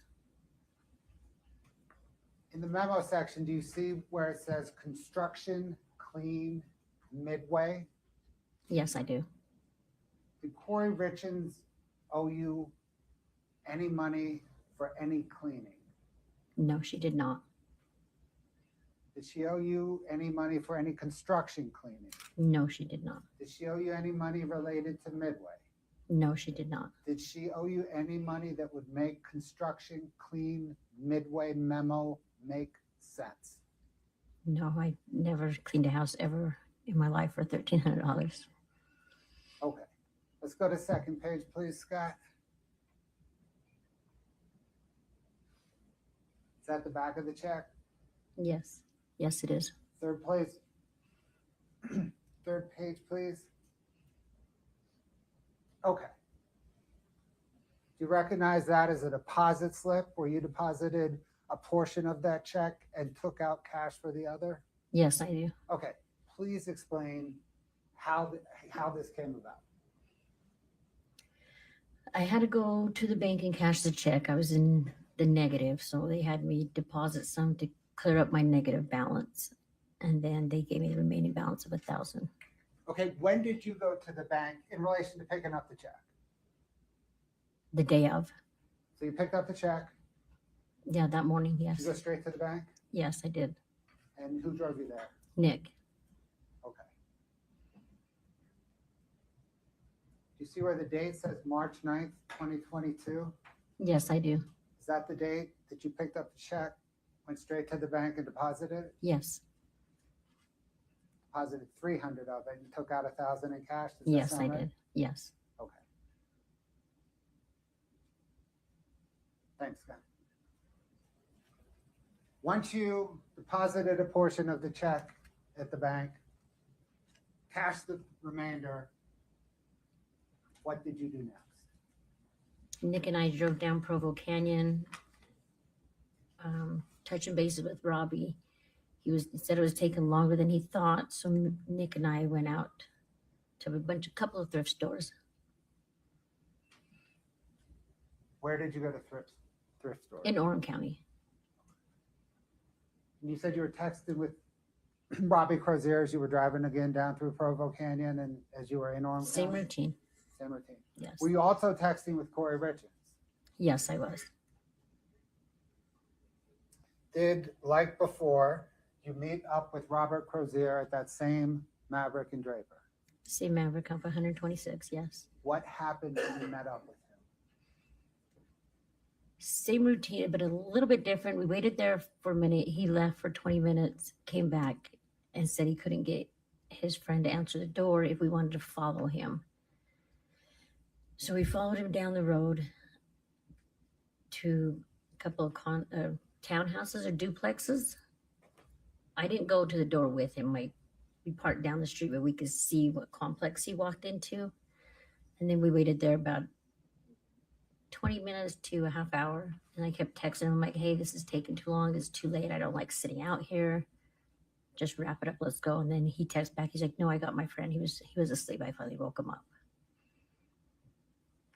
Okay, had you already given Robert Crozier money before he went into the townhouse? Yes, How much? the 1,000. Well, no, it was only 900 because Nick got 3. I put 3 in my check and my bank account, and Nick got 3, and then he got the remaining balance. You know that math does not add up. Sorry, hold on. I put 3 in my account.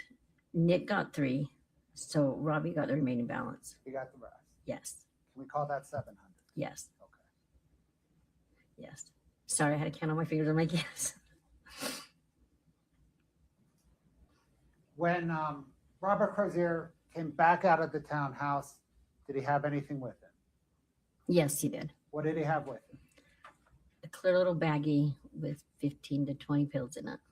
Same kind of clear little baggie as before? Yes, Were the pills round, yes, just like before? yes. What was the color? A little darker blue. What did you do once you received the pills from Robert Crozier? Left. Where did you go? Back up Provo Canyon with Nick. Nick had dropped me off. It was late. So Nick had dropped me off. Nick went home. I went into my house, texted Kouri, told her I have him. What does she want me to do with him? And then same routine back to the Midway house. Did you text with Kouri Richins back up through the Provo Canyon Yes, towards Heber? yes, And then you ultimately left those pills at the Midway house? yes. In the closet on the right above. Like you walk in the kitchen and there was a door, put on top of the closet. Is that the same closet where you had previously gotten money from? Yes,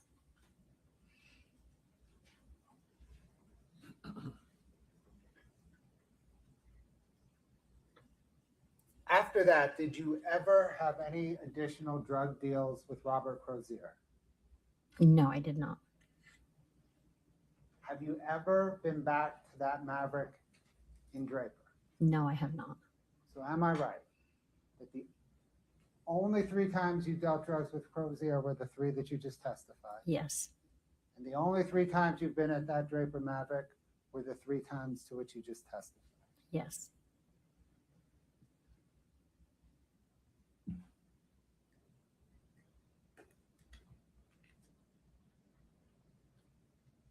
Did Mr. Crozier continue to hit you up for more drug deals?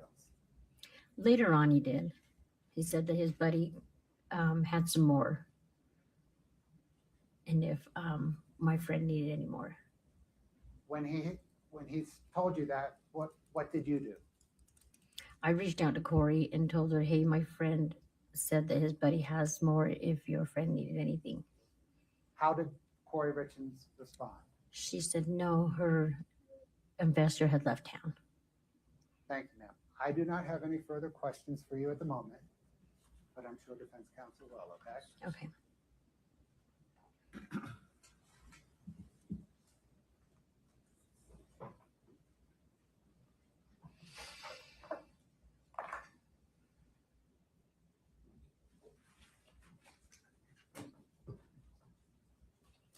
Good afternoon, Ms. Lauber.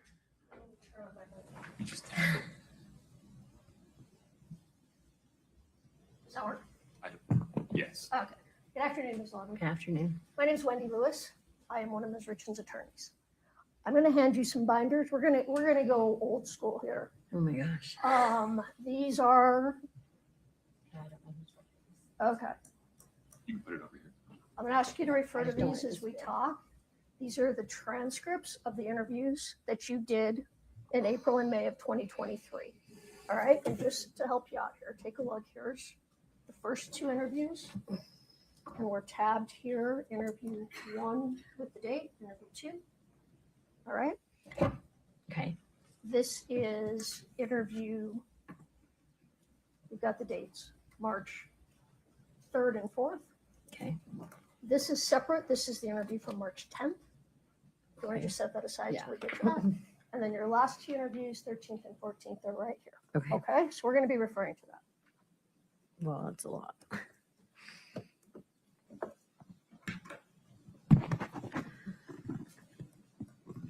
All right. So according to your testimony that you just gave, when you were arrested in April of 2023, between April of 23 and May of 23, you had 7 interviews with, it was Detective O'Driscoll and Detective Maynard, and then there were some other people too, but those were the 2 main ones, correct? Yes. All right. So since that time, since the last interview that we have a transcript of, May 13th, 2023, how many times have you met with, we're going one at a time, how many times have you met with Detective O'Driscoll? While I was incarcerated? No, after you got out. After? There was a couple of times. Couple. Okay. Yes. So I mean, I'm not sure on the numbers. It was a while back. in what circumstances did you meet with him? They would come and they would check on my ankle monitor when I was on my ankle monitor. Sometimes I wasn't charging. Sometimes they'd swing by and ask me a couple questions. Questions about the case? Just about my part. Okay. So about the things you're testifying about? Yes. All right. And you say they, was that Detective O'Driscoll and Detective Maynard together? Yes. Did you always meet with them together or did you sometimes meet with them separately? No, they were always together. Always together. Mhm. And so they came to your house a couple. What does a couple mean 2 or does a couple mean 5? Does a couple mean, what does that mean to you? We can go out on them and say maybe 3 or 4 times. 3 to 4 times. And they would talk to you about your testimony during those visits sometimes?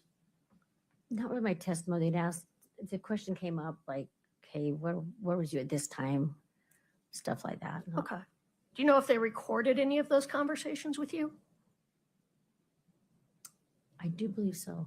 I'm not 100% sure. You think they were recorded? I'm not 100% sure. All right. Did they call you on the telephone after you were released? No, I kept in touch with them with ankle monitor. So you called them on the telephone? No. Oh, I was just being tracked by ankle monitor with them. All right. Did they drive you places? They did when I was in jail. They drove Right. me sometimes up to this courthouse. And, okay. And after you were out, did they drive you to Wasatch County Courthouse? They did a couple of times when reporters were there. All right. When you were in the car, did they have conversations with you? No. All right. What other people from Summit County Sheriff's Office, if any, besides Detective Maynard and Detective O'Driscoll, did you talk to? Were there detectives? Yes. Were there any others? No. All right. Have you met with the prosecutors in this case, either Mr. Bloodworth or anyone else? Yes, I have. How many times?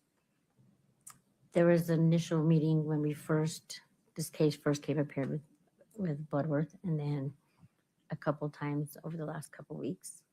So when you met with them over the last couple of weeks, was that to go over your testimony? Yes. Did they practice your testimony with you in those meetings? They kind of prepared me for what kind of, I don't know what the word I'm thinking of. They kind of prepared me a little bit of it. Did they review your answers with you? Pause for 1 second, Ms. Lewis. I apologize for the interruption. Pull the mic a little bit to your left. Yeah, you can move the blinders to down. Okay. There you go. Now pull the mic more in front of you. Yeah. Let's try that.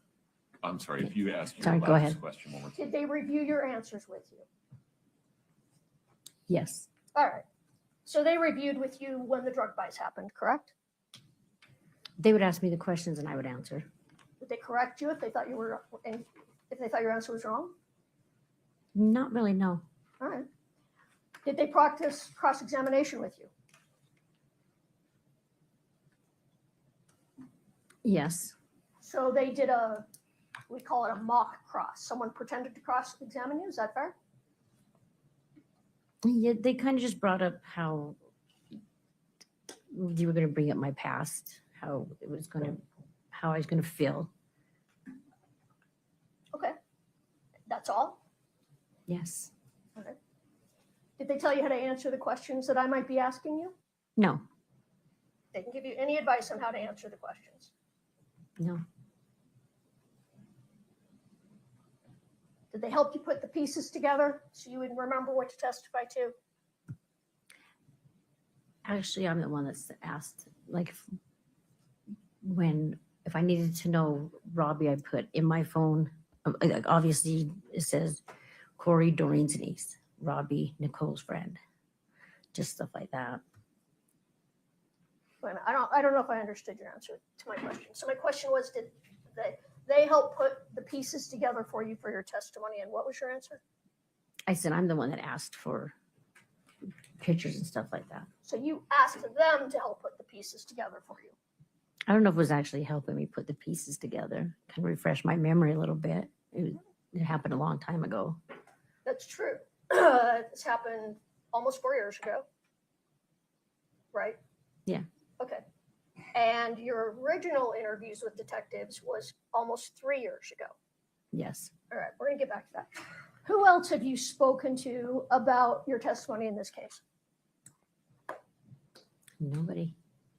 Well, now, When I was in jail, when I was incarcerated, and Jill, who did you speak to about that you were going to be cooperating? there was O'Driscoll, Maynard, and I can't remember the lady that came from the feds, but I didn't really talk to her. That would be Ms. Whistler. I cannot remember her Okay, name. we'll get back to that too.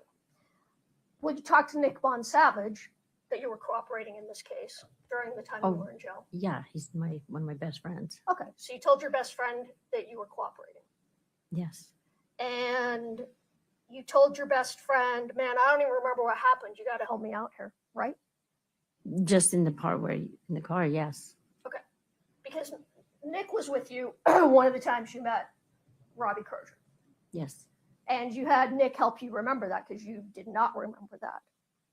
Specifically, you did not remember the dates, right? I don't remember the dates exactly, no. Okay. Today you remember the dates Well, yeah. because they were told to you. But no, the more you think about it, the more it pops up. Okay. All right. So the dates you couldn't remember 3 years ago, you thought you remember them now. Yes. All right. We'll get back to that. Ms. Crozier, do you have mental health diagnoses? Do I what? Any mental health diagnoses? No. Diagnoses? You're not diagnosed with any mental health problems? No. You're sure? Yes. What about anxiety? Yeah. Do you take medication for that? Not so much anymore, no. Okay. Are you on any medications today? No. Okay. All right. Let's talk about drug court. So in 2021, you were given the opportunity to participate in the Wasatch County Drug Court. Yes. All right. And that is an opportunity, right? Absolutely. Okay. And when you were allowed to go to drug court, you had been arrested for a number of felonies. Yes. It was, let me grab some papers.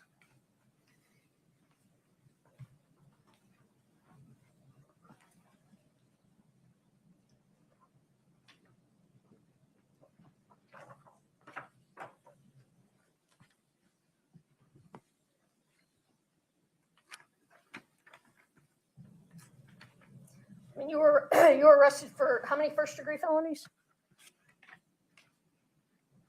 I'm not sure. All right, well, then give me a moment to find it. Here we go. Okay. 2 first-degree felonies, possession with intent to distribute a controlled substance. Is that right? Yes. A 3rd-degree felony, possession or use of a controlled substance. Yes. Right. Mm-hmm. And then a number of misdemeanors that all dealt with possession of controlled substances, paraphernalia, or driving under the influence.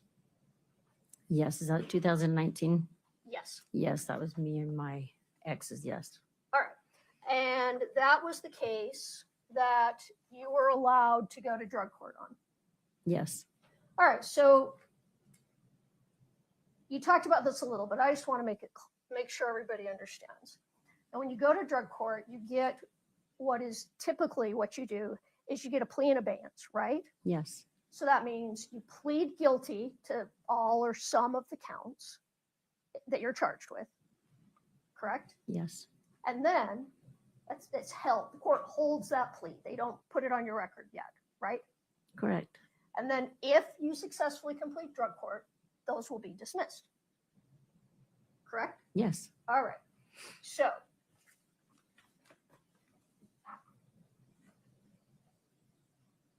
and right now,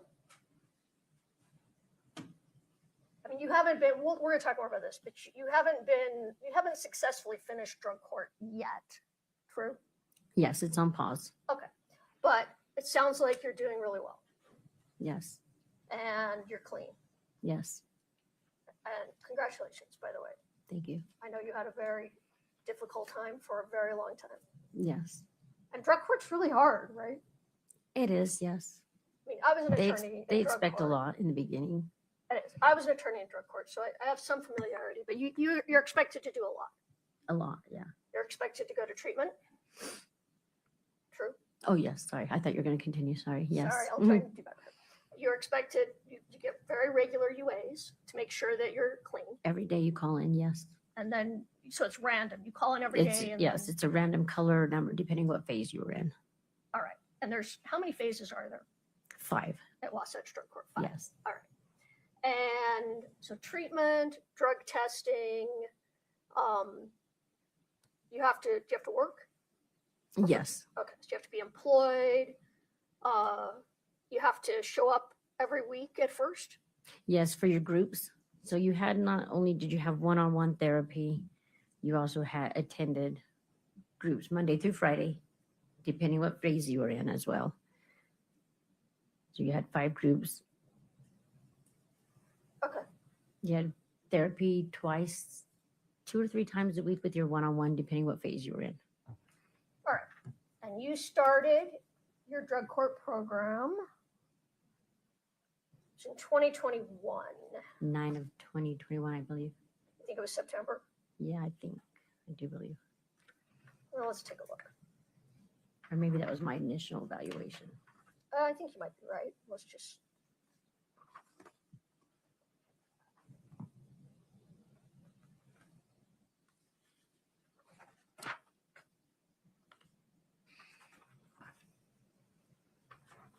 Okay.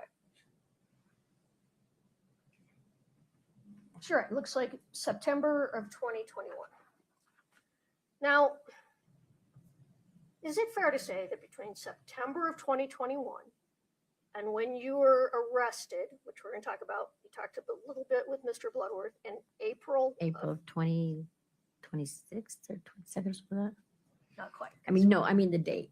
I mean April the date. April 2023. Yeah, 23. You were arrested. You're right. I think it was April 26th or 7th. of That's what it was. 2023. Yeah. Yes. You were struggling in drug court, fair to say? In the beginning, yes. Well, that whole time until you were from September of 21 until your arrest in April of 23, you were struggling. Not the whole time, no. All right, let's take a look at that. So, do you recall that?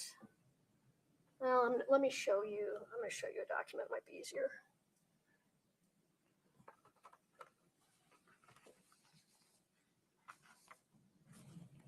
Katie, do we have its defense exhibit 1007?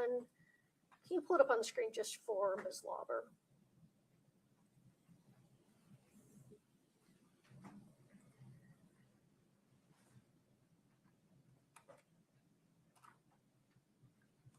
And I don't think it has page numbers, but we can go by dates.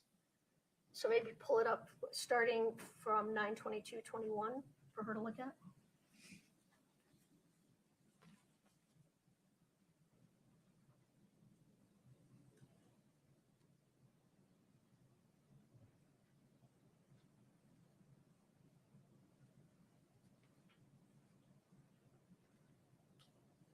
Oh,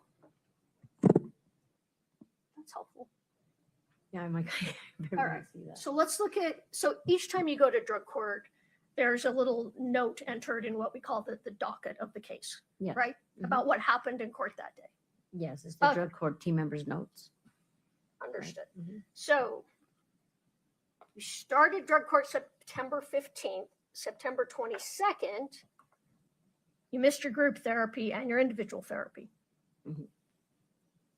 I mean, that's what came up at drug court. You were missing treatment. Yeah. Which is, in drug court, that's a problem, right? You're supposed to go to all your treatments. Pause for a moment, Ms. Lewis. Can you see that there?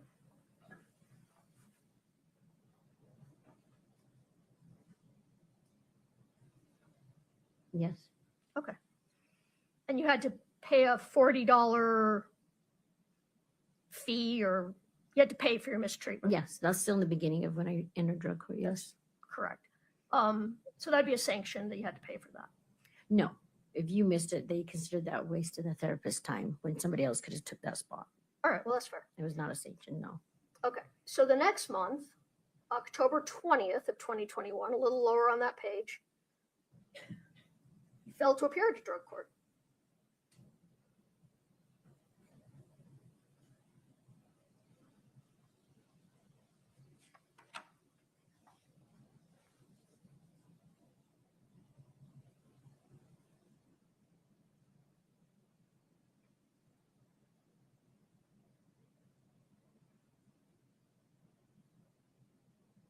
I don't recall that one, but yes. Is that what it says on the docket? Yes. Hmm.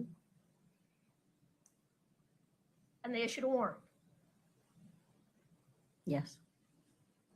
The next week, October 27th, you tested positive for benzos.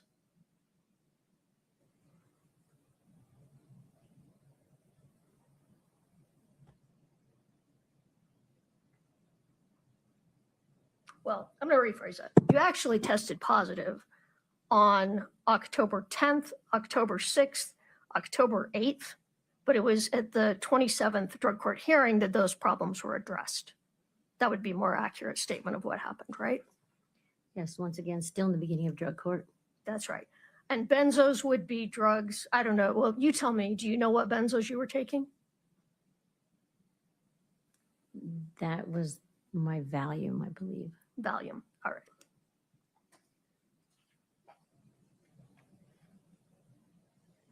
And you were sanctioned, it says.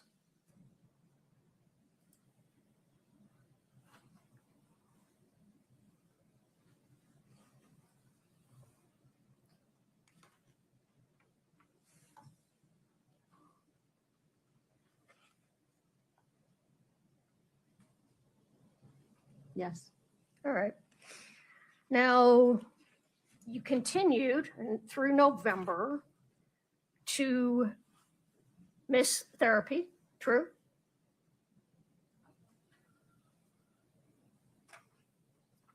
Look at November 3rd.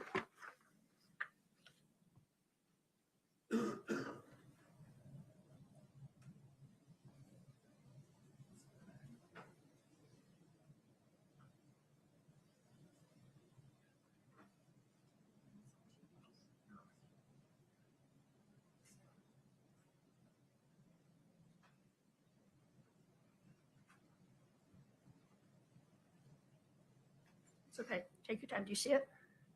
I don't know. You guys are moving them all over. So, Would you ask the question again, Ms. Lewis? I mean, I understand the question, but you're moving the paper like back and forth, or whoever it is. Can you see the note from November 3rd, drug court? I see 11/10 of 21. Okay, there you go.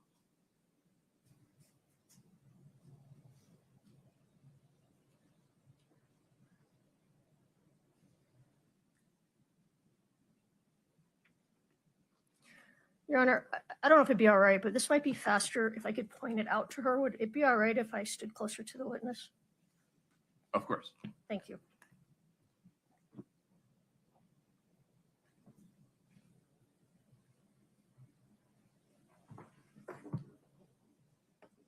All right, let's see.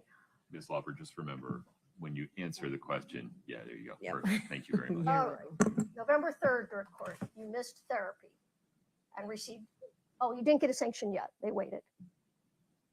Yes.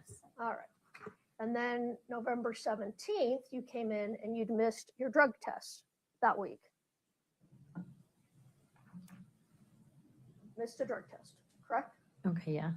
So tell me now, in drug court, a missed test is considered the same as a positive test, right? Yes, but some of those due to working with Doreen coming off the mountain or we're running behind. Sure, that happens, but as a participant in drug court, you are expected to make all your drug tests. Yes, unless you call ahead and say, I'm running behind from work, can I do it the next day? And With they approval. sometimes allow that, but it wouldn't show as a missed drug test if you had got permission. It'll still come up as a missed test because Wouldn't you it? didn't go the day of. It would, well, you got a sanction, so Yes. it was a missed test. Yeah, so therefore, I mean, I went the next day, but still received a sanction for it. It doesn't say that, but all right. You continued missing tests in 21 through February. You continued missing your drug tests. Right here, missed tests and treatment. Missed tests. You were sanctioned, correct? Yes. All right.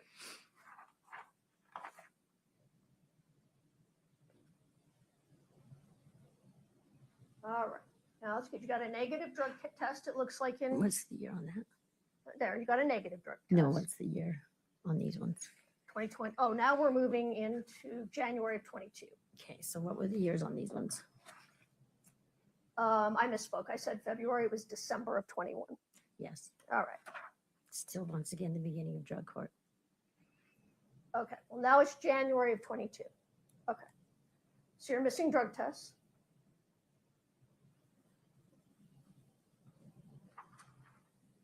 Then on January 28th drug court, they said you had tested positive for methamphetamine.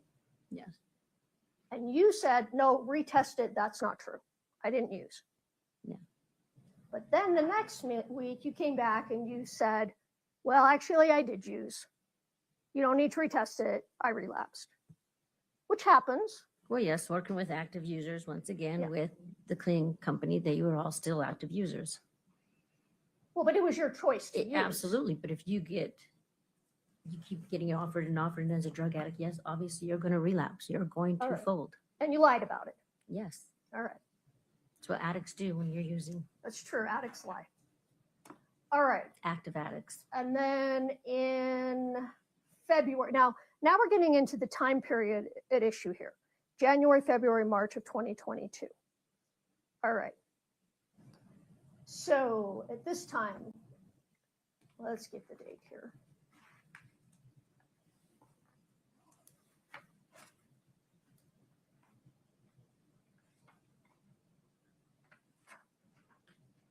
February 9th, you missed your group. Your treatment, so you were sanctioned then, right?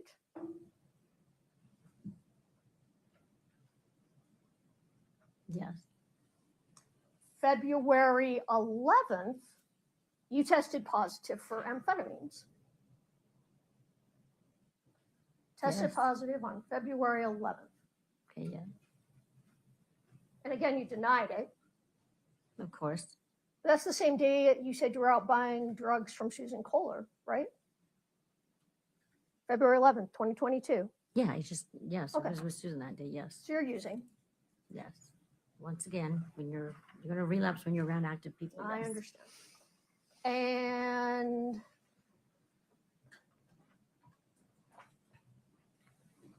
let's see.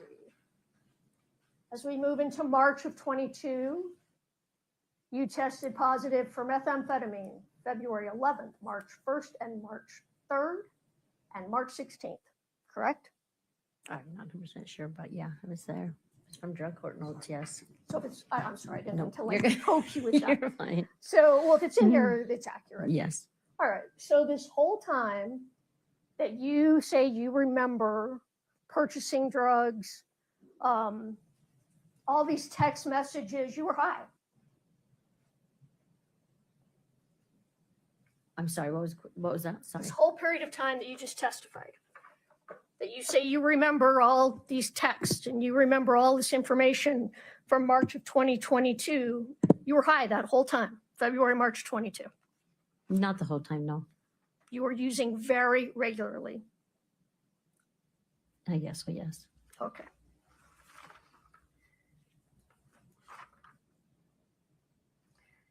Now,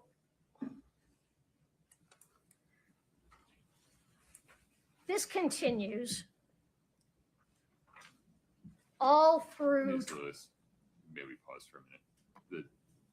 May we take the document down so the witness is not distracted? We may. Okay. Thank you. Sorry about that. All right. So this continues, the missing drug tests, the positive tests. Sometimes you do well, other times you're doing poorly. Continues all the way up until your arrest of April of 2023.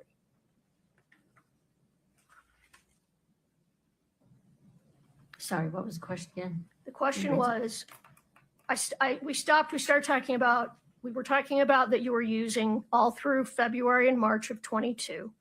And now I'm saying from February and March of 22 until your arrest of April of 23, you numerous times either missed drug tests, missed treatment, were sanctioned, tested positive. You had a lot of missteps between the beginning of drug court in 2021 until your arrest in April 2023. Correct? Yes. All right. In fact, you were held back on phases. Yes. You were asked to restart phases. Yes.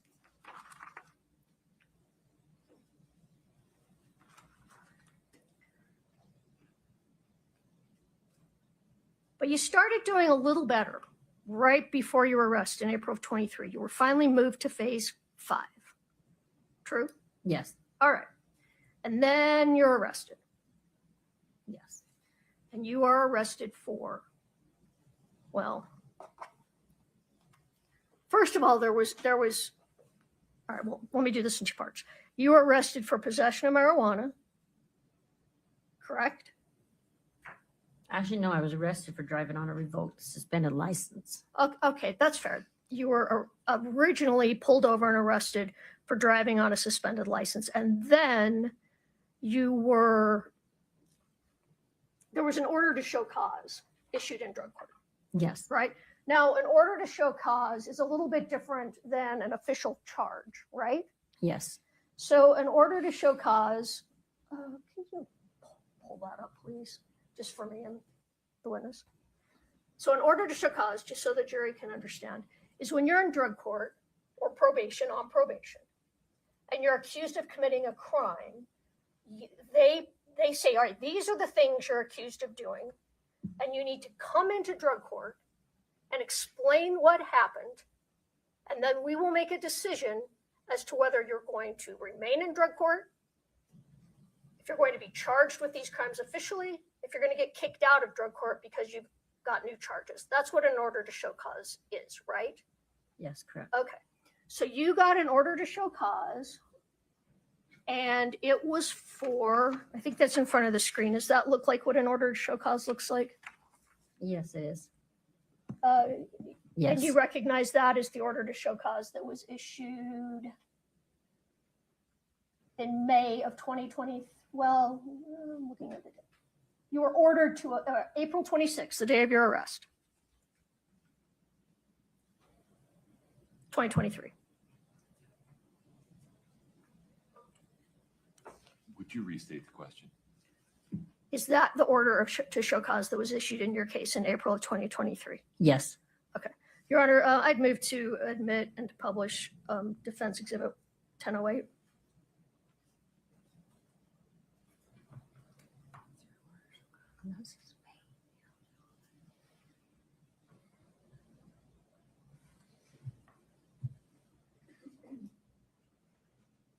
Sure, Your Honor, no objection. Okay. Defendants 1008 is admitted, and we will publish it now.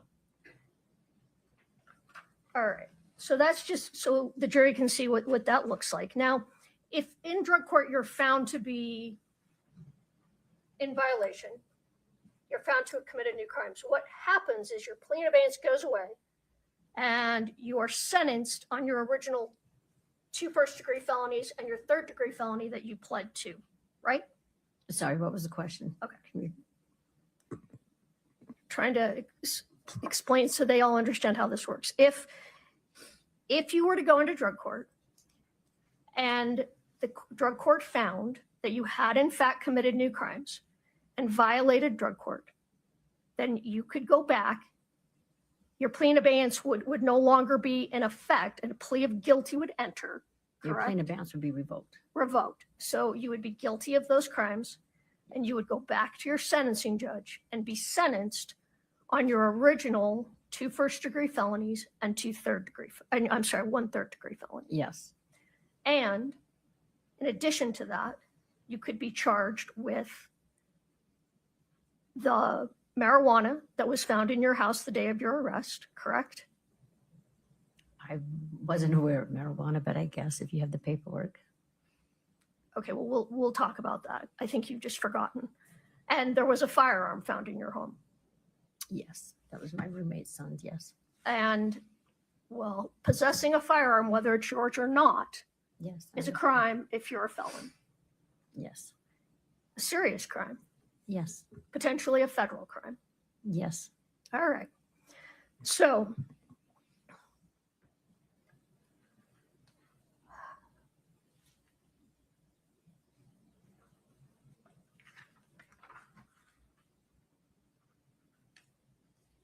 we're going to get back to that, but I want to go now. So you're arrested on April 26th. You don't know yet about the firearm. You said you've forgotten about the marijuana, but you don't know about the firearm. You just know you were brought in on driving on a revoked license. Yes. The next day, Detective O'Driscoll and Detective Maynard show up to talk to you. April 27th, 2023. I guess it was the next day, yeah. All right. And at that time, you didn't know why they were there, No, I had no idea. but they told you, hey, we searched your place and we found a gun under your bed, correct? Yes. And they tell you your drug court is in jeopardy. You could be violated. Yes.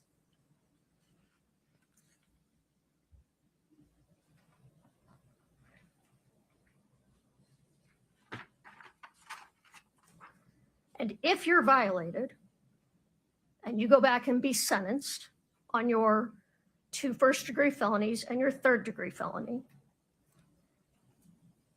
you are looking at 2 5-to-life prison sentences and 1 0-to-5 prison sentence potentially.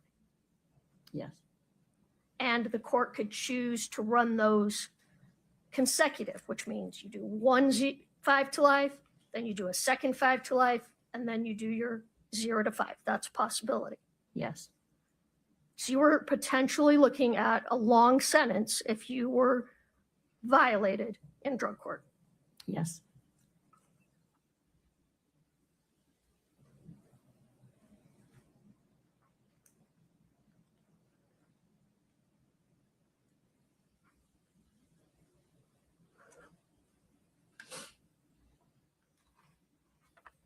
Can I just get a... not-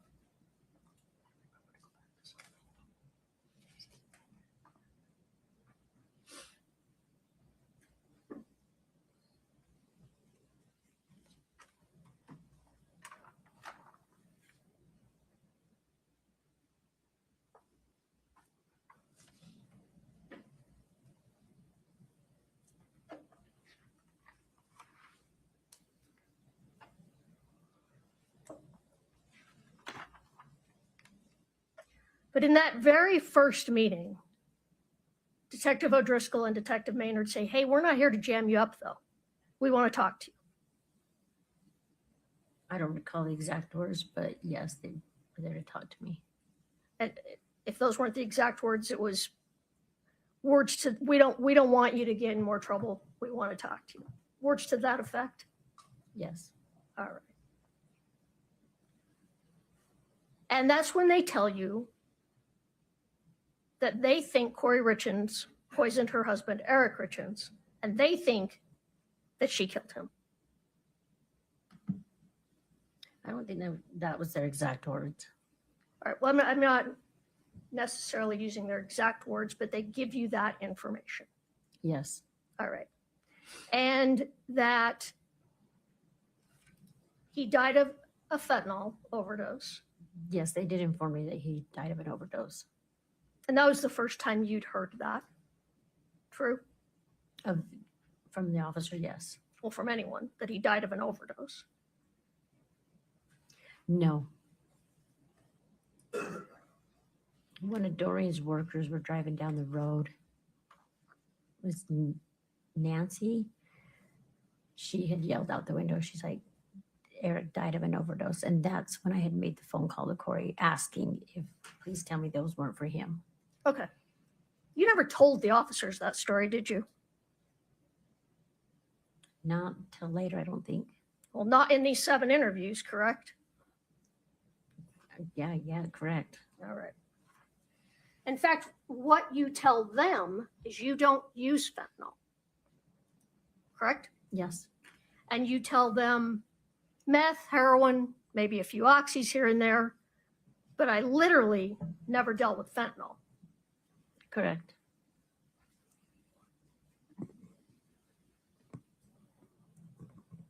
That's true. Wasn't it? Yes, correct. Okay. One reason you didn't deal in fentanyl is you had a daughter who had some problems with fentanyl. I had a couple of daughters. You have a daughter. I'm sorry. She's not past tense. You Yeah, still have no, your daughter. She is doing great. Yes. And I'm happy to hear that. But she had a problem with fentanyl. She had a problem with heroin and it turned into fentanyl, yes. Yeah. And did you tell them she overdosed? I know she survived, but she overdosed, right? My daughter has overdosed a couple of times. All right. So fentanyl scared you. Absolutely. All right. But they tell you, hey, it's okay. You're not going to get any new charges until we push the button, correct?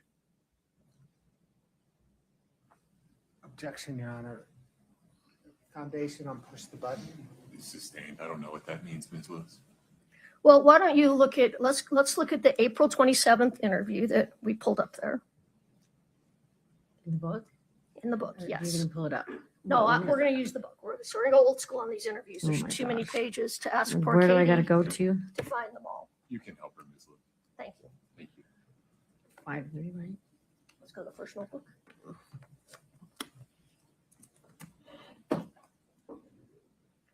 Interview 2.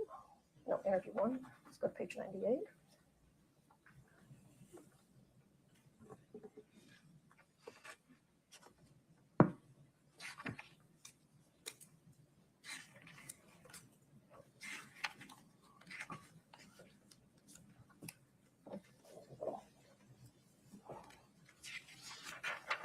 Why don't you, well, actually, why don't you start reading here to yourself?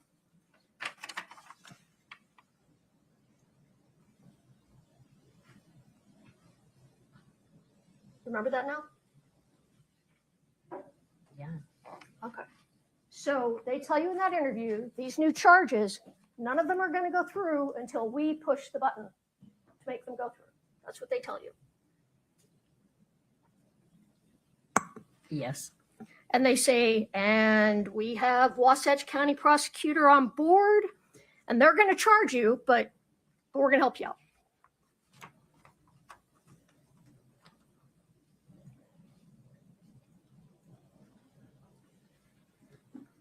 Yes. All right. And you know, because drug court has not been going the most smooth, if you get kicked out of drug court, you're looking at potentially a lot of time. Yes. And you do not want that to happen. No. In fact, you tell them you want to get out of Utah, right? Yes. You want to go to Vegas Yes. because you have a fiance in Vegas. Yes. And in fact, because of your cooperation in this case, you've been allowed to do that, haven't you? I was allowed to go visit him when I was in drug court as well. After you started cooperating in this case, not before. No, not true. I would have, Judge maybe would grant me time to go see him. But I had to let her know when and what time, and the address and everything. All right, so you're saying we're going to find on the docket that she let you go to Vegas before you started cooperating in this case? You're sure? I do believe so. Okay, well, we'll get back to that. Katie, can you check into that, please? All right. So they say, but we think you can, something to the effect, now I'm not saying word for word, but something to the effect, we think you can help us out. We want you to help us out. They tell you that in general, right? On April 27th. Yes. And they said, we're going to give you some time to think about this and we'll be back. Actually, I asked for the time to think about and process everything.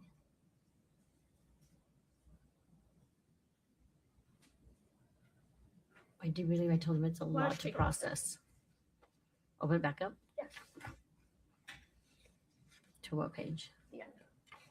The end? The end? No, this section. Let's see, I don't know. Okay.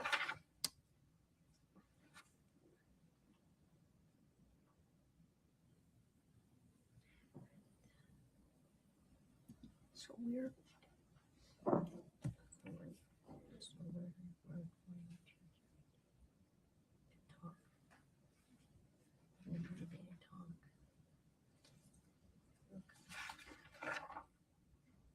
right.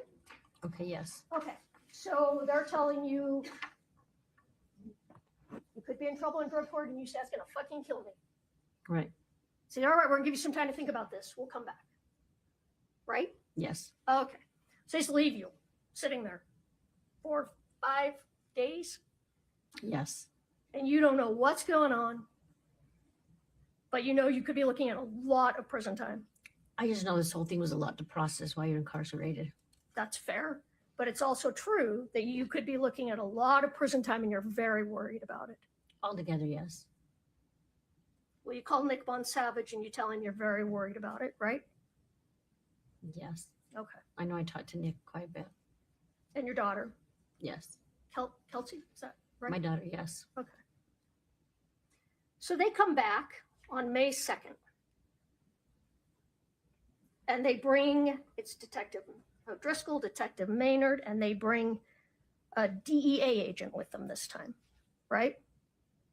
Agent Sorensen. There was another officer there, yes. And you recall that he was with the Drug Enforcement Administration? I'm pretty sure, yes. So a federal agent. Yes. So this time they tell you, by the way, Carmen, you're not just possibly looking at 2 5 to lives and a 0 to 5 in state prison. You could be looking at federal prison, right? Yes. Because if you provided a drug to someone and someone died from that drug, that's a 20-year minimum mandatory in federal prison. Objection, Your Honor, misstates the law.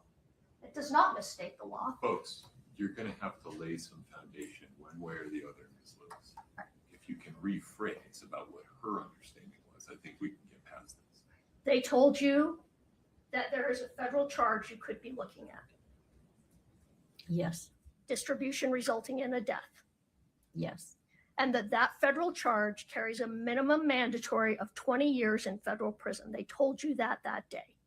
Yes. All right. They also tell you, don't worry, we're going to help you out. Right? Yes. All right. So you tell them for the first time, but you also said here today, that, okay, yes, Kouri Richins contacted me. She said, I have an investor with back pain and could you get me some pills? Yes. And you told them you thought that would maybe, you didn't know for sure what she wanted. She just asked for some pills to help with back pain. Yes. And you thought maybe she meant muscle relaxants, maybe she meant some pain pills, you didn't know. Right. All right. Wasn't fentanyl. She didn't ask for fentanyl. Not at the time, no. Okay. But you couldn't remember when that happened. You didn't, You just couldn't remember, right? I can remember the exact dates now. Well, you told them all you remembered was there was a little bit of snow on the ground. Yes.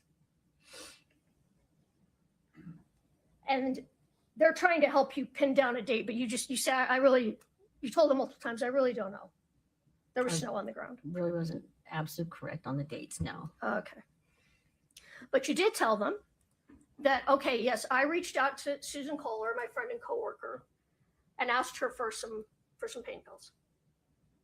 Yes. Not fentanyl. No. Because Kouri didn't ask for fentanyl, correct? Not at the time, no. Okay, we'll get to that. And you were aware, I'm not sure if I'm right about this, were you aware that Susan had a friend who was selling some prescription oxycodone, excuse me? Yes. Okay, so you knew that Susan could get you some prescription pain pills. Yes. All right, so you went to Susan and asked her to do that for you. Yes. All right, but during that interview, you told the officers numerous times, I have been using drugs since I was 6th grade. Yes. My brain is not that good. Correct. I don't remember things. Yes. You have a learning disability also, correct? Yes. Can you share what that is? No. No. I would ask you to share what it is. That was a question, not a request. Sorry. I apologize, but it could be relevant. Ms. Lewis. Ms. Lauber, if you would please answer the question. Yes, I do have one. And what is it? It's not the highest education of. It's a low grade education. is that? Because you struggled in school because of your learning disability? Yes. All right. It's nothing to be embarrassed about. A lot of people have that. Right.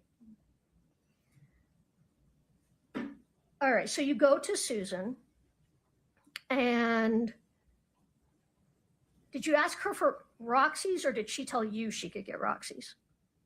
That's what she told me she could get. Roxy's. And what are Roxy's? A hydrocodone pill. Are they? And I'm asking, are you okay? I'm fine. Do you need you've got some water there? Ms. Lewis, would you pause for one moment? I apologize for interrupting. Carmen, when you dab your eyes, which you're allowed to do, you also cover your mouth, Sorry. which blocks the sound. If you would just answer the last question again, and if you need Ms. Lewis to Yeah, restate what it, was the that's question okay. again? I'm not sure. So you said that Susan brought up the word Roxy's, not you?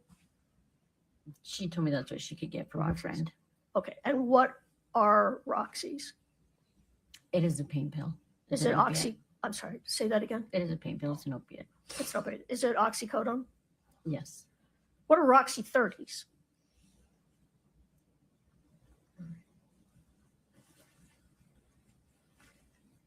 Do you need a break? Just for a sec. Your Honor, we've been at this since about 12:30. Yeah. Ms. Lewis, any objection to a short restroom break? No, This no, witness, no. of course, will not confer with anyone during the break. That's fine. Folks, please rise for the jury.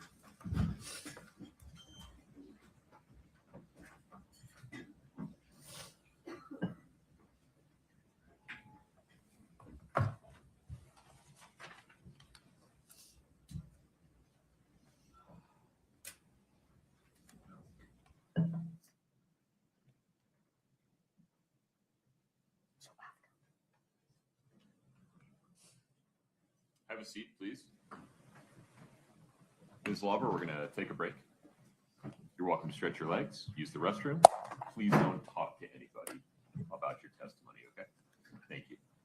Let's come back at 3:25. The court is in recess. Thank you.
I appreciate everyone's patience. In a moment, before the jury comes back in, I just need to remind everyone in the courtroom that there can be no audible reactions to any of the evidence or any of the events in the courtroom. Just need to sit, be still, listen, no audible reactions to anything. If anyone is unable to follow this instruction on a going forward basis, I'll need you to step out and the deputies will help you do it. Okay. Mr. Bloodworth, are we ready for the jury? Yes, Your Honor. Ms. Lewis? Yes, Your Honor. And is Ms. Lauber in the wings? Looks like they're grabbing her now. Okay. I'm going to let her take the stand before we have the jury come in. Thank you.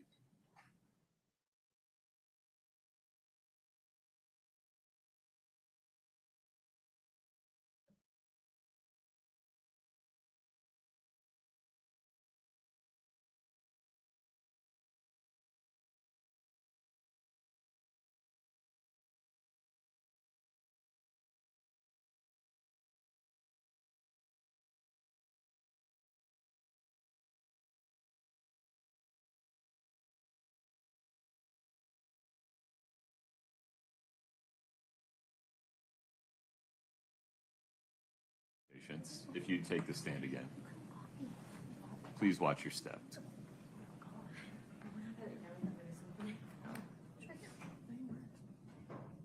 Here, just stay standing for a second. Please rise for the jury.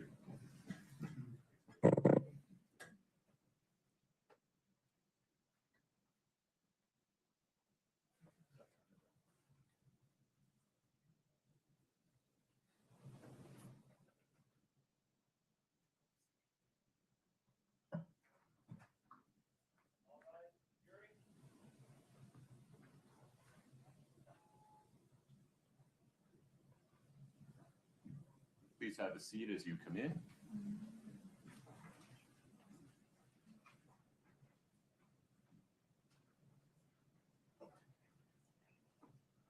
All right, please have a seat.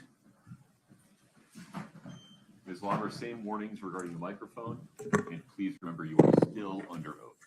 Yes. Okay, very good. Ms. Lewis, please proceed. All right. I forgot to introduce an exhibit. Katie, can you pull up Defense Exhibit 1007 again?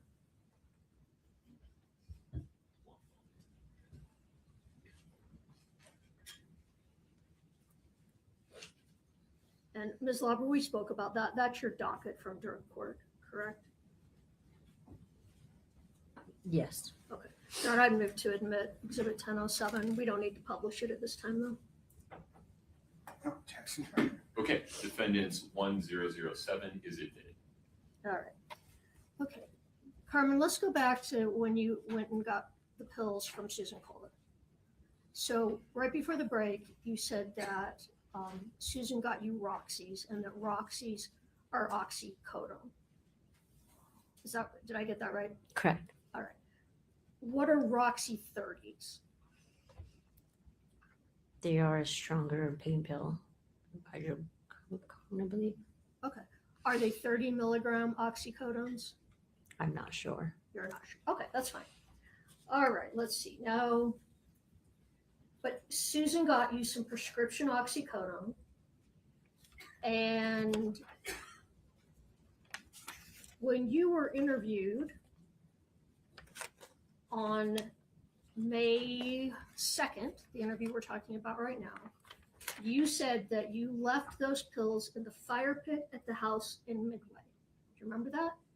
No, I don't recall. Okay. Can you look at page 41?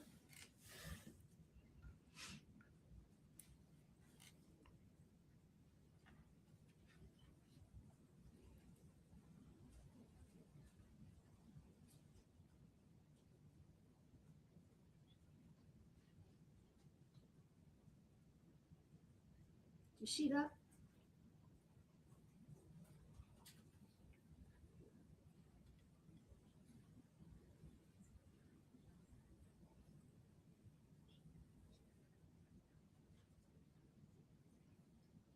Yes, I do see. Okay. So at that time you said I left the pills in the fire pit at Midway, and the money was in the fire pit in Midway. Remember, that's correct, right?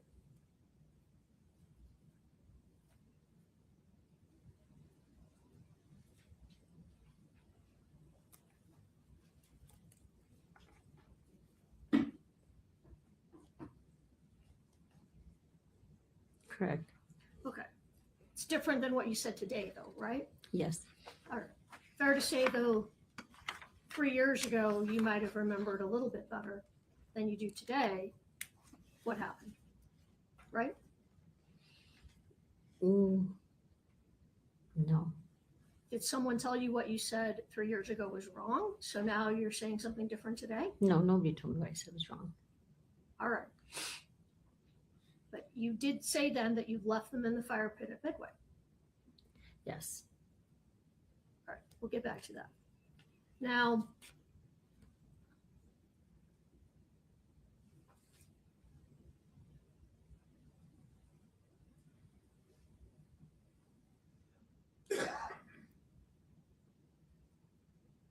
in that interview, you told Detectives Maynard, Detective O'Driscoll, and Agent Sorensen that you never did a hand-to-hand exchange with Kouri.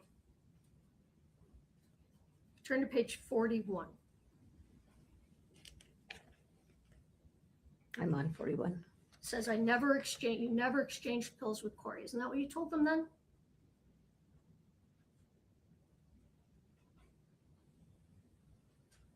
Yes. So you said then, I never did a hand-to-hand exchange with Kouri, but today you're saying you gave those pills directly to Kouri. Yes, in my driveway. Okay. And you said that the pills were $600. Yes. And that you fronted the money. That's what you said today, is that you fronted the money. Yes, to Susan. So you didn't make any money off doing that? No, So you just not this one. No. did that. It's not a very good drug dealer, correct? Right. All right, so you just took the money, got the pills, paid for them, took them back and forth, risked drug court just because. Just I thought she was a friend. All right.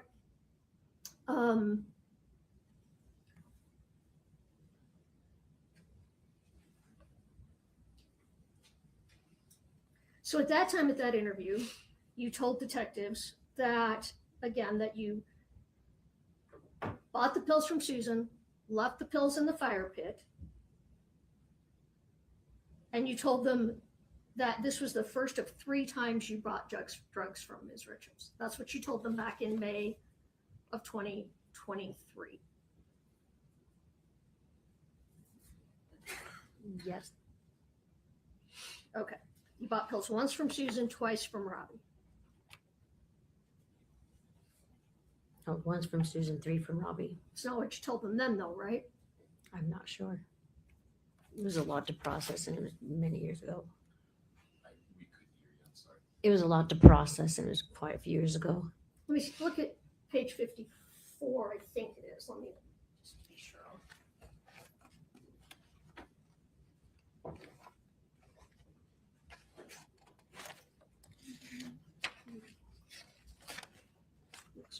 Might start here. Let's see.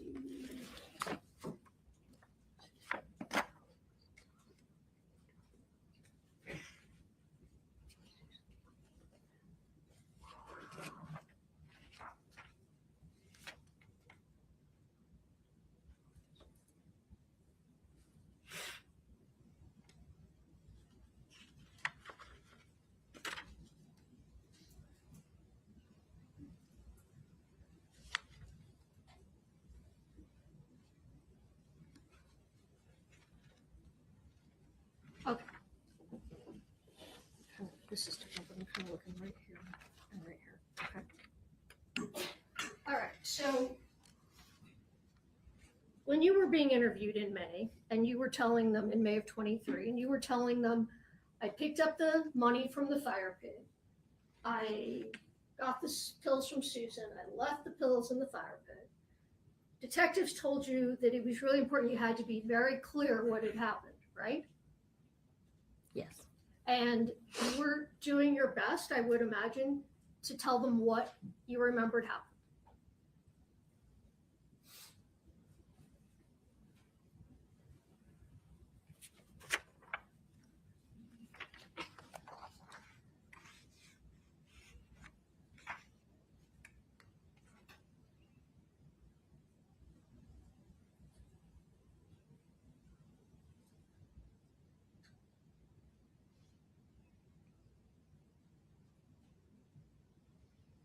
No, I'm just asking you if you were trying your hardest to tell them what you remember. Yes, there's a lot to process. Yeah, I understand. But that's what you told them. I left the pills in the fire pit. Yes. And you talked more that day about how you really needed to stay in drug court, correct? Yes. And why don't you turn to page 62, but you told them you were gonna fight. You were gonna fight hard to stay in drug court, correct? Yes. And they told you, well, lucky for you, we're on your side. And as long as this relationship continues, we're here for you. Remember that? I don't recall. We'll take a look there on page 62. 62? Yes.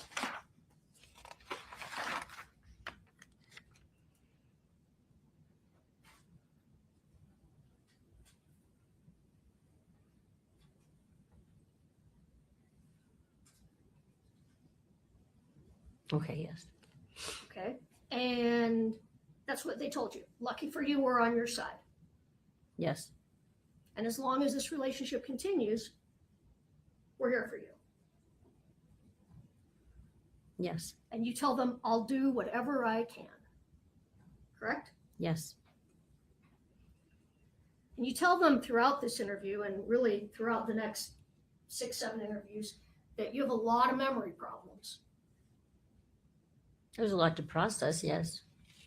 I understand. You told them though that you have a lot of memory problems. I don't know those exact words, but Look to page 64.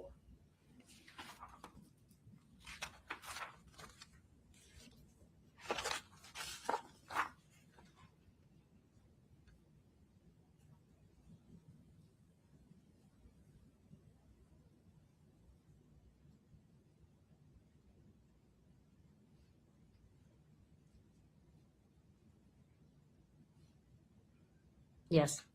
Okay. And you told them more than once over those days you had a lot of memory problems, correct? That my memory wasn't the best, yes. Yeah. You told that to Nick Von Savage when you spoke with him on the phone. Remember that? Yes, still once again, a lot to process when you're incarcerated. And you told them that you had fried your brain using drugs. A figure of speech, yes. But you said that figure of speech numerous times over those interviews, right? Probably yes. Numerous times. I've been using drugs since 6th grade. My brain is fried. Yes. All right. And during this interview, they're still telling you you might be going to prison here. Yes. But that's not going to happen. We talked about that as long as you help them out, correct? Correct. And by helping them out, they tell you that means you need to give us the details to make sure Kouri gets convicted of murder, correct? I don't know if that's their exact words. Can we pull up Defense Exhibit 1032? Or how do you want to do this? This is for impeachment. Do we play this just for the witness, or can we? I'm not to admit it. It's a demonstrative for impeachment. Can I play that to the jury at this point? At least gotta give Mr. He has the exhibit. Are you familiar with what it is? You just give a number. I don't know what it is, so I can't tell you. I provided it. If you need a chance to review it, Can they bring it up? it should be up for counsel. Am I wrong about that? Okay. Is there a transcript of this? Where's the transcript? Is there a date that you can identify? Do you for have us? the transcript from the interviews, or do you want me to pull up that one? I can. There it is. It's up. Oh, thank you, Katie. You're very good at this. You just take me to the point in the transcript. No. 75.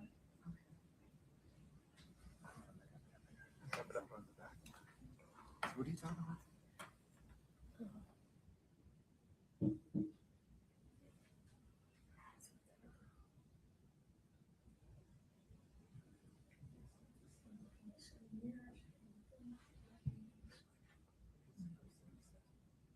you go to the next page? It's on that page, it's at the bottom. He wants to see the next page. Oh, I'm sorry.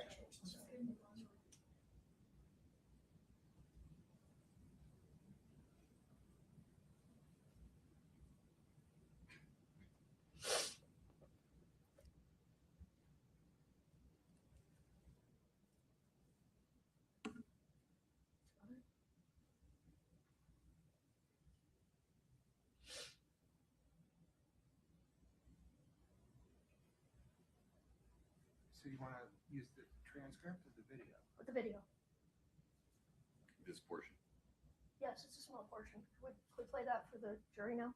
How does she hear it and not? I'm sorry. I might not be following. There, please approach. My apologies.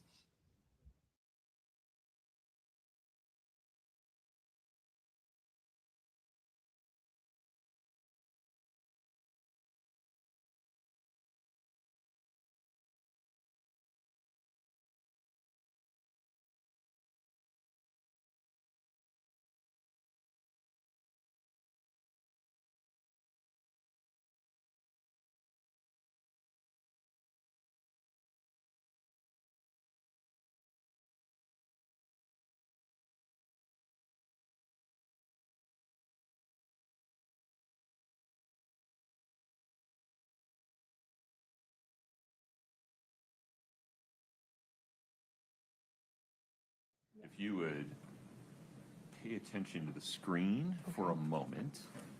Katie, if you'd queue up the video, right, Ms. Lewis? Yes. And then fast forward to whatever timestamp. It's the clip that we have. Yeah.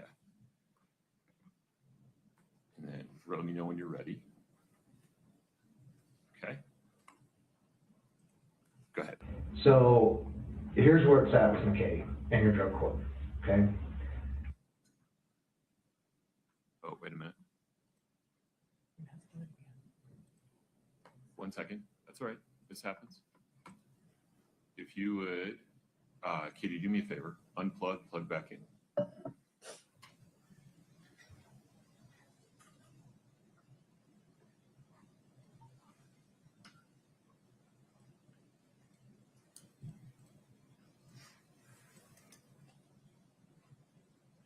If you queue up the video again.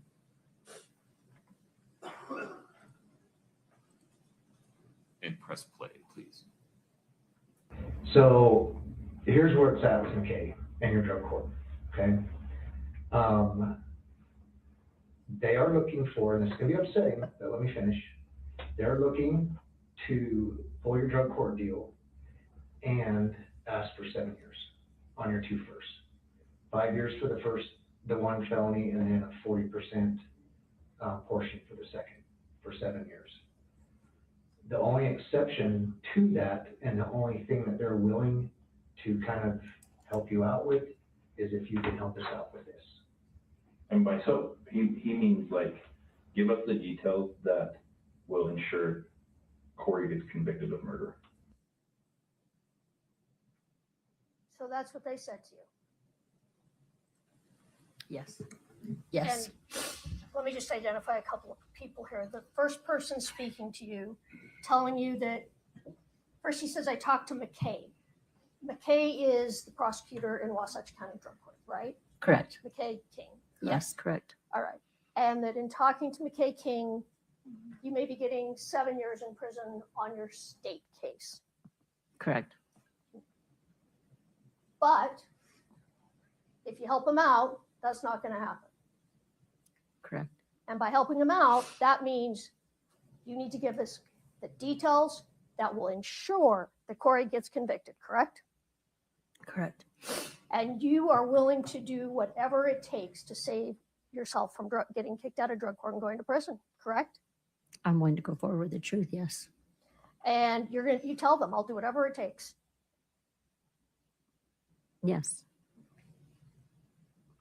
That means incriminating me, yes. But then you tell them, but I need a blueprint about what happened. Because you don't know what happened, right? I just needed I guess you want to call it a blueprint, kind of a layout of what was going on. That's right. You said you need to lay out for me what you want, right? Not lay out what they want, lay out what had happened or what. Look at page 80.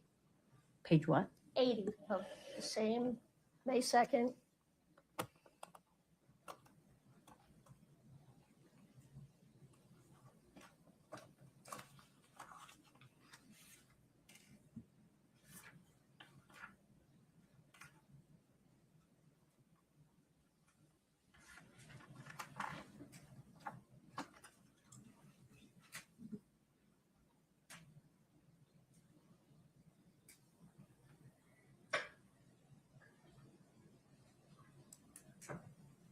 Okay, correct. You need a blueprint. You need lay it out for me. Correct? It just says a blueprint, yes. All right. And then you said, I'll do whatever because you struggled really hard to get where it is. I'll do whatever it takes. Correct? That's not on that page. I'm asking if you remember that. Sorry, yes. It's fine. Okay. You did tell them that. And so they say, all right, that's great. We'll go to the prosecutor and we'll try and hammer out a deal for you. Correct? Correct. Now, do you recall, and if you don't, you can turn to page 69, that during that meeting, Detective O'Driscoll asked you to write down everything that you could remember for your next meeting, to help out with the next meeting. Do you recall that? Yes. Did you ever do that? Did you write that out? No. Okay. I just wondered if that had happened.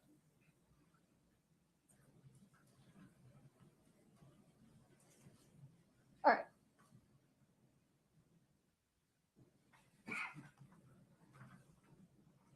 Now, you tell them, and I think you said this again today, that after you got pills from Susan Kohler, the next set of pills you got were light green pills, correct? Correct. Katie, can you pull up exhibit 1030?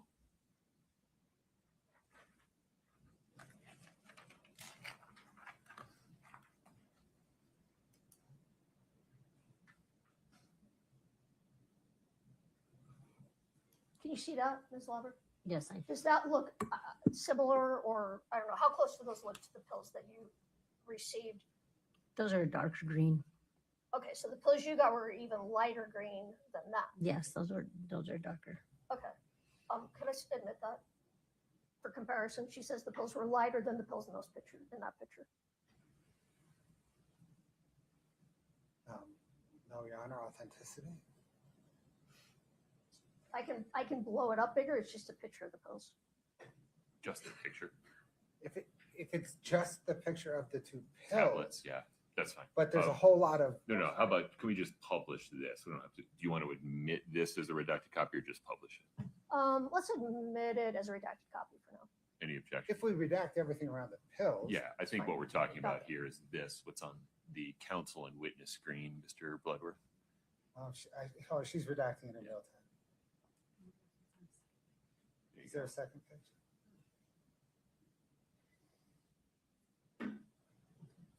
No, I'm sorry, is there a second? No. Oh. I don't think so. Yeah, that too.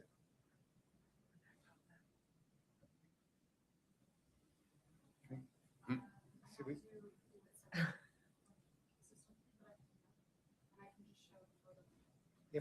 If we want to publish the photo of the two pills now, that's fine. Yeah, we'll mock and up, then redact it later. And Understood. Let's publish just the photograph of the tablets. Thank you. Okay. All right, pausing there for just a moment. So your memory is the first pills you got from Mr. Crozier were an even lighter green color than that. Yes. Okay. Do you remember if they said anything on them? Like those pills say something on them. I don't recall. Like I said, they were in a little plastic bag. I didn't sit there and count them and play with them. Okay.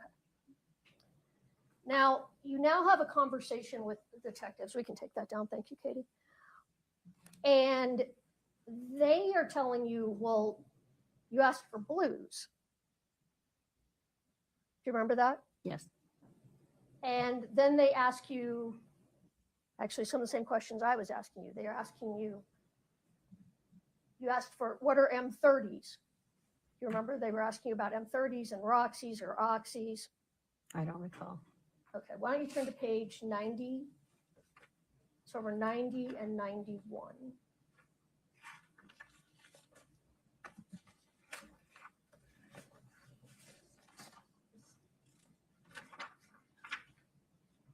Whoops.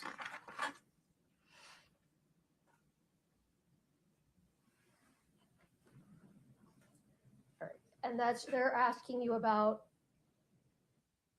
M30s.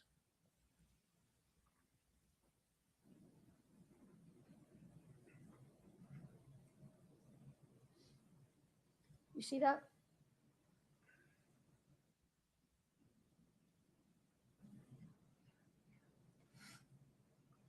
Are you on page 90? I am on 90.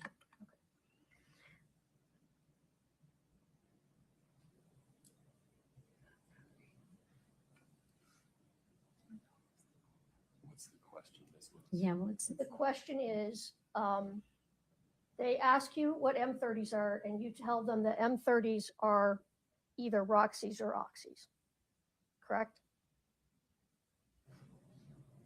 correct? I'm not seeing the question in here at all. All right, well, maybe you just remember. They asked you what M30s were, and you told them M30s are Roxys or Oxy, which is oxycodone, correct? Ms. Lauber, I'm sorry, we're getting confused here. I need you to be more specific about when you're asking her, whether it's something in the transcript or if you're asking something based on her memory. Do you remember that they asked you what M30s were? Or they asked you about M30s? Yes, that's right here. And you told them M30s would be Roxys or oxycodone? Yes. Oxys. Yes. But isn't it true that Sergeant O'Driscoll says, no, M30s are fentanyl? And I'm not using his exact words, but he tells you M30s are fentanyl. Yes. And you say, well, what do you say? Do you remember? Is it there? I don't recall. Did you Let me say, see.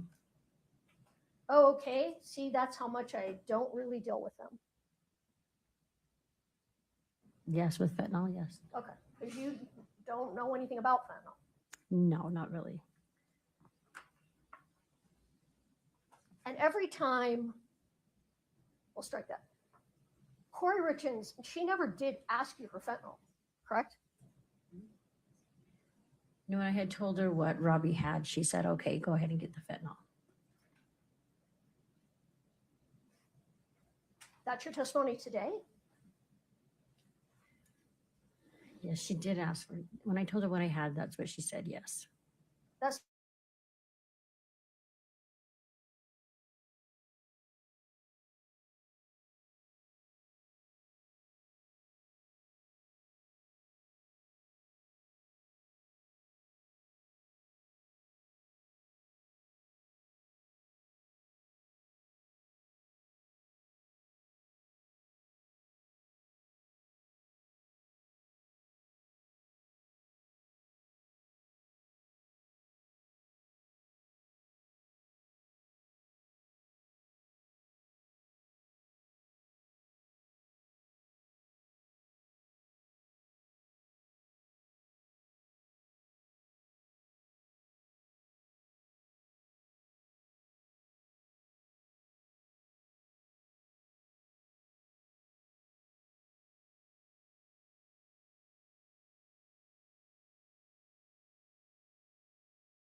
point in the interview, you've said no fentanyl. I don't deal in fentanyl. I didn't get her fentanyl.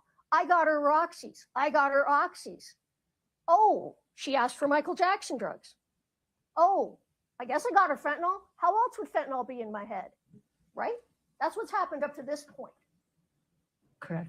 And the only person up to this point who has put the word fentanyl in your head are these detectives, correct? Ooh.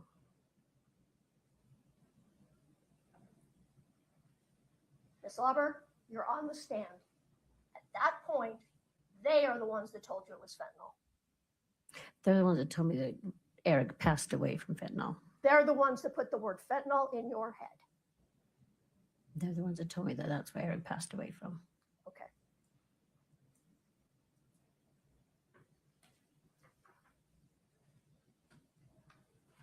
But during this interview, you're very confused about what happened, because first you told them that you dropped the oxys from Susan in the fire pit.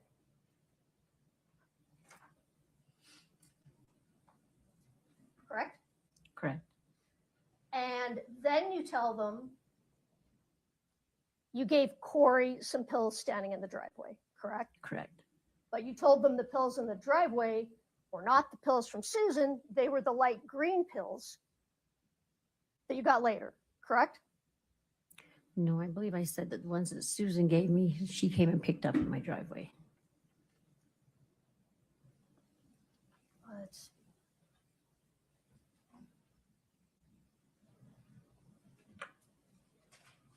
go to page 135 of that interview.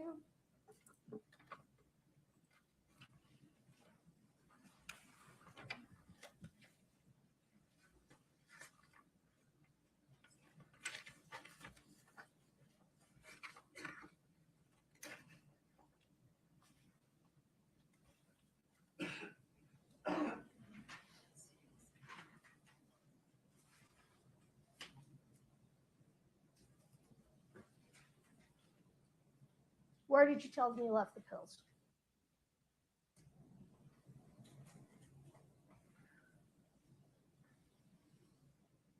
It's combined, yes.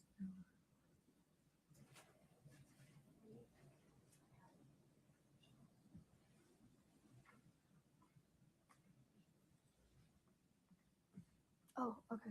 There's, oh, go ahead. Oh, I'll just show it. I'm looking at three different transactions. There's a common for Susan, and another one, and then another one. So there's three different ones. Yeah, there's three different ones right here. So they're the ones in my driveway. Folks, we can't have a private conversation here. I need you to pull that microphone back. Okay. Oh, I'm sorry. She was explaining, and I'll I ask the know, that may question be, based but- on that. Okay. Yeah. All right. Thank you, Carmen. All right. So you're saying at this point now that you're telling them about 3 transactions. Right here it says that. And it says, go ahead, tell me what you said. It says combined, yes, because the ones from Susan, and then the green ones, and then there was the other ones that were the fire pit. The third one was the fire pit. But you don't tell them that the ones from Susan were in the driveway during this interview, correct? I don't recall. All right. But then later on, you tell them that, let's go to page 159. Because you change your story. Tell me if you recall this. Go to page 159, then I'll ask you. I'm sorry, I know This is a lot. You would just pause and listen to Ms. Lewis's question. Thank you. Do you have it on the page? Yes, Okay, but 159. then listen to my question, and then if you don't remember, I'll have you look at the page, okay? Okay. So you changed your story and you said, no, the first time wasn't in the driveway or the fire pit. The first time was in a cup in a closet inside the Midway house. You tell them that at this interview. Do you recall that? I don't recall. Okay, look at the page there.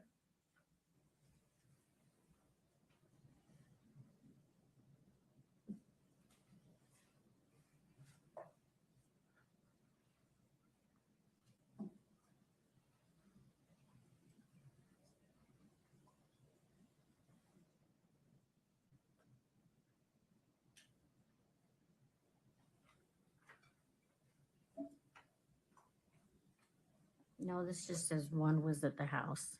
It says in the closet. One was in the closet and one was in the fire. Sorry. The first time was in a cup in a closet in the Midway house. It doesn't say the first time. It just says one of them. All right, fair. Now, when was that then that you left it in a cup in the closet?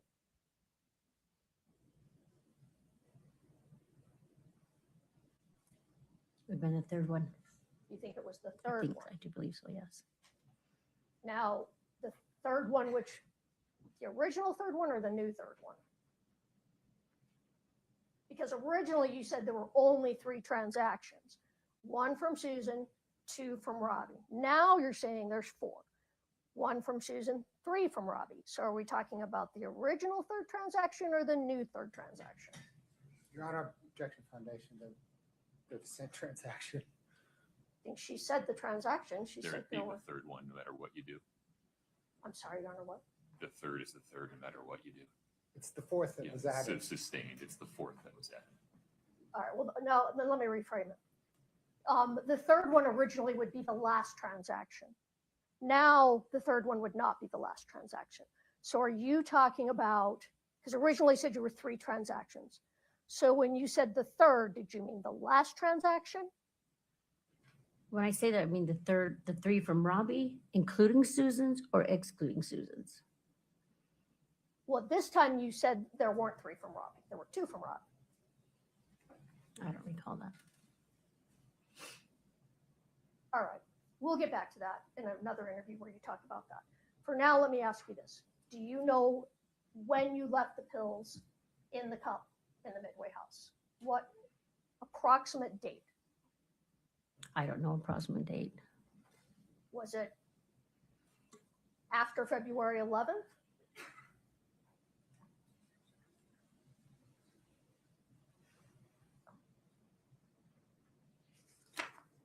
You testified on direct, you bought pills from Susan on February 11th.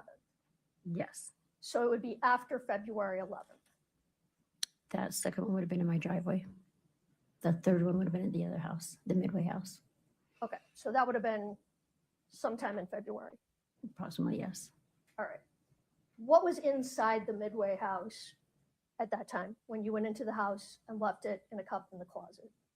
It was pretty empty. There was just doing some construction stuff on it. And in the closet, she told me there would be a box with some coffee cups. Okay. And were there any boxes in the house or just in the closet? There was just the one in the closet. I didn't go looking in the house. Now, as you're going through this interview with them at this time, you tell them again, I don't really know. My memory is messed up. It's foggy. Yes, possibility. Do we need to find it? No, Do you remember saying that? My memory's messed up. I don't recall. I'll turn to page 213.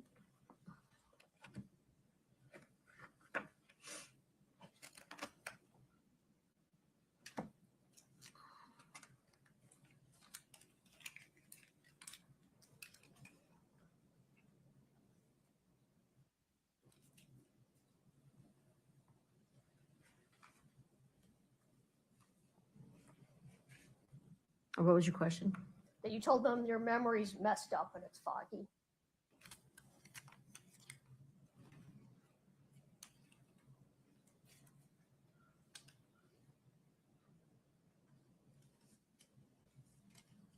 I don't see it on page 215.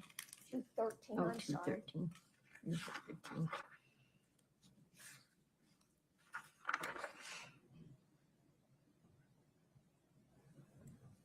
Correct. Okay. And then you also told them during that interview, I bought pills for Kouri 3 times, period. That's on page 165 if you don't remember saying that. If you remember that, you can just say, yes, that's, I remember. I don't recall. Okay.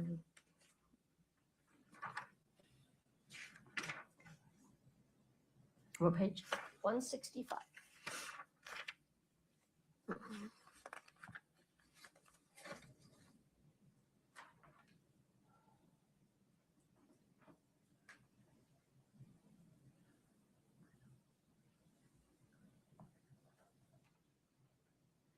Yes. It says 3 purchases were, oh, sorry. It's okay. Yeah, all 3 purchases were before it, yes. You said there were 3 purchases all before Eric died. Correct. They come back later and tell you that's not correct, right? That's not on the page. I'm just asking. Did they come back another day and say, no, the last purchase was after Eric died? The 4th one? The new 4th one, yes. Correct. Actually, yes, correct. All right. You didn't remember that. I don't recall. All right. Finally, at the end of this interview, where you've said, and I'm not going to go through it all again, we've been through all the different things you said like 3 times. You said to them, just write it all down and I'll sign it. I don't recall saying that. Page 183.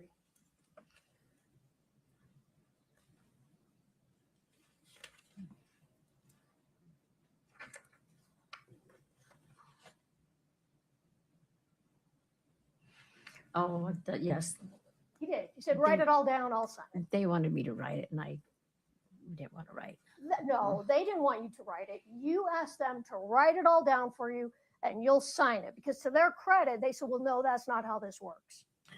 Your Honor, objection. So what? I be a little bit more specific.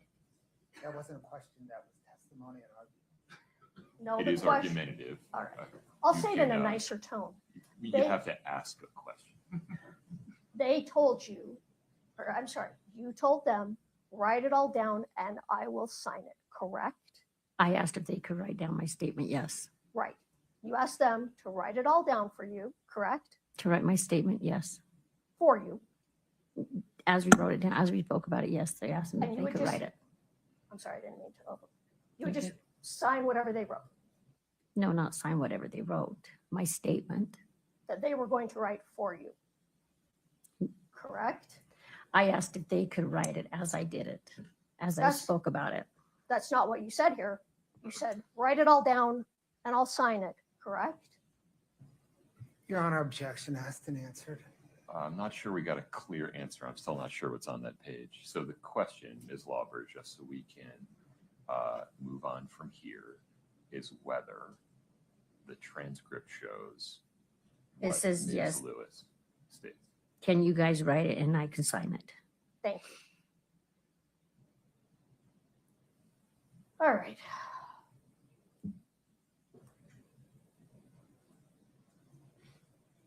We're going to move to the May 3rd interview because they come back. I think it might just be Detective Maynard that comes back on May 3rd. I don't know if you recall. According to my notes, Detective Maynard comes back on May 3rd. I know Maynard came one day, but I don't recall the date. All right. So that interview starts out with Detective Maynard saying to you, well, because of what we came up with, it doesn't look like you're going to be charged. Remember that? No, I don't recall. Okay.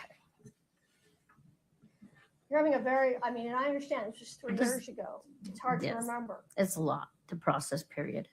but you remember it now. Right? Yes. Okay. But 4 years after it happened, you remember it. But a year after it happened, you didn't remember it. What was the question? It was probably not a very good question. I'm going to ask it No. again. Okay. Sitting here today, you can't remember anything you said in these interviews. Well, not anything. That's not fair.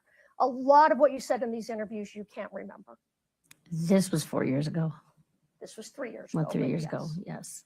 But sitting here today, you remember very well what happened 4 years ago with these now 4 transactions. Correct. Right? hmm Okay. Let's look at page 3 of the interview on May 3rd. What page? Page 3 of the May 3rd interview. It might be Still- in the next book. Book 2.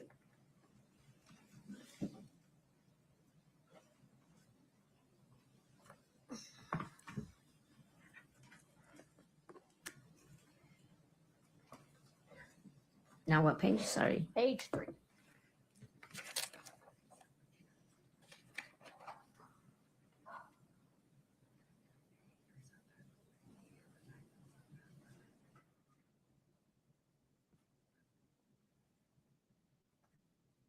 Okay, what was the question? Detective Maynard starts out this interview by saying, because of what we came up with yesterday, you're not going to be charged.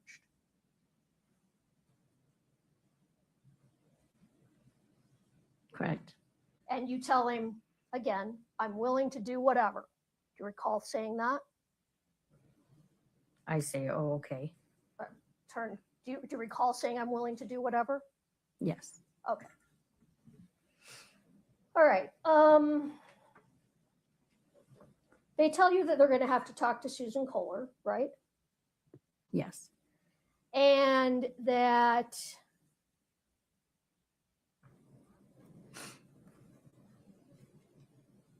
they tell you that, well, Susan could end up being charged with murder if her pills led to someone's death, correct? I don't recall that. Page 11.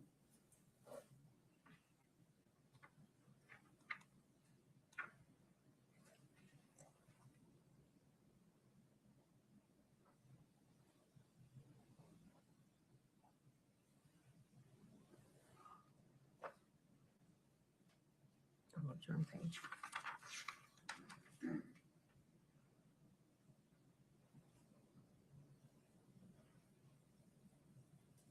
And they tell you Susan could be charged with murder, but you're not going to be because you are helping us. Correct. All right. Now they start to ask you about Nicole Cummings. You brought her up a couple of times, but this is really the first time during the interviews that you talk with the detectives about Nicole Cummings. Correct. All right. And this is after you said that Kouri said, I need something stronger, maybe the Michael Jackson drug. Correct. All right. And you contact Nicole Cummings, who you knew. Were you roommates briefly? Is that how you knew her? She was my roommate's son's girlfriend. Roommate's son's girlfriend. Okay. So the bedroom I rented, it wasn't my house. I rented a room. Okay. And her kids stayed there, and his girlfriend would okay, that makes sense. pop. Yeah. Okay. And at that time, Nicole Cummings was a user. Correct. All right. So you reach out to Nicole Cummings to maybe get something stronger than the prescription oxy that you had got from Susan Kohler. I think it was after the second one. Well, it couldn't have been because you met Robbie through Nicole, right? Sorry. Okay, are we talking about, this is where I get confused because we have the three. So if we're eliminating Susan's, just talking about Robbie's? No, we're Are you still talking about Susan's. We're talking about after you bought from Susan the first time. Okay. You get a text from Kouri saying, my investor wants something stronger, maybe the Michael Jackson drug, but you don't know what that is. No. But it's not fentanyl. No. And that's when you do a Facebook message to Nicole asking her to get you something. I Well- actually have her. I know what you're going to say because I said that wrong. You did a Facebook message to Nicole saying you needed to talk to her. Correct. All right. And when you talked to her, you said, I'd like some Roxy 30s. I just asked her if she had if she knew anybody that could get some pills. That's your memory is. So you don't remember saying, can you get me some Roxy 30s or I think I named off a variety. If she I'm could sorry, get what? me, I think I named off a variety of pain pills. Roxy 30s or blues, you said. Yes. What did that word mean to you at that time, blues? Blues mean on the street that they are a man-made drug. Okay. So we're talking about early 2022. Blues at that time did not necessarily mean fentanyl, right? No, they meant fentanyl on the street. The street drug is blues for fentanyl. I know that became the street name for blues, but did it mean that when you reached out to Nicole? Blues are blues. All right, okay. And she told you, you need to talk to my friend, Robert Crozier. She said I had a friend. She arranged, like, gave you She gave her- me his number. Okay.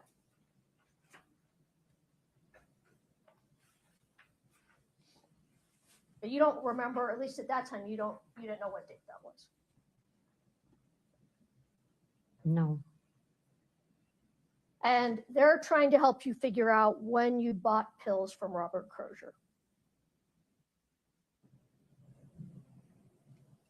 Sorry, what was the question? Detective Maynard, I guess I said they, but I think maybe You it was said just they, Maynard. Was trying to help you figure out the dates that you bought pills from Robert Crozier. Yes.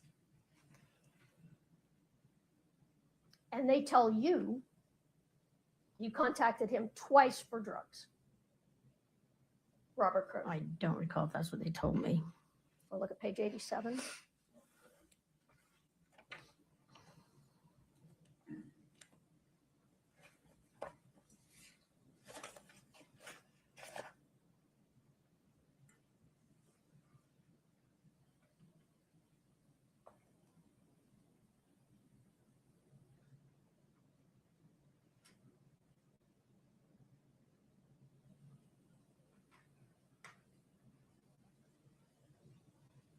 Okay, what was your question?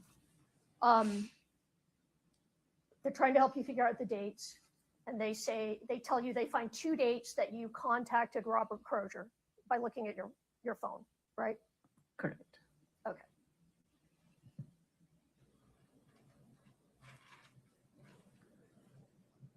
You actually didn't remember Robert Crozier's name initially, right?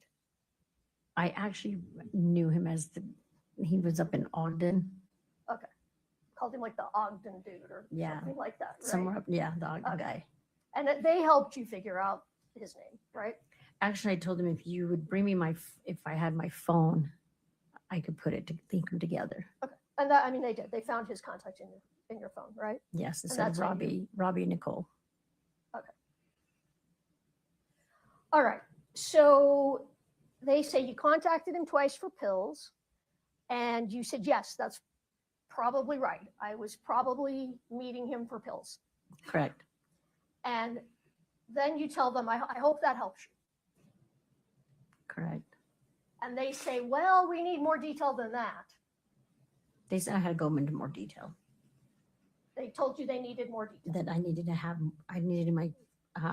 go into more detail. Okay. All right.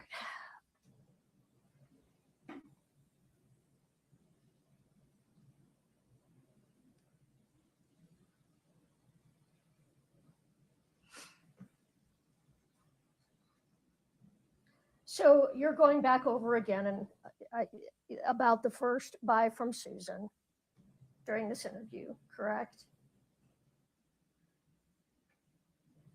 And today, or not today, I'm sorry, that day, May 3rd, is when you tell them that you fronted the money to pay Susan, right? Correct? For Susan, yes. Okay, but the day before, that's not what you told them. I do not recall. Okay, let's go back to the interview the day before, May 2nd. Okay. We'll go to the other binder with the May 2nd interview. What page? Oh. Might have to help here. Go to page 40. Actually, maybe could you pull up 40? If I don't know what's quicker for you to or for me to walk up there.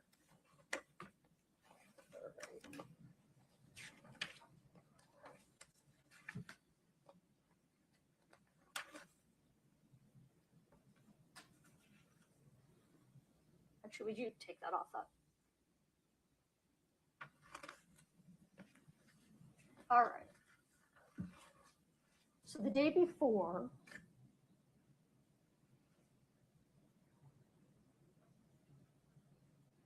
you tell Detective O'Driscoll and Agent Sorensen that somebody left the money for you in the fire pit.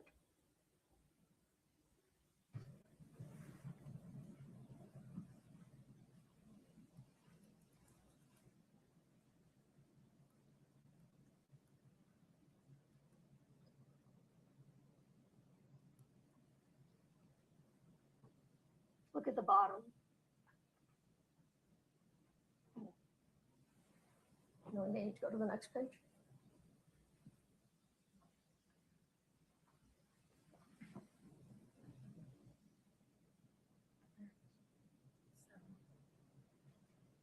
So on that interview, you're telling them you picked up the money in the fire pit, and then you picked up the pills, and then you went back to the Midway house and left the pills in the fire pit. That's what you told them on May 2nd.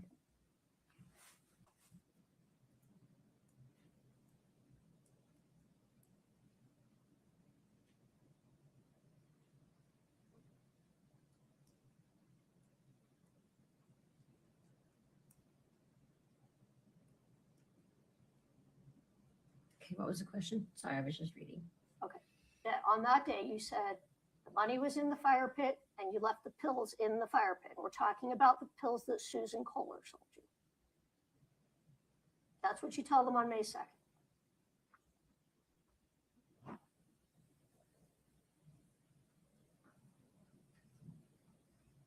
Correct.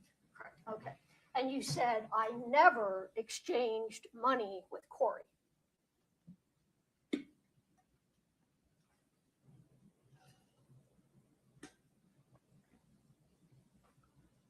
Correct. Okay. But now the next day you said, no, I fronted the money to Susan. And then I went and put the pills and picked up the money all at the same time. I don't recall that. Okay, let's go back to May 3rd.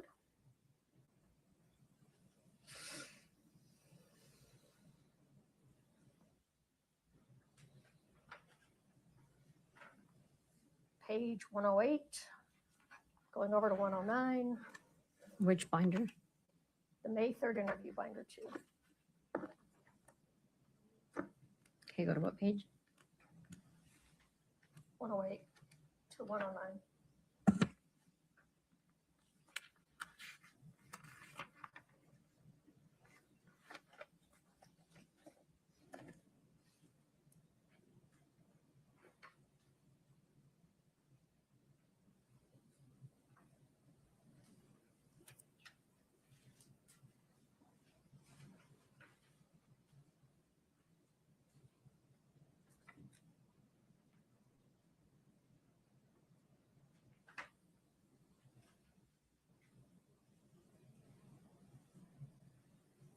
That's when you changed your story to that you fronted the money to Susan, correct?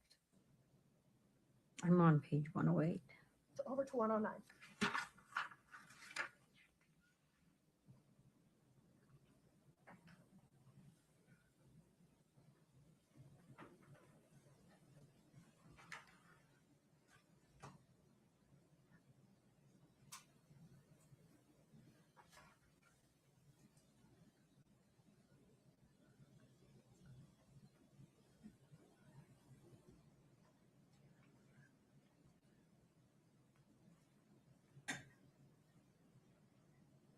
I've got to be in the wrong binder. Please help. Yeah, I think I'm confused on the binders. 'Cause that one's totally different. Oh, yep, I was in the wrong binder. Yep, sorry, I was in the wrong binder. That's fine. Okay. You're confusing me. Let me get this one out of the way. Well, it's confusing. Yes. Okay.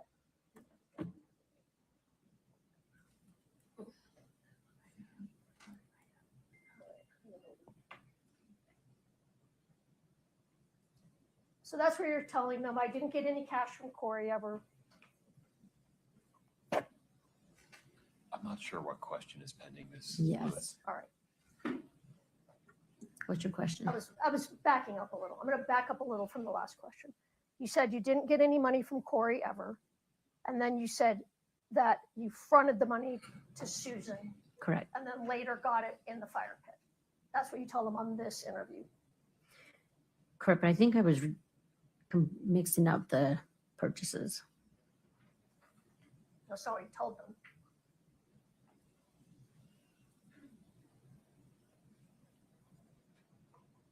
Your question? Okay. I'm saying that's not what you told them, correct? You told them it was the Susan, the Susan Kohler purchase. Correct. Okay. All right. So,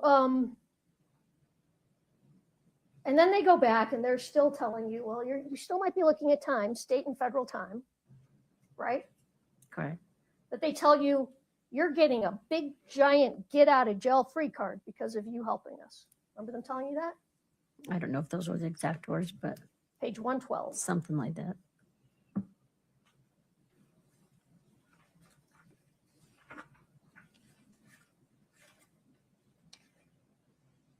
Bottom of 112 over to 113.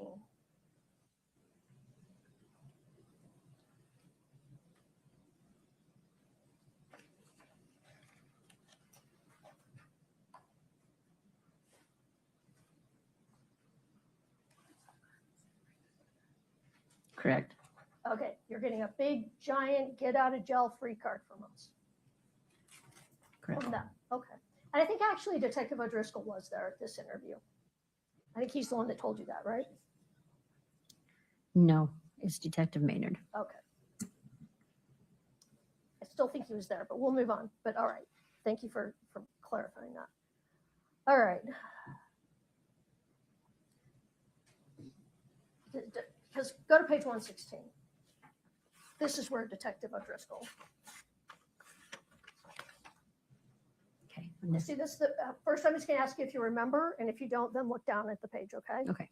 Do you remember that Detective O'Driscoll tells you something to the effect that this whole case is hinged on you, and you have to finish painting the picture because they don't have enough yet? Correct. Okay. So you go through your story again, correct? Just listen to Ms. Lewis's question. They go through so you try and go through the story again, correct? Correct. All right. And you tell them again that Kouri said, I need some pills for an investor with back problems the first time she reached out, correct? Correct.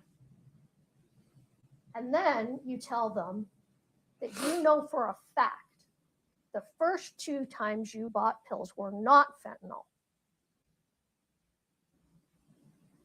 I don't recall that. All right, let's go to page 127. No, actually, I'm sorry. Let's go to page 131, I think it is. So 131. Yes.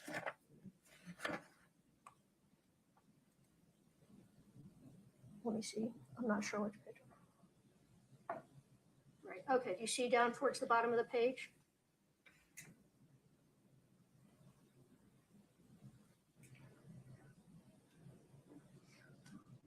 All right. So I know for a fact the first ones weren't.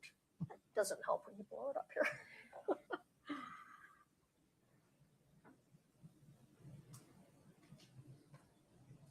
And then let's go to, you see that? I'm sorry. Yes. All right. And let's go to 134. Wait a minute. I'm sorry. What was the question you were asking? The question was, on this page, she says, I know the first time wasn't fentanyl. She said, correct. Right? Oh, sorry. I didn't know you were asking the question. What was it? So at this point, you say, I know for sure the first time wasn't fentanyl. Correct? It says here, I know for a fact the first one in the beginning was not fentanyl. Okay. Now, can I see page 134?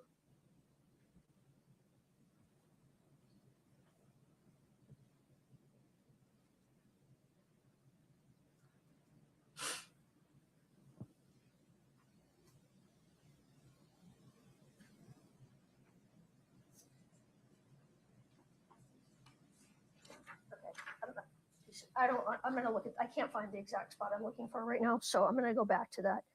Counsel, may I just have a quick scheduling conversation with you? At the bench? Yes, please. Okay. Just briefly.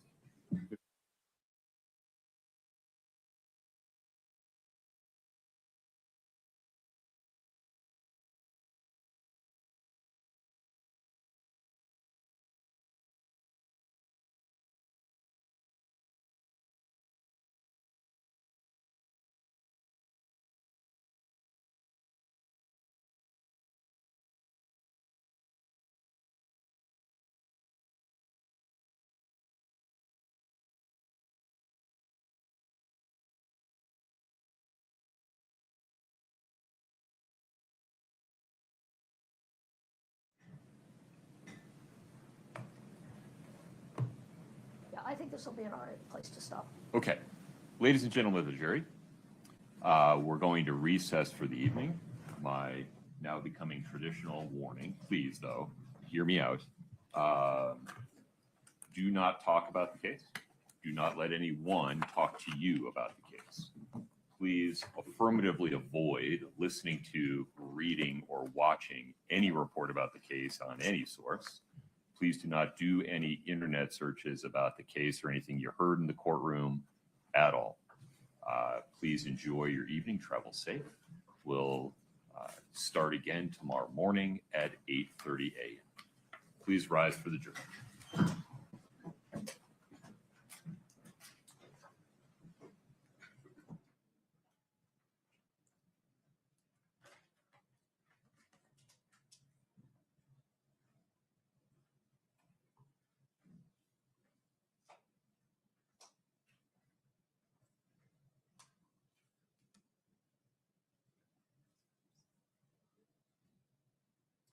Have a seat. Thank you. Ms. Lauber, I appreciate your patience today. I need you to come back tomorrow morning. Okay. I need you to be here, ready to go again at 8:30 a.m. Okay. All right. An important instruction. Between now and then, you cannot talk to anyone about your testimony. You can say things like, I have to be back in court at 8:30 a.m. They're not done. But the substance, the questions, can't talk about any of that. It's as if you're still on the stand. Can you do that? All right. You can step down. Please travel safe. We'll see you tomorrow morning.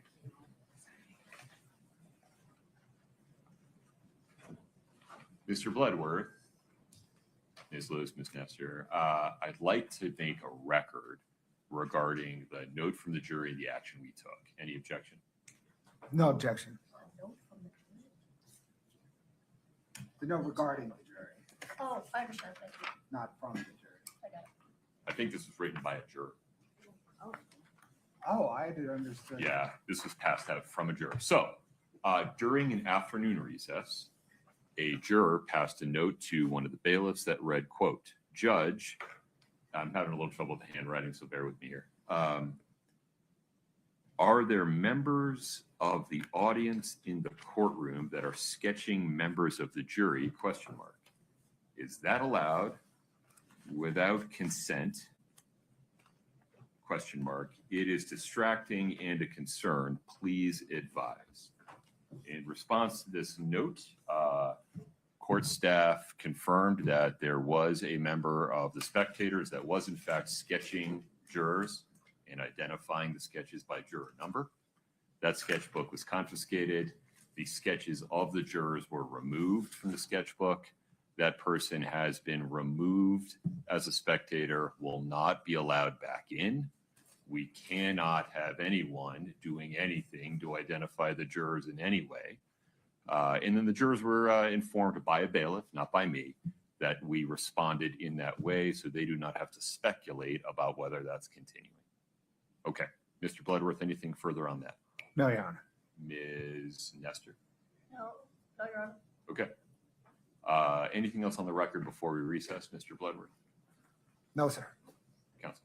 No. Okay. We'll recess for the evening. Please travel safely. Take care.